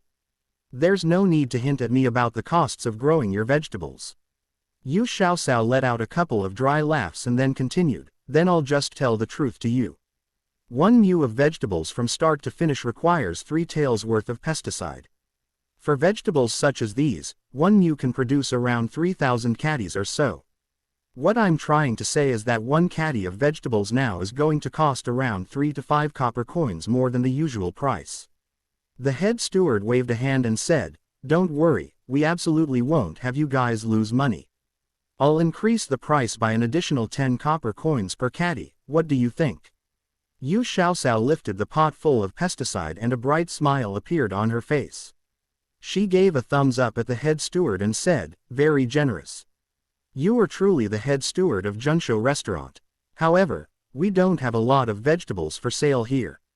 The most we can give you is 2 mu worth.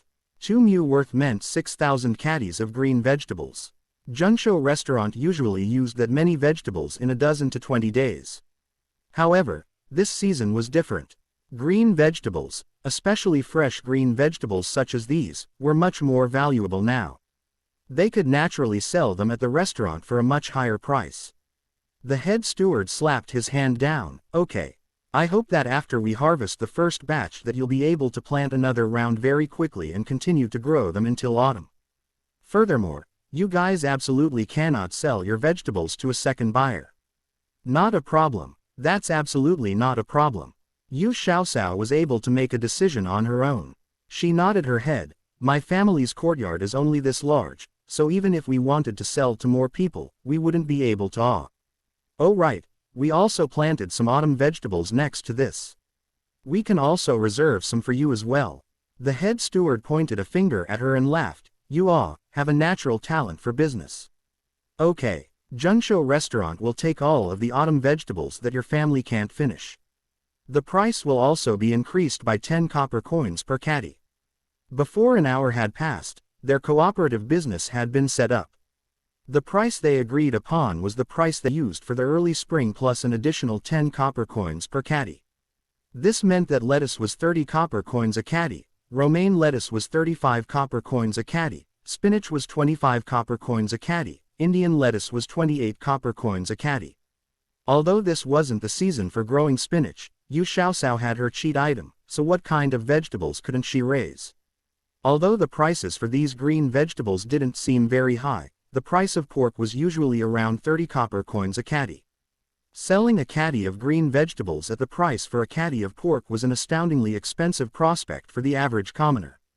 However, currently pork wasn't hard to find, yet fresh green vegetables were now very rare. Recently, Junshou restaurant's business had gone down a bit. One reason was that there were too many meat dishes, while the vegetables weren't very fresh yet extremely expensive. Their taste was also average.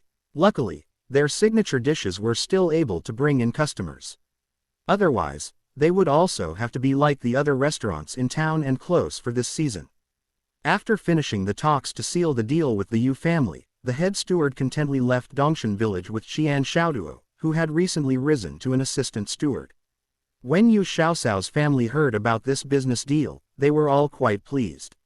Using the lettuce as an example, one Yu could produce at least 3,000 caddies of lettuce. If they sold each caddy for 30 copper coins, then they could make around 90 to 100 taels from the field. Other than their watermelon fields, where else would they be able to make this type of profit from their farm? Because they had agreed to help third young Master Zhou obtain the best quality abalones and seafood, Yu Hai spent his entire summer going out to sea with Lu Xuanju. Lu Xuanju caught fish while Yu Hai dove down. Yu Hai's swimming skills were quite good, and with the help of an air bladder made of sheepskin, he was able to dive around 20 meters down. Every time he dove down, he had quite good luck. He was able to pick up some lobsters, sea cucumbers and abalones. However, most of them were not considered of the best quality, so all of these seafood ended up being at the table for the Yu family to eat. Yu Xiaoxiao also spent a lot of time this summer diving in the water. Every time she made sure to look presentable with her shark skin diving suit and a sheepskin bladder full of air. Her father repeatedly warned her to be careful, so she always went into the shallow parts of the water. Her little dolphin friend knew how to find her, so it was always waiting for her nearby when she dove in. With the help of the little dolphin, she was able to swiftly swim into the deep parts of the ocean. Furthermore, with the little divine stone's magical bubble, she didn't have to worry about running out of air or getting crushed by the water pressure. Sometimes, the little divine stone was in a good mood and would lead her directly to some areas that had the best quality seafood. Thus, her little sack at her waist was always bulging with her finds. After diving a few times, she was able to get enough seafood to fill the Zhou family's yearly quota. Every time she gathered seafood, Yu Xiaoxiao had to surreptitiously go into town and then come back home to assert that third young Master Zhou wanted her father to turn this seafood into dried goods. Yu Hai couldn't help but lament in admiration every time he saw the seafood. In the wider world, there are always people more talented than oneself. I don't know who is so talented and fortunate to be able to gather such good quality sea cucumbers and abalone all the time. After the highest quality seafood was turned into dried goods and sent into the capital, the patriarch of the Zhou family couldn't help but rejoice within his heart that his grandson was able to have a good relationship with the Yu family. There were very few people in the world who had the swimming ability and fortune of the Yu family. He repeatedly advised his grandson to make sure to have a good relationship with the Yu family. In the future, All of the seafood the Zhou family gave to the imperial court relied on the help of this family. Third young Master Zhou naturally didn't need his grandfather to remind him. The Yu family's father and daughter pair were too astounding. If he didn't try his best to maintain a good relationship, then he would be the one who was stupid. He especially had to maintain a good relationship with Yu Xiaoxiao. She was extremely talented despite her young age. Many specialty dishes of Zhengshou restaurant had come out of her hands. Furthermore, from his understanding, she was the person who managed to bring out early ripening vegetables and watermelons to the market. Recently he had heard from the head manager of Zhengshou restaurant in Tanggu town say that the little lass had come up with a new pesticide to destroy locusts and had planted vegetables in her courtyard. When this harvest of vegetables came onto the market, who knew what kind of sensation that would cause? 2 years ago, they had met by chance in an alleyway in Tanggu town. Out of the kindness of his own heart, he had helped the little girl and ended up being rewarded for his good deed. With Yu Xiaoxiao's help, he was able to make Zhengshou restaurant a sensational success. They also opened a condiment factory and started manufacturing vermicelli and century eggs together. All of this allowed him to be looked upon highly by his grandfather and be groomed as the next family successor. His successes had defeated his highly ambitious older brother and he was now the acknowledged heir. The saying, "Good deeds lead to good outcomes," had truly come to circle for him. As the Yu family's vegetables matured until they were about ready to be harvested, Royal Prince Yang, who had been away in the capital for more than 20 days, had finally returned back to Tanggu town covered in dust and travel-worn. He rested for merely 1 day at the manor in Tanggu town and then set off the next day to Dongshan village. As soon as Zhu Junyang passed through the Yu family's front gate, Yu Xiaoxiao joyfully rushed over.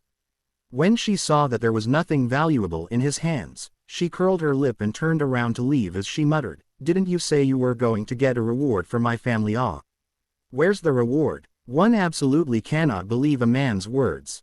Fit. An unfamiliar laugh caused Yu Xiaoxiao to turn back again. She looked curiously at the strange figure who was behind the young royal prince.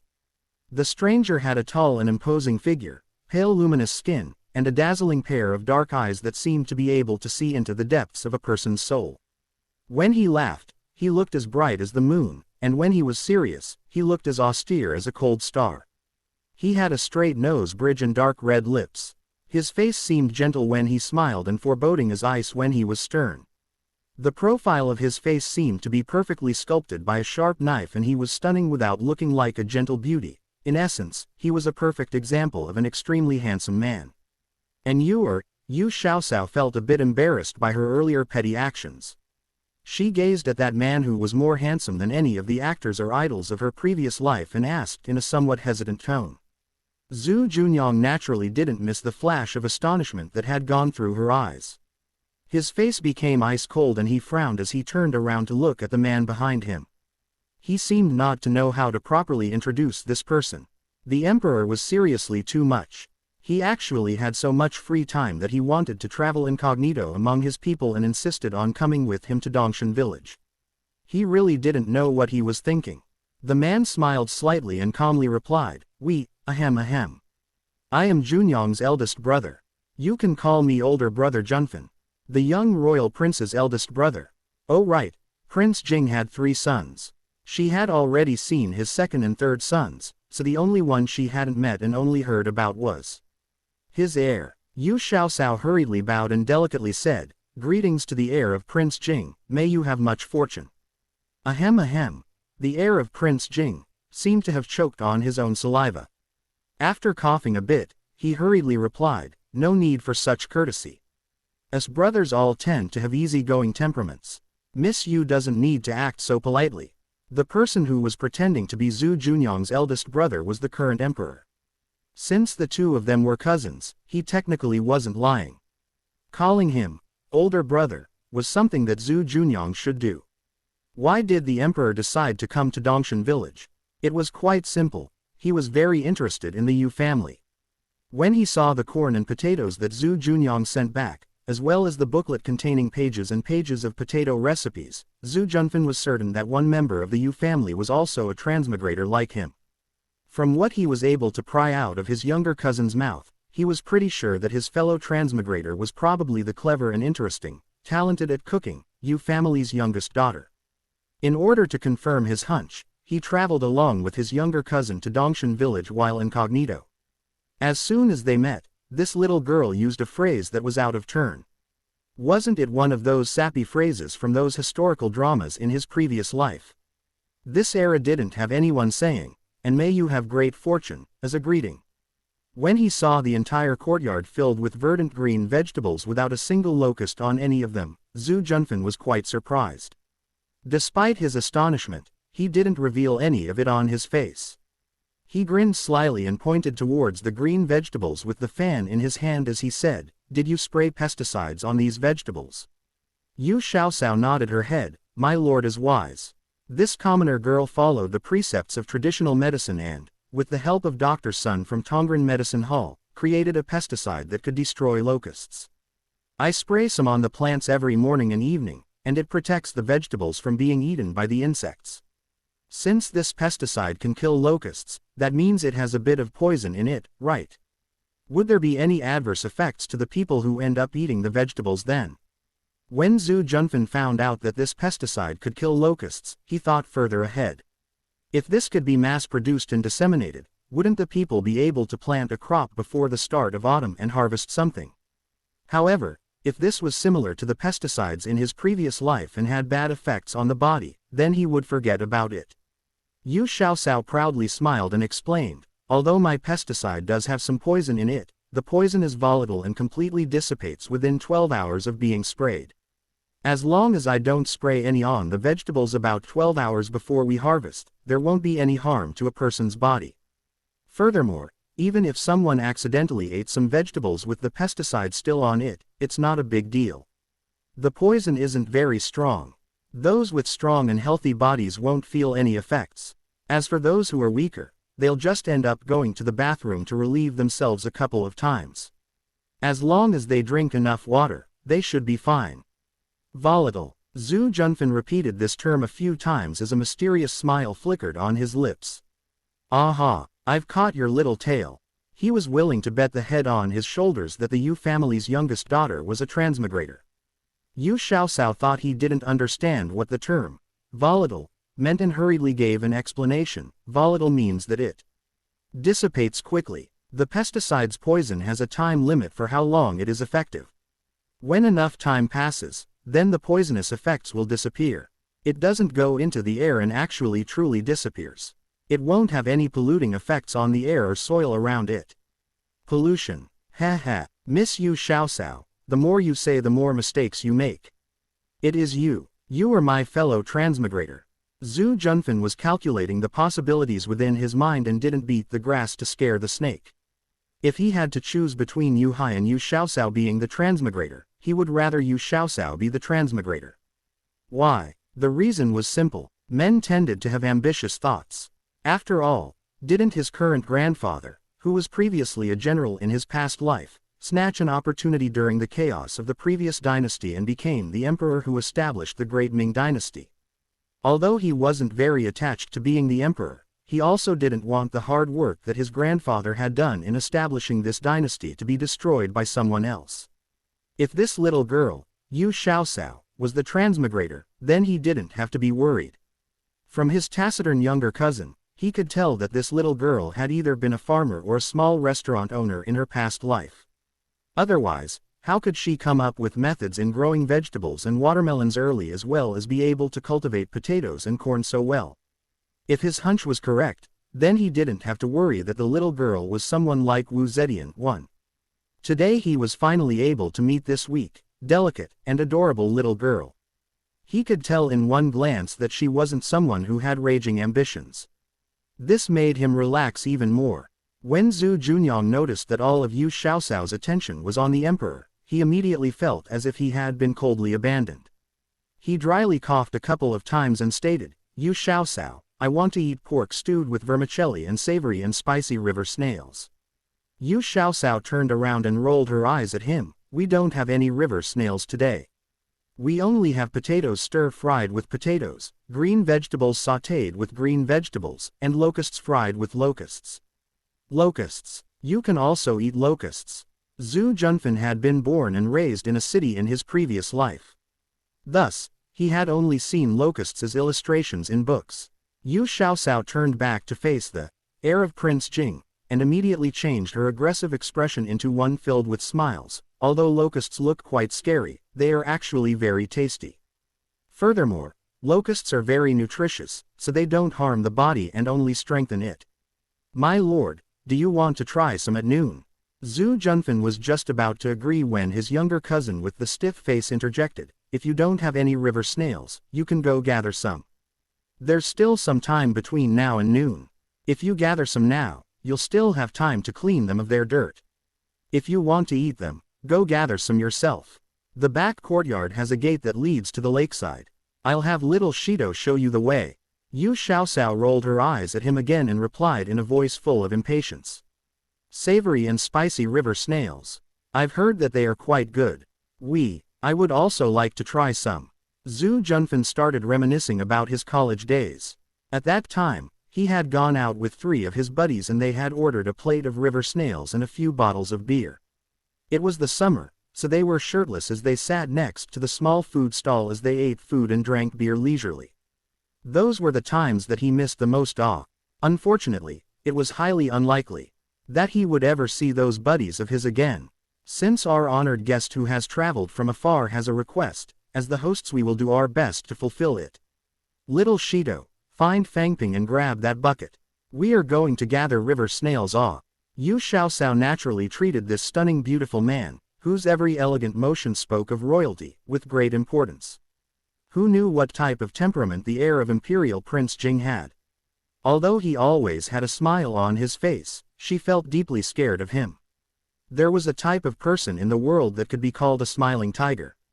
These people could cut off your head with a gentle smile on their face. Naturally, these people were much more scary than the young royal prince, who outwardly had a grouchy exterior. Although the young royal prince had a somewhat explosive temper and nasty tongue, he had never exploded at her. Even when she infuriated him to the point of him glaring at her, he never accused her of a crime. The young royal prince was probably someone who had a lot of bark but no bite, right? If she had seen Royal Prince Yong in the past, when he killed people without blinking, she wouldn't be thinking this. The cold-faced death god wasn't his nickname for no reason. Zhu Junyang was only able to tolerate the tyrannical antics of Yu Xiaoxiao alone. When Zhu Junyang saw Yu Xiaoxiao fawning over the emperor like a slavish dog, he felt his temper rise as he sourly remarked, "Why is it that when he wants to eat some, you jump to make it, yet you don't take my words to heart?" Yu Xiaoxiao righteously replied, "The heir of Prince Jing is my guest, so I naturally have to cater to his requests. Am I not a guest then? Zhu Junyang pointed at his nose as he asked discontentedly. Yu Xiaoxiao curled her lip, "Are you still considered a guest? You come over every few days to bum food and drinks off of me. If I truly treated you as a guest, wouldn't I be exhausted to death? All right, I'll bring you along to gather river snails and allow you to experience this novelty. Do you want to come?" "Don't want to." Zhu Junyang arrogantly turned his head away as he lifted his head up high and snorted, "You won't make the food I want to eat and even make me do work. No manners." Everyone in the Yu family had long gotten used to these two bickering and picking at each other constantly. So, they all went about their business as usual. Zhu Junfan, on the other hand, regarded the two of them with growing interest. His younger cousin always had a stiff expression on his face and regarded his words like gold. In fact, he even faced him, the emperor, with that constipated look on his face. He never would have expected that the cold-faced death god also had such a childish side as well. For the sake of a plate of savory and spicy river snails, he was actually willing to quarrel until he was flushed with anger. Tisk tisk tisk. This was truly eye-opening. Second sister, young royal prince, are you guys coming to gather river snails? Little Shido had been watching the two of them quibble back and forth silently. He looked at the color of the sky and decided that if he didn't stop them now, they wouldn't have enough time to gather river snails for lunch. Yu Xiaoxiao answered in assent and turned around so Zhu Junyang could only see the back of her head. "Doesn't matter to me whether you come or not. You can just stay in the courtyard." "My lord, do you have any interest in coming to gather river snails with us? Zhu Junfan had never had the opportunity to experience farming in both of his lives. It was a rare chance for him to leave the imperial palace, so he naturally wouldn't bypass this hard-to-get opportunity. Yu Xiaoxiao held a bucket as she took her two younger brothers along as well as the heir of Prince Jing, to go into the back courtyard. The back courtyard was also completely planted with vegetables. There was a small, stone-paved pathway in the garden that brought them to the back gate. After opening the gate and walking a few steps, they were at the shore of a lake. This lake was quite large. Its waters were a tranquil aqua-green color. In the distance there was a flock of ducks cheerfully swimming around in the water and their occasional quacks could be heard. Qian Wu, who was at the lakeside watching over the ducks, swiftly scampered over when he saw little Shido and Lu Fangping. When he saw the buckets in their hands, Qian Wu became even more happy and called out, "Little Shido, are you here to catch some fish off? Let me help too." Little Shido waved the bucket in his hands and laughed, "Nope. Second sister is bringing us to gather river snails. We're going to stir-fry them for lunch." Qian Wu smacked his lips in delight. Xiaoxiao's savory and spicy river snails are so good. I'm also good at gathering river snails, let me help you all.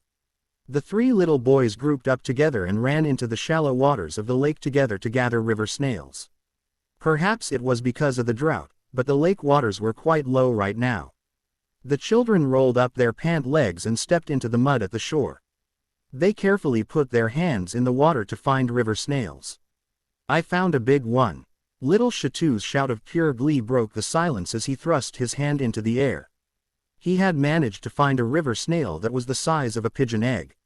I also found one. Lu Fangping refused to be outdone and took the river snail he found and compared it to the one that little Shido found to see which one was larger. No matter who found a bigger one, neither would be unhappy. The sounds of their delighted laughter echoed around the lakeside. Yu Xiaoxiao found a relatively gently sloping area by the lakeshore and spread a bunch of straw on the ground. She said to the heir of Prince Jing, "My lord, you can sit down here and rest a bit. The lake has a lot of river snails and we have a lot of people. We'll be able to gather enough for lunch in a jiffy." She rolled up her sleeves and walked towards the lake. She carefully inspected the water for any signs of river snails. After her parents passed away in her previous life, she spent a lot of time in the nearby waters looking for river snails to add to her younger brothers' and sisters' diets. She was quite experienced at this. After seeing some hazy signs in the water, she accurately thrust her hands in the water and never came back empty-handed. The bucket inside her hands very quickly filled up with a layer of river snails that differed in size. Zhu Junyang, who had stealthily followed them from behind, had also been lured over by the gleeful shouts of the children. He felt an itch inside him and copied them by taking off his shoes to also search for river snails. Yu Xiaoxiao couldn't help but roast him a bit, "Weren't you not interested in gathering river snails? Then why did you secretly come over and try? This prince is happy and interested. Can you stop me?" Zhu Junyang's arrogant demeanor was the exact same as the little golden kitten that followed Yu Xiaoxiao around. Yu Xiaoxiao curled her lip and stealthily laughed. Gathering river snails wasn't a task that required skill, so Zhu Junyang quickly got the hang of it. In fact, when he found a particularly large one, he had to go to Yu Xiaoxiao and brag a bit. However, Yu Xiaoxiao took out an even larger snail from her pail and proudly grinned at him. When he saw how joyful the children were, Zhu Junfan also felt an itch. He took off his shoes and was about to step into the water when one of his personal bodyguards stopped him. "Imperial Majesty, please reconsider this." "Reconsider what? I've already considered everything. The water is so shallow, so who can get into trouble? Whoever tries to stop us again, we will have them thrown into the lake to feed the ducks." Zhu Junfan threw the fan in his hands at the bodyguard. Only after confirming that the bodyguard had caught his favorite fan did he finally step down in the water barefoot. In the summer, the lake water had been warmed up under the sun, so his feet didn't feel bone cold in it. Zhu Junfan copied the children's actions and started to search for river snails in the water. "Oh, I feel one." Before he could be happy, he took it out of the water to look and discovered that it was a small rock. The smile congealed on his face and Zhu Junfan sulkily continued to search in the water. His group of personal bodyguards all trembled as they bent over next to him. They were all afraid that he might slip and fall into the lake water. Just as they were worrying, they heard a plop sound and then saw water splashing everywhere. All of the children burst out into giggles. Zhu Junfan raised his head to look and also couldn't hold back his laughter. His taciturn younger cousin, who was currently sitting in the water, had such a blank expression on his face. It was really too funny. Perhaps he was laughing too hard, but Zhu Junfan suddenly felt his body losing control. He flailed his arms behind him but he couldn't keep his balance as he watched himself heading closer towards the lake. His two bodyguards next to him swiftly grabbed onto his arms and pulled him back to shore. After having that false alarm, when Zhu Junfan went back down to the water to gather river snails, his bodyguards did their best to dissuade him. Spittle flew as they persuaded him, and they finally managed to convince the emperor to stay put. All of the bodyguards were dripping with sweat afterwards. If the emperor had fallen into the water earlier, then they would definitely be punished later. Aish, protecting the emperor truly wasn't a job for humans. Before an hour passed, Xiao Cao and the two boys managed to fill up their buckets with snails. Xiao Cao had also managed to catch a bunch of small fish when no one else was paying attention to her. She planned on frying them after coating them with a thin breading. The fried fish would be flaky and savory and their taste would definitely be astounding. When they returned back to the residence, Yu Xiaocao poured all of the river snails into a large wooden basin and filled it with some clean water before adding some salt. She also secretly added a few drops of diluted mystic stone water. By adding that, it would speed up the process of removing dirt from the snails. Yu Xiaocao then went into the few rows of vegetables that hadn't been sprayed with pesticide this morning and picked a couple from each type. After thinking a bit, she also retrieved a few locusts that had been frozen in the cellar. She wanted to prepare some dishes that the heir of Prince Jing had probably never seen let alone eaten before. At lunch, a giant bowl of bright red savory and spicy river snails was presented to the table. Because Qian Wu gave all of the snails he found to little Shido, Yu Xiaocao had her younger brother send a smaller bowl of the finished dish to the Qian family. Since they sent some to the Qian family, they naturally had to send a portion to Zhou Shanyu's family, who they were closer to. After sending portions here and there, they were only left with this large bowl. Zhu Junfan tasted one and immediately was transported back to his memories of eating river snails while drinking beer. The savory and spicy taste of the snails paired with a bottle of ice-cold beer was truly a refreshing taste. Unfortunately, he was a shipbuilding major and didn't know how to brew beer. Even if he wanted to drink beer he could only do so inside his dreams. Lunch ended up being quite sumptuous. There was the dish that Zhu Junyang ordered, pork stewed with vermicelli. The pork was fatty without being greasy and the vermicelli was perfectly cooked and shimmered under the light.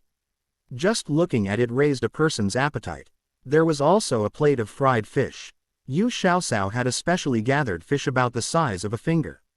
After cleaning them, she then added seasonings and coated them in a thin layer of flour. She then placed them in a pot full of sizzling oil and fried them until they were golden.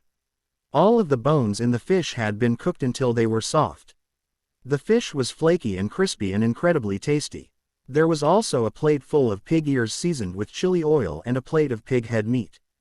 This was because Madame Lu saw that there were some guests over and thought that they didn't have any good dishes to welcome them. While the children were gathering river snails, she had gone down to the cold cellar, retrieved a pig's head and braised it. Madame Lu's current skill at braising pig head meat was on the same level as Yu Xiaocao and the meat she braised was just as delicious. Furthermore, there were also plates of lettuce seasoned with oyster sauce, romaine lettuce, and Indian lettuce sautéed with garlic. All of it looked pleasing to the eye and smelled incredible. It was so tantalizing that the imperial bodyguards couldn't take their eyes off of them. The most special dish on the table was a plate of golden fried locusts. Although they looked quite scary, they were even more delicious than fried little fish and had a texture very similar to fried shrimp. At first, Zhu Junfan was a bit leery of trying them. He watched as the Yu family's children all stuffed their mouths full and chewed noisily on the crispy food. Even his younger cousin, Zhu Junyang, ate several in a row. When Yu Xiaocao noticed that the heir of Prince Jing had an expression that was both curious and hesitant, She quickly selected a locust that had roe in it. She placed it into Zhu Junfan's bowl and smiled. My lord, the roe of a locust is even more tasty than the roe of a crab. Go ahead and try this one. If you don't like it, feel free to spit it out. End of chapter 290. See you in the next chapter. Thank you.